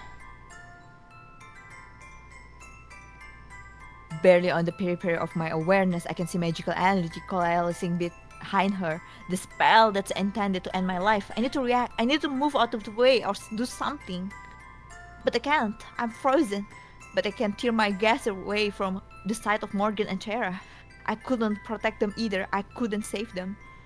Maybe I deserve this too. I wasted the second chance I was given. Maybe I... And their presence cuts through the haze of my mind, giving me a sudden spark of clarity. Madison! She must have been calling my name for a while. Madison, it isn't real. You aren't alone. Her words cut through my despair like a hero's sword. I lock eyes with her and I welcome her into my own head. She's so vibrant, so present, that she forces out Evelyn. Everything that I was feeling just moments before, all of the fear and horror swept away, and it's replaced with only one thing: love. She helps me make myself again. Make me myself again. Time itself has stopped, or rather it doesn't exist here. Right now, we are the only two people in the universe. I'm aware that this is only a vision, and not reality, yet somehow, it's more than that. Perhaps it's a different kind of magic. We are surrounded by light, stars, flickers, watching us to see what will happen next. I witness both myself and Abigail, but it's not just the versions of ourselves that are here now. Rather, it's our future together, the two of us happily loving, smiling, growing old. It takes me only an instant to understand she's the one imagining it, sharing this with me the same way the fairies did. This isn't just a wish of possibility, it's a promise. Both in my mind mind and in the real world. I take her hands. I don't worry about Evelyn because in my heart I know we've already won. I look Abigail in the eye and I say just 2 words. I do. I focus on the feeling of her hand against mine and the knowledge that she's with me. I steady my breathing and face back toward the scene that Evelyn's conjured. Only now do I notice the imperfections there. Morgan's sweater is the wrong color. Tara's hair clips in the wrong shape. But even the marking on the Geladura's fur is different. It's AI! AI! AI! I should have known. They're a bunch of illusions. It's always been illusions. Deep fake! Deep fake! I almost fell for the same trick twice, but it won't happen again. Deep fake! Oh, before my eyes, the fake image flicker and dissipate. For the first time, Evelyn takes a step backwards. Shaken by my resolve, the spell she'd been charging collapses into nothingness. Alright, do you want to go next? Yeah. She shadows yet again, harder than before. She shakes so hard that it looks like she might fall apart. But she doesn't. When she faces me again, there's still murder in her eyes. Evelyn takes a decisive step forward and outstretches her hand towards me. She opens her mouth, bearing rows and rows of teeth at me. I feel Abigail press into my side and the vision disappears. Just then, I spot Morgan running toward us, Geladura in her arms. The real Morgan with the real Geladura. As they approach, I feel Geladura's thoughts collide with my own. She sends me an apology for the signal, conveying in an instant everything that had happened. Then she sends me a request along with 2 words. I'm ready. Maddie, the lake! Even Evelyn turns around to see what Morgan's talking about. Then, without warning, Morgan turns and dashes into the pond, with Geladura still in her arms, submerging them both in the water as they vanish from sight. Tara skids to a stop, watching the spot where they disappeared, as the shimmering of the surface of the pond scatters moonlight. I understand. For what I hope is the last time I drew up the magic that the fairies have contrasted me with, I coaxed it out every nook and cranny of the forest, from the frozen ground under our feet to the highest reaches of the tallest trees. I implore the forest to help me. Within an instant, I can feel its response. From the fairies hidden just out of sight, from the forest spirit waiting forlornly in its roof, from Alma's mother, her child taken from her unfairly, from Morgan's and Geladura's putting their fates in my hands, from the fairy moon itself. I move with the power of the moonlight. I move with an easy confidence in doing something that I know I was born to do. All of my short time as Fairy Queen has been building up to this moment. I step forward, bolstered with energy, and no longer afraid. I feel out the gaping hole where Evelyn's mind should be, the black, vile reminder of the existence she forsook and the lives that she stole. I find her like a roach, skittering and afraid, and I bind her. I'm sure that it sears her like fire. She shudders and shivers and quakes in the moonlight. Moon sickness.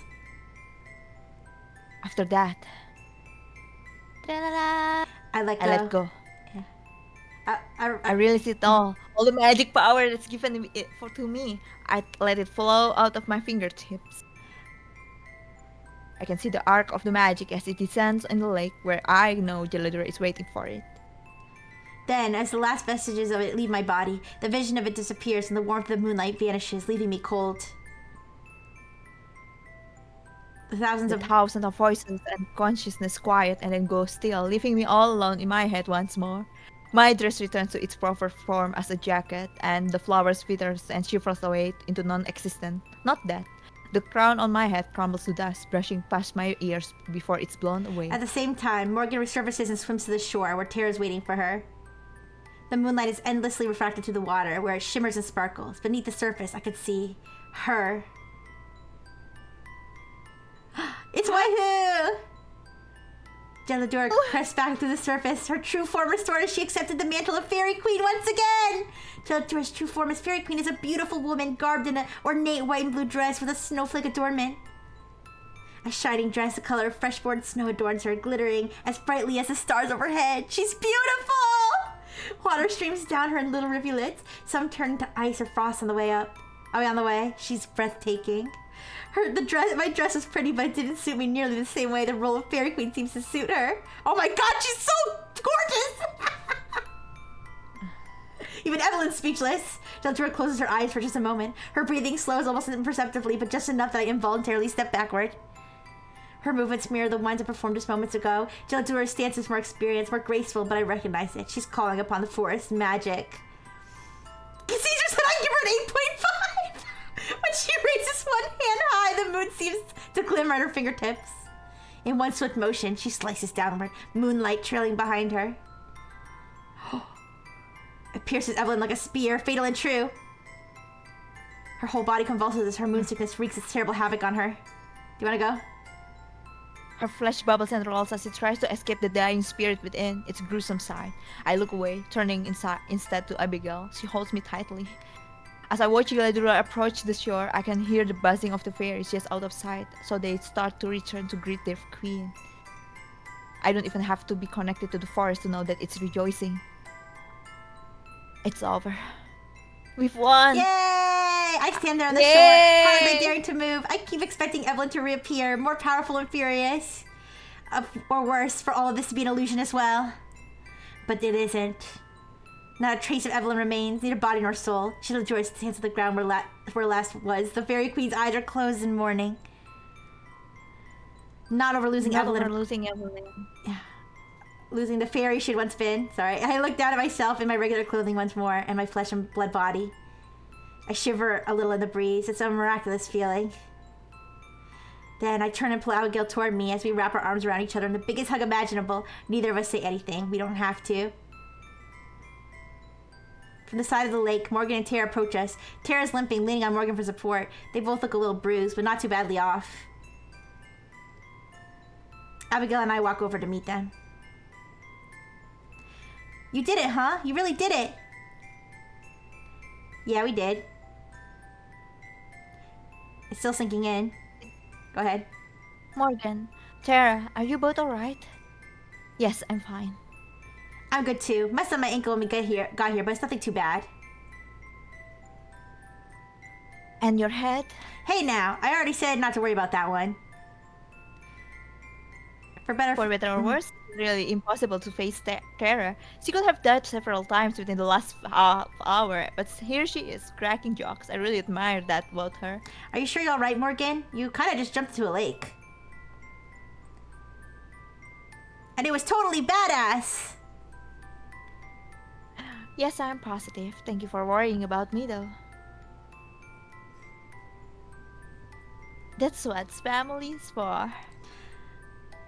The two of them exchange a smile. As they do, I look up to the sky once again, and for just a moment, I close my eyes. In my head, I offer a word of thanks to the forest for its protection and for everything it did for me. A chilly breeze blows in the response. All right, you guys. We got the good ending. We're so awesome. Yeah, wow. First try. Yeah. First A loud try. buzzing fills the air, and we watch the swarm. I step back to signs of my friends as the fairies arrive, joyously fluttering above Geladura's head. A bright smile illuminates her face as her people welcome her home. They don't speak. Their need for human language is now gone. They don't acknowledge me at all. I strain to try to spot Hey or Frio and Non, but I can't. I'm sure they're there amongst the rest of the hive, but they don't pay any mind at all. Maybe that's for the best. So this is like really cool. She and Morgan are both watching, somewhat awestruck. When we get home, Mads, you gotta write an autobiography. Either that or the best fantasy novel ever. I'm sure you can make millions off a book deal. Yeah, the first try. I wrap my arm around Abigail. I'm good. I've got everything I need right here. Abigail grins, putting her arm around me in turn. Tara groans and make an exaggerated gagging noise. Hey! Okay, if you're gonna be all sappy all the time, then. Morgan interrupts whatever the consequences will be by leaning forward and kissing Tara on the lips. That shuts her up fast. Then we'll just have to outdo them. For maybe the second or third time ever, Tara looks like she doesn't know what to say. But in a good way. As we all laugh, Geladura approaches us, and the rest of the fairies forming a cloud over her head. So it's over. There's much to be done. The forest will need time to heal and recover. It will take years, but it will happen. Thank you, all of you. Mere words cannot express how grateful I am, how grateful the forest is. Especially to you, Morgan and Abigail. Your family has suffered so much over the years. That's right. Geladura was there with Morgan throughout everything. She's the one who can even come close to really understanding what Morgan's been through. It's over now, though. Just like the forest, it will take time to heal and recover. But we'll be okay. I know you will. Geladura faces away from me, looking out toward the forest, at large, and toward the waiting cluster of fairies, her domain and her people. What about the folks back at Eisenfeld? What'll happen to them? Yeah, without Morgan's communal pussy, what'll happen? I imagine they'll recover from the glamour rather quickly. I wouldn't be surprised they don't even remember Evelyn's existence. There might be some difficulty as they figure out who will manage the affairs. She turns back to us now, smiling. In particular, she looks at Morgan. But I don't imagine any of you will be around to concern yourself with that. At the same time, Morgan and Tara reach for each other's hands. They smile at each other, meeting halfway. And you, Abigail, are you looking forward to leaving? Certainly. I've heard so much about the rest of the world from Madison and Tara already. I can't wait to see it myself. Although I'm a little nervous about what they're really called? Airplanes. Airplane. Yes, those. I do hope they're safe. She looks to me for support and I put my arm around her. It'll be fine, I promise.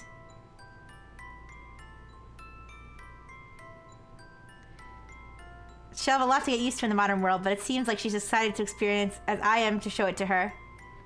Even Morgan will have some acclimating to do after spending her whole life in Eisenfeld's limited amenities. How's she gonna get a passport? Oh wait, I don't know. It's fine though, as Morgan mentioned. We have so much time.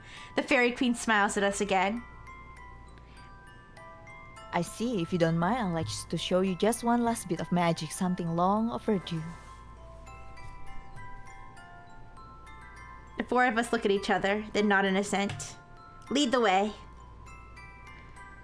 Geladura takes us around the pond to the far side, right at the boundary of the bare ground and covered snow. She kneels down, scraping together a mound in her hands, while the rest of the fairies watch from above in the reverent silence, their usual knitting muted for now.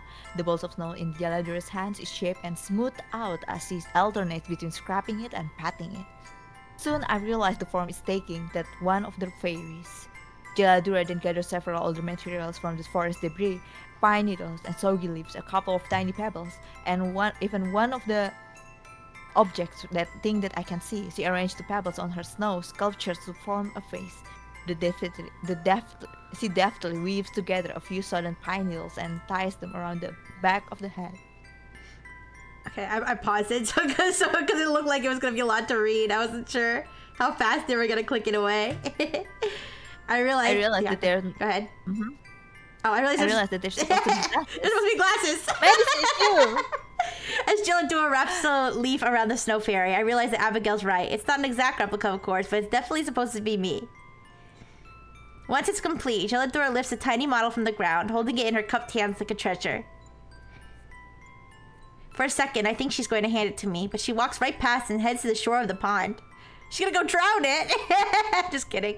With her back to us, she lifts her arms, holding the tiny sculpture aloft.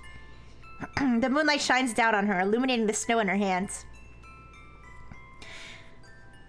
The air around them starts to glimmer and sparkle, the light of the moon refracting off of nothing. Jaladura's body glows with a soft white aura that's brightest in her hands. Then a little fairy in her hands flutters to life, flies into the air. After just 2 beats of its fragile wings, it turns and joins the rest of the swarm, where it's immediately accepted into the fold. The Fairy Queen turns back to face us, the sparkly magic now calm once more. A tribute in your honor.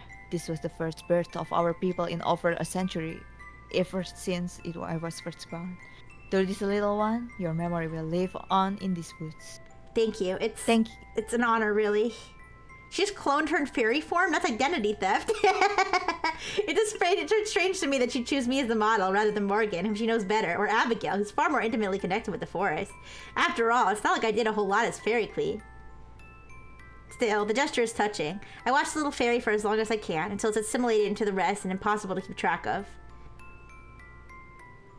Tara is positively green with envy. Before you leave tomorrow, will you come to join me for a final time? We have one last farewell to make. She looks at Abigail as she says it. Abigail's eyes widen and then she nods. We've got a late train, so it's easy to do. You already got us tickets home? Hell yeah, one of us has to be on top of things around here. She smirks and I playfully smack her shoulder. Going home. Yes, the thought of it is exciting. The prospect of returning to our normal lives without having to fight for them. But now it feels like a kind of a dream. But for once, one that I know will come true. Alright guys, where's the epilogue? The sound and smells of Morgan and Tara preparing breakfast, wafting to the bedroom, eventually stirs back into gear. I pack what little clothes I brought while Abigail gets dressed. I'm sorry. Meowing, y'all! Please don't ever say that again. But good morning. Hello. What are we eating today? Wow, you don't waste any time, huh? I've wasted a lot of time not eating and I intend to fully make up for it. You're in luck. I brought over all the food I had at home, so there's plenty. She sets a platter of pastries on the table and Abigail immediately dual wields a blueberry muffin and everything bagel. Wait, you already went all the way to town and back and then made breakfast? Yes. Isn't she amazing? Morgan blushes. That might be the first time I've witnessed that. Sheesh! Crumbs litter the table in the aftermath of Abigail's enthusiastic eating. I've never met someone so delighted just to be eating food. Yeah, they haven't met me yet. Have as much as you'd like. I'll be bringing the rest of. Okay, I'm not sure. I think of the train. Oh wait, let's go back. Wait. I think she said. Okay, watch. I'm gonna accidentally go back an hour. Wait. Oh shit. No, it's okay. It's okay. Yeah, I think she just said like, well, I'm gonna bring more on the train or something. Yeah, don't worry, it's not important. We don't need to know exactly what Abigail's gonna be eating at all moments. After we finish, I help her take the dishes back to the kitchen and set them by the sink. Morgan starts washing them right away. I'm not sure who I'm washing this for, but it feels wrong just to leave them dirty. What'll happen to this place once we're gone? She shrugs. I'll leave the key on the shop. I don't really care beyond that. It's nice not to have to. Well, it will be just a new place for the village lady to hang out, you know? The rest of the cabin is already immaculate. The blankets are folded, the furniture is realigned, everything is in its place. I'd say it's even tidier than the day we arrived. Yeah, she can rent it out as an Airbnb. I give my bedroom a final once over, looking for anything I may have left behind.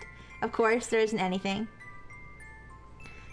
I shut the door. I shut the door behind me. The action has a sense of finality to it. Everything else is waiting for me in the living room. So we're going out into the woods one last time, right? Yes, I need to say goodbye to a friend. Oh, forest daddy. Whoa, you know someone else in the forest? Is it Elvis? You're never gonna let that go, are you? Never. Who's Elfish? Don't worry about it. Tara's just being dumb. Aren't I always? You got me there. Anyway, you'll see when we arrive. I don't want to spoil the surprise. Plus, I want Abigail to be able to share a peaceful farewell. Especially remembering what she told me about the fairy queen and the forest spirit. Yeah, you get to see your boy, the forest spirit, one more time. We head outside of the forest. We head outside. For the first time since we got to Essenfield, it's not that cold out. It's packed. It's even a bit warm. I wonder if it's a coincidence or if it's also something to do with the Evelyn being gone. Neither would surprise me. We haven't gone very far when Geladora suddenly appears, popping into sight just a few feet away.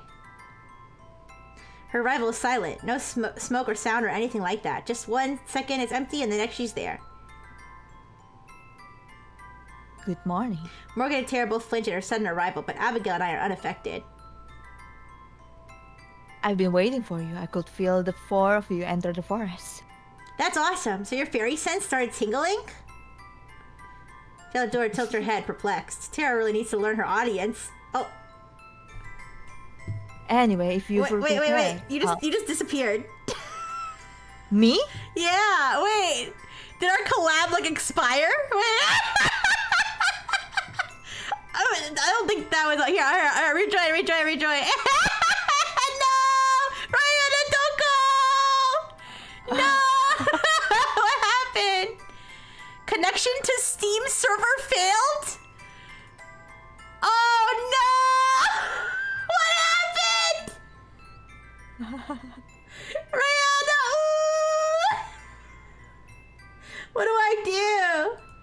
It looks like it's on my end. Wait, I'm gonna reset. Here, I'm gonna reset VTube Studio. All right, 07, you guys. I'm going with Rihanna.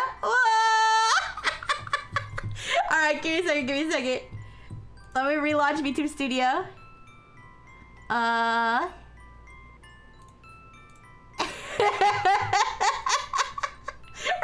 We got they the said best. a bad ending. No. Give me a sec. I'll see if I can bring her back. If I can't, yeah, I don't know. We might have to do PNG, Rihanna. I don't know. I hope not. I'm okay with doing PNG. Yeah. All right. Okay, I'm back now. Let's see. Wait. Oh, Dr. Fish, you're not allowed here. No boys allowed. All right. Anyways. All right. Let me. Okay. It looks like it's connecting now. Okay. I'll make the password the same as before. Okay. And it looks like I already invited you, so I'm starting the collab now. Okay.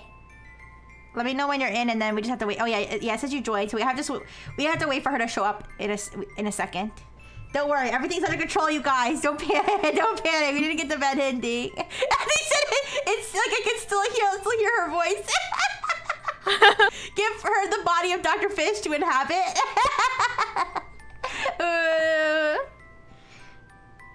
I like her other body better. No panic, no panic.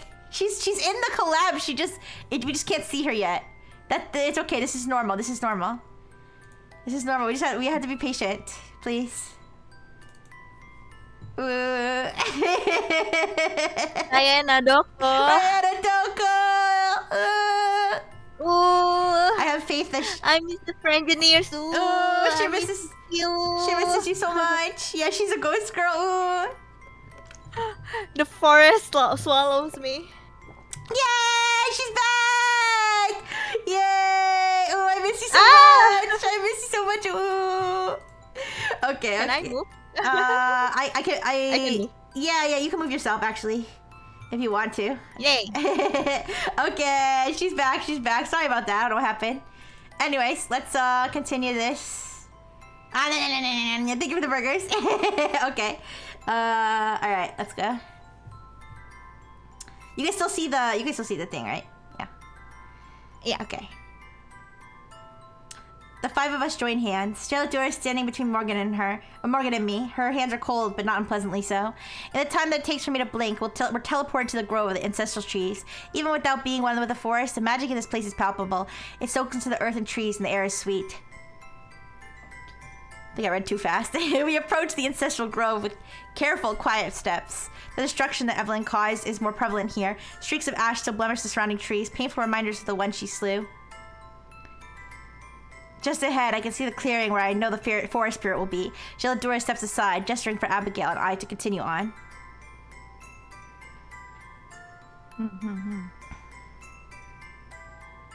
Oh, when the forest spirit comes into view, something. The spirit looks even weaker than the last time I saw it. Previously, it looked old. It looks downright ancient. Its once terrifying eyes have lost their luster. Go ahead. Its wooden body is even more knot and wrapped than before. It's so small. Is this your friend? Without turning around, Abigail notes. For all these years we've been together, it was the forest spirit who saved my soul even when Evelyn came from my body. Abigail reached out a hand, going to the forest spirit's side. Like every time before, I also keep my distance. Abigail, I know. It's time, isn't it? Geladura nods. The forest spirit spears down the girl by its side. I'm sure that it loves her back. Abigail takes a single step backwards and Geladura moves to her side.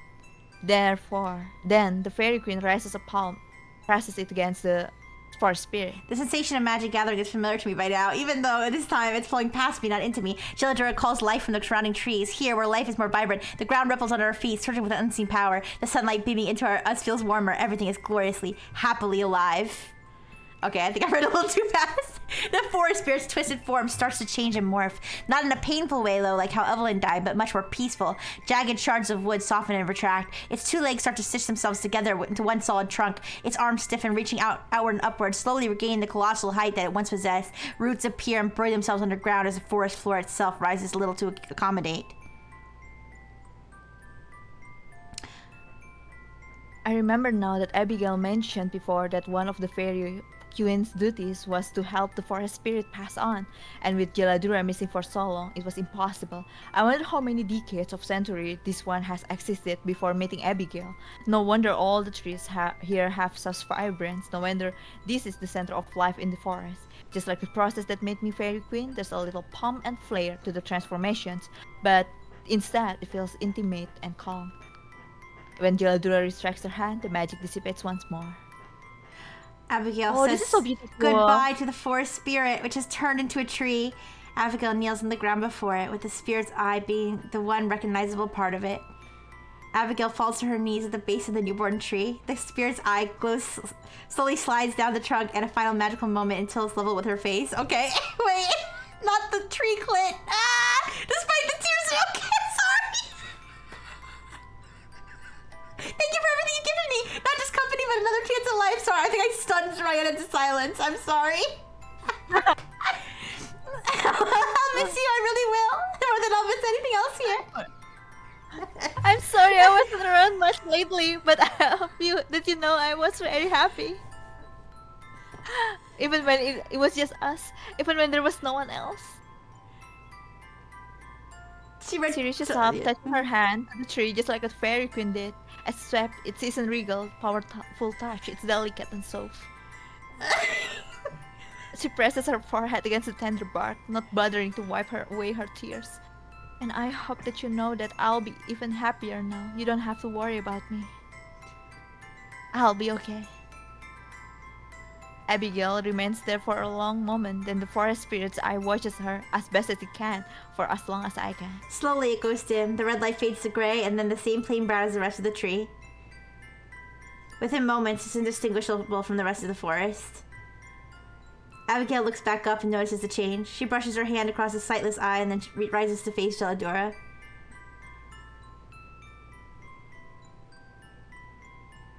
Thank you. I'm sure you made this life that much more wonderful as well. I hope so. Tara, do we still have time before we have to board our train? Couple hours, yeah. If it's not trouble, I'd like to return to the fairy groove one final time. I'd be happy to take you. Tara and Morgan not in approval. They've both been keeping pretty quiet, although that's only unuseful for Tara. Still, I'm glad she's being considerate on the solemn. Once more, Jill takes our hand. transports us to the fairy clearing. Okay, I'll read this one.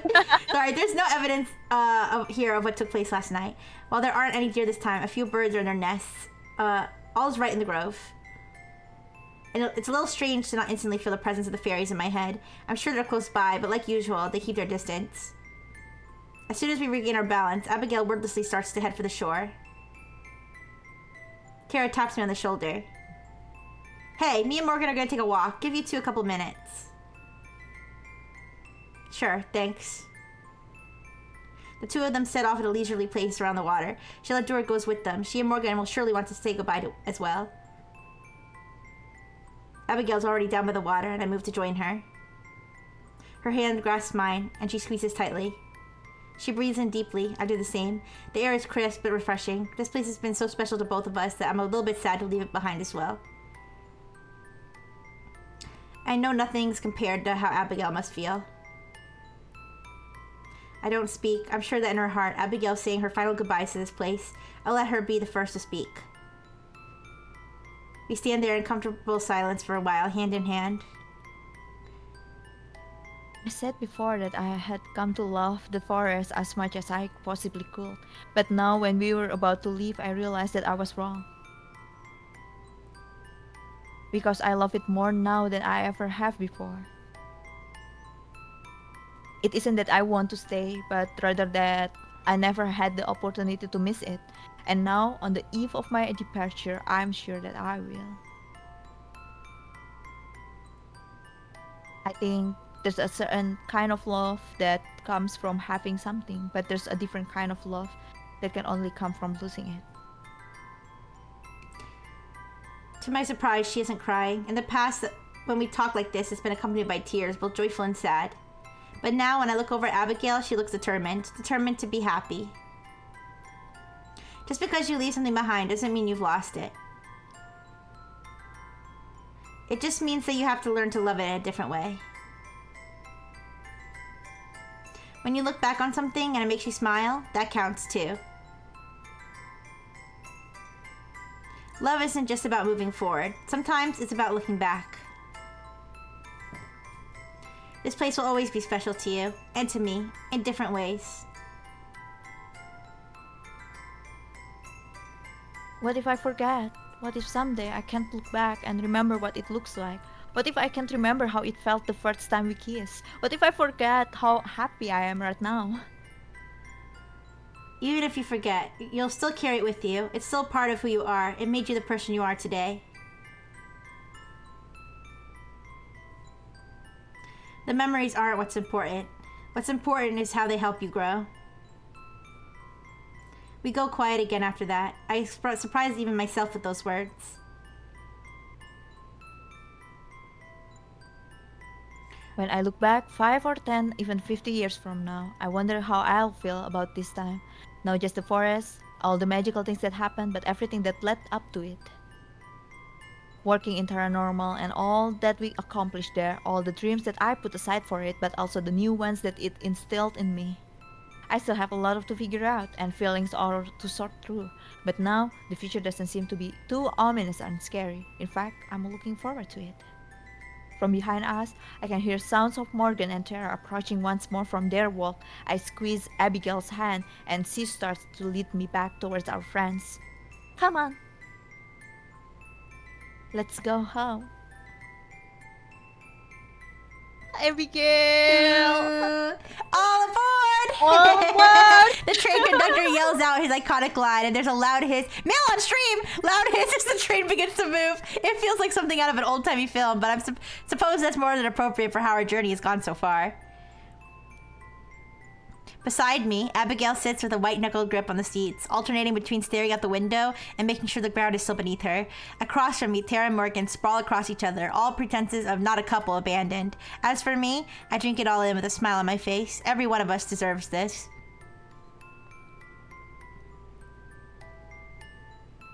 I read too fast. I was rapping. we pull out of the train station, and I gaze out the window alongside Abigail. On the way in, I remember how scary and foreboding the forest looked, and how it felt like entering another world. Now, on the way out, I certainly won't miss it, but I'm not afraid anymore. I wonder if Geladur is watching us somewhere out there.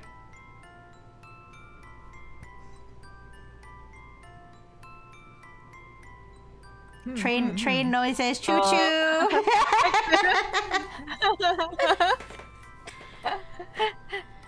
Hey, Mads. Of course, there's the one who breaks the silence. How proud do you think my folks will be that I finally got around adding forged government documents to my criminal record? That's how she got the I just have to passport. laugh. Oh, Yeah. I can't even get mad at her for this one because there's no way we're getting Abigail into the country otherwise. I'm not sure how she did it. Maybe it's a brand of magic of her own.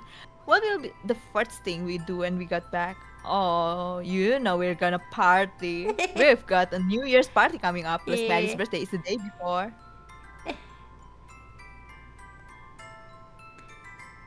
Both Abigail's and Morgan's eyes widen. I try to brush it off. Every year, Tara swears she will going to go all out for my birthday. Every year, she takes like 2 drinks and passes out, or falls out of her bar stool, whichever comes first.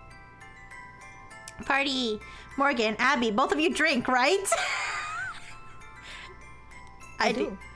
It's been quite a long. It's been Oh yeah, quite that's a long Abigail. time. It's been quite a long time since I have, of course, but I'm certainly partial to it. You both know what that means then, right? Tara's question is met with 3 blank stares. Drinking contest! Oh god, Tara, not again.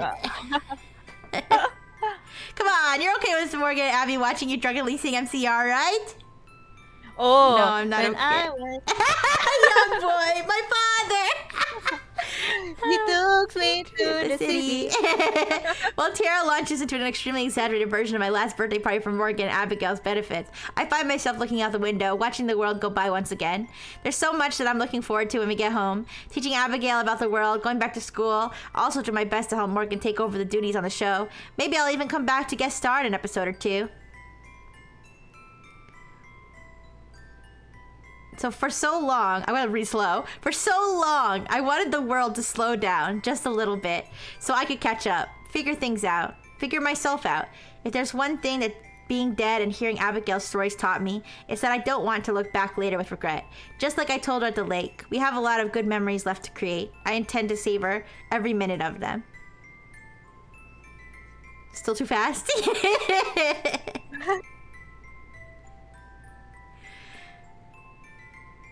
I listen to the conversation, laughing along, even while I daydream about the future. My heart is happy here. Even if my head's in the clouds right now, Abigail leans into my side, giggling at some joke or punchline I miss, but I smile all the same. She'll make an optimist out of me yet. If there's one thing that we all have now, it's time. Wow, you were fast too. And as for everything else, well, I'm sure the world wouldn't mind if I keep it waiting just a bit longer. Now we get to read all about their weddings and stuff, right? Or the credits are gonna roll probably, and then we can skip. We watched the credit. It's not Yeah. like we didn't watch the credit. Yeah. Okay. But we can skip to the epilogue after. Yes, I think Oh, we can look at them kissing and stuff. Okay, here. Okay. Alright. Madison, look, there it is. Abigail reaches out the open window to point at the ocean, sparkling in the summer sun. My heart pounds as I hear the pure joy in her voice. The instant the train pulls to a complete stop, she and Tara bolt for the door. Morgan grins at me and stands to follow them. I'm right behind her. Bye, Donald Thing. Have a good night. Alright, gang. Good night, This is it. All 4 gals head to the beach for a fun day in the sun. Tara sleeping for joy while wearing a paranormal t-shirt, complete with UFO and rainbow. Maddie and Abigail are both in light beachwear. Morgan has cut her hair short and watches them with a smile. Smell that air. Feel that ocean breeze. Look at the crashing waves. I told you this place was awesome. She looks back at us, makes sure we are all overjoyed as she is. With all her excitement, you'd think she was the one who had never seen a beach before. This is Her voice trails off as her head swivels around, still trying to take it all in. I silently step up behind her and takes her hand. She doesn't look at me, but the small squeeze of her, she gives on my hands, all I need to know. Pretty incredible, huh? She closes her eyes and tilts her head up towards the sun, taking the summer glow. It's better than I ever dared to imagine. For a moment, I'm reminded of the glow that surrounded her for the first time we read together. Was that the first time my heart stopped when I was looking at her? It happened so often that I've lost count. By now, I've known her for a human longer than I knew her as a ghost, but she's still got the same otherworldly beauty that she had back then. Thank you, Madison.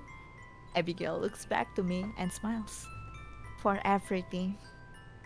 I know the kiss is coming before Abigail even starts to move, and I'm more than ready for it. I wrap my arms around her and let her lips press against mine, our bodies perfectly pressed together. You were worth the wait. We touch our foreheads together, fingers intertwined. There's no need to say anything else. For once, Tara waits for us to finish before interjecting, but the instant we separate, she's back to her boisterous self. Are you guys coming or what? Morgan puts her arm Morgan around Tara's puts her arm shoulder. around Tara's. Yeah. She waits for that. She waits us on. It's gonna be Tara pushes her, blah blah blah. Come on, I'll reach you there. You're on. Those two turned out to have a surprising amount in common. Whatever storm energy they both draw from, it seems to be infinite. Morgan and I go at a much more similar pace, even though she's more enthusiastic about going along with Tara's craziness. Love does that, I guess. You go ahead, babe. I'll catch up. Me too. My swimsuit definitely isn't built for sprinting. Abigail gives me a nod and another quick peck. Tara tries to do the same, but Morgan pulls her in a full-on kiss. When she pulls away, Tara looks completely something. Better hurry, Abigail. Don't waste it. That's the first time I've ever seen a kiss used to give someone a tactical advantage. I can respect that. Abigail takes off running while Tara blinks away her daze before dashing after her. No fair! Yes, it is. You have longer legs than me. Morgan and I are left in the dust, both cackling and our overzealous partners. I'd of either of us expected someone so energetic. We should probably go after them. Lead the way. We both take off our girlfriends, entering the water, rushing their arms. I can barely feel the cold of the water as Abigail's warmth envelops me.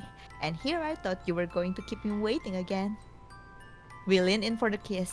At the same time, our lips pressing together in a deep, warm union. Don't worry, Abigail. I'll always be right behind you. The smile she gives me puts the sunlight to shame. I know, Madison. Oh, that's it, you guys. Ah!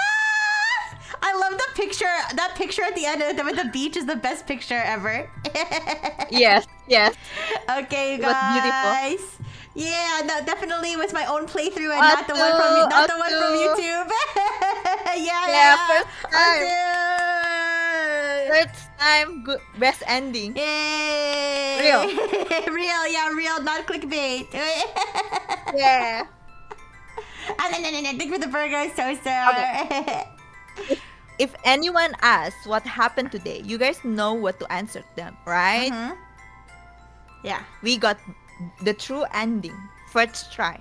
First try. Normal ending, bad ending, who? No way. I There's don't even know what happens in the bad endings. I don't know. Yeah. Caesar. Caesar's like, I don't want them to be happy. Oh my gosh, what did you guys think? Did you like this I story? really like the good ending. It's so satisfying, and the bad ending is actually bad. Yeah. I didn't. I mean, like I kind of feel like I'm probably attached to these characters and the story, but I didn't realize I'm more attached than I actually am, because when the bad ending happened, I feel kind of mad actually. Yeah. Like I feel so bad. I feel so bad for Maddie and like Abigail. Like they're just forgotten, like they're like some kind of disposable character. So when they all finally reach like the good ending, it's I feel happy for. And Abigail, I feel happy for Jaladura too. Oh yeah, jealous too. Ooh. I like how Abigail looked in a swimsuit and how Maddie looked with short, Morgan. Sorry, when Morgan looked with short hair. Yes. Yeah. Yes. Yes. But yeah, I was sad when we got. I mean, I was sad to see the other ending that we didn't get. the normal ending. I don't. But yeah, that one, especially when they said the dog was missing her. That's when I was like, no. And Tara just couldn't get over it. Oh. But anyways, But yeah, the forest spirit. I'm telling. I'm pretty sure Abigail and that forest spirit got freaky sometimes. Cause, but you know, Spit the Gus, the forest spirit became a tree in the forest. So now any tree you pass by could be a forest spirit. Think about that. Anyway, I wonder how you will pronounce like Spit Hagus. Oh, spit. It's like Spit Hagus. Spit Gus. Spit Hagus. Spit Hagus. Is that how it's pronounced? Yes. Oh, sorry. That's how my sisters pronounce it. Spit Hagus. Yeah. You'll find your boy in the forest. Yeah. But yeah, that was pretty good. Oh my goodness, I can't believe it's over, but it is. Yeah, I'm glad that we did see like the ending true though. Yeah. No. True ending too. Yeah. True ending for Yeah. too. And Caesar said, how did Abigail get the ID? They said Tara had forged a government document. They said that Tara forged what it. the police say happened to Morgan's mom? That's a good question. She was Don't care. She was the mayor. Yeah, don't care. The mayor suddenly disappears. I don't know. They left everything behind. They don't care. That is so suspicious though. Think about it. Yeah, that's totally not so suspicious. Like a mayor died and 3 people like ran away. Yeah, and one of them's her 4 daughter. people. One of them's her daughter too. Right? Yeah, it's so suspicious. Like in real life story that they will get arrested. Yeah, for sure. They definitely. They will get arrested for sure. Yeah, just like Blue Enfield in my dream. Yeah. Yeah, the mom vanished and her daughter leaves town. Yeah. Yes. Even the cat was missing. Yes. Interesting. But okay, moving on. Okay, yeah, moving on. I guess we'll wrap up. It is late. It is pretty late for me. But yeah, thank you guys so much. Thank you so much, Rihanna. Thank you for collabing with me so many times to go through this story. I had a lot of fun doing it with you. I'm happy. Yeah, I'm so happy fun too. Yeah. It's a great way to end my Friday night, and hopefully it's a good way to start your Saturday morning too. Okay. All right. Thank you so much. Let's find someone to raid tonight, and I will. Let's go. I will see you guys tomorrow morning for tech chat. Rihanna, when's the next time you're streaming? Tomorrow, 1 p.m. JST. So tomorrow it's gonna be like an hour before now, but tomorrow. An hour before now. An hour before now, but tomorrow. Yeah. Okay, guys. Yes. Yeah. follow. You can follow Rihanna. Her Twitch is tagged on my stream title, and then her Twitter is Passing Catloaf. It's the same as her Twitch, right? Yeah, I think so. Yeah. So make sure you follow her too. Yes, thank you so much. Thank you so much, Beaker. Thank you, Beaker. All right, you guys. Bye. We're gonna find someone to raid now, and then I will say goodbye officially. Bye. Yeah. Let's see. Who's? I don't know. Do you want to go to Lulu? Didn't Lulu raided you yesterday? I think I raided Lulu yesterday. Oh, yeah. Oh, you raided Lulu yesterday. We could. Let me see. Nano visited us before, and she's playing Fortnite. Oh, let's go to Nano. Let's go Nano. Yeah. Okay. Let's go Nano. Yeah, I gotta spread the love. All right. Okay. Girl kiss a raid. Girl kiss a raid. Thank you, Smooth Brain Cat. Thank you. Bye-bye. Thank you, Caesar. Thank you, Twitter Ponies. Thank you, Beaker. Thank you, Spit Haggis. Thank you, Rihanna. Thank you, Toaster. Thank you, Depresso. Thank you, Lurkers. Thank you, everybody. Big kiss. Bye bye. Bye.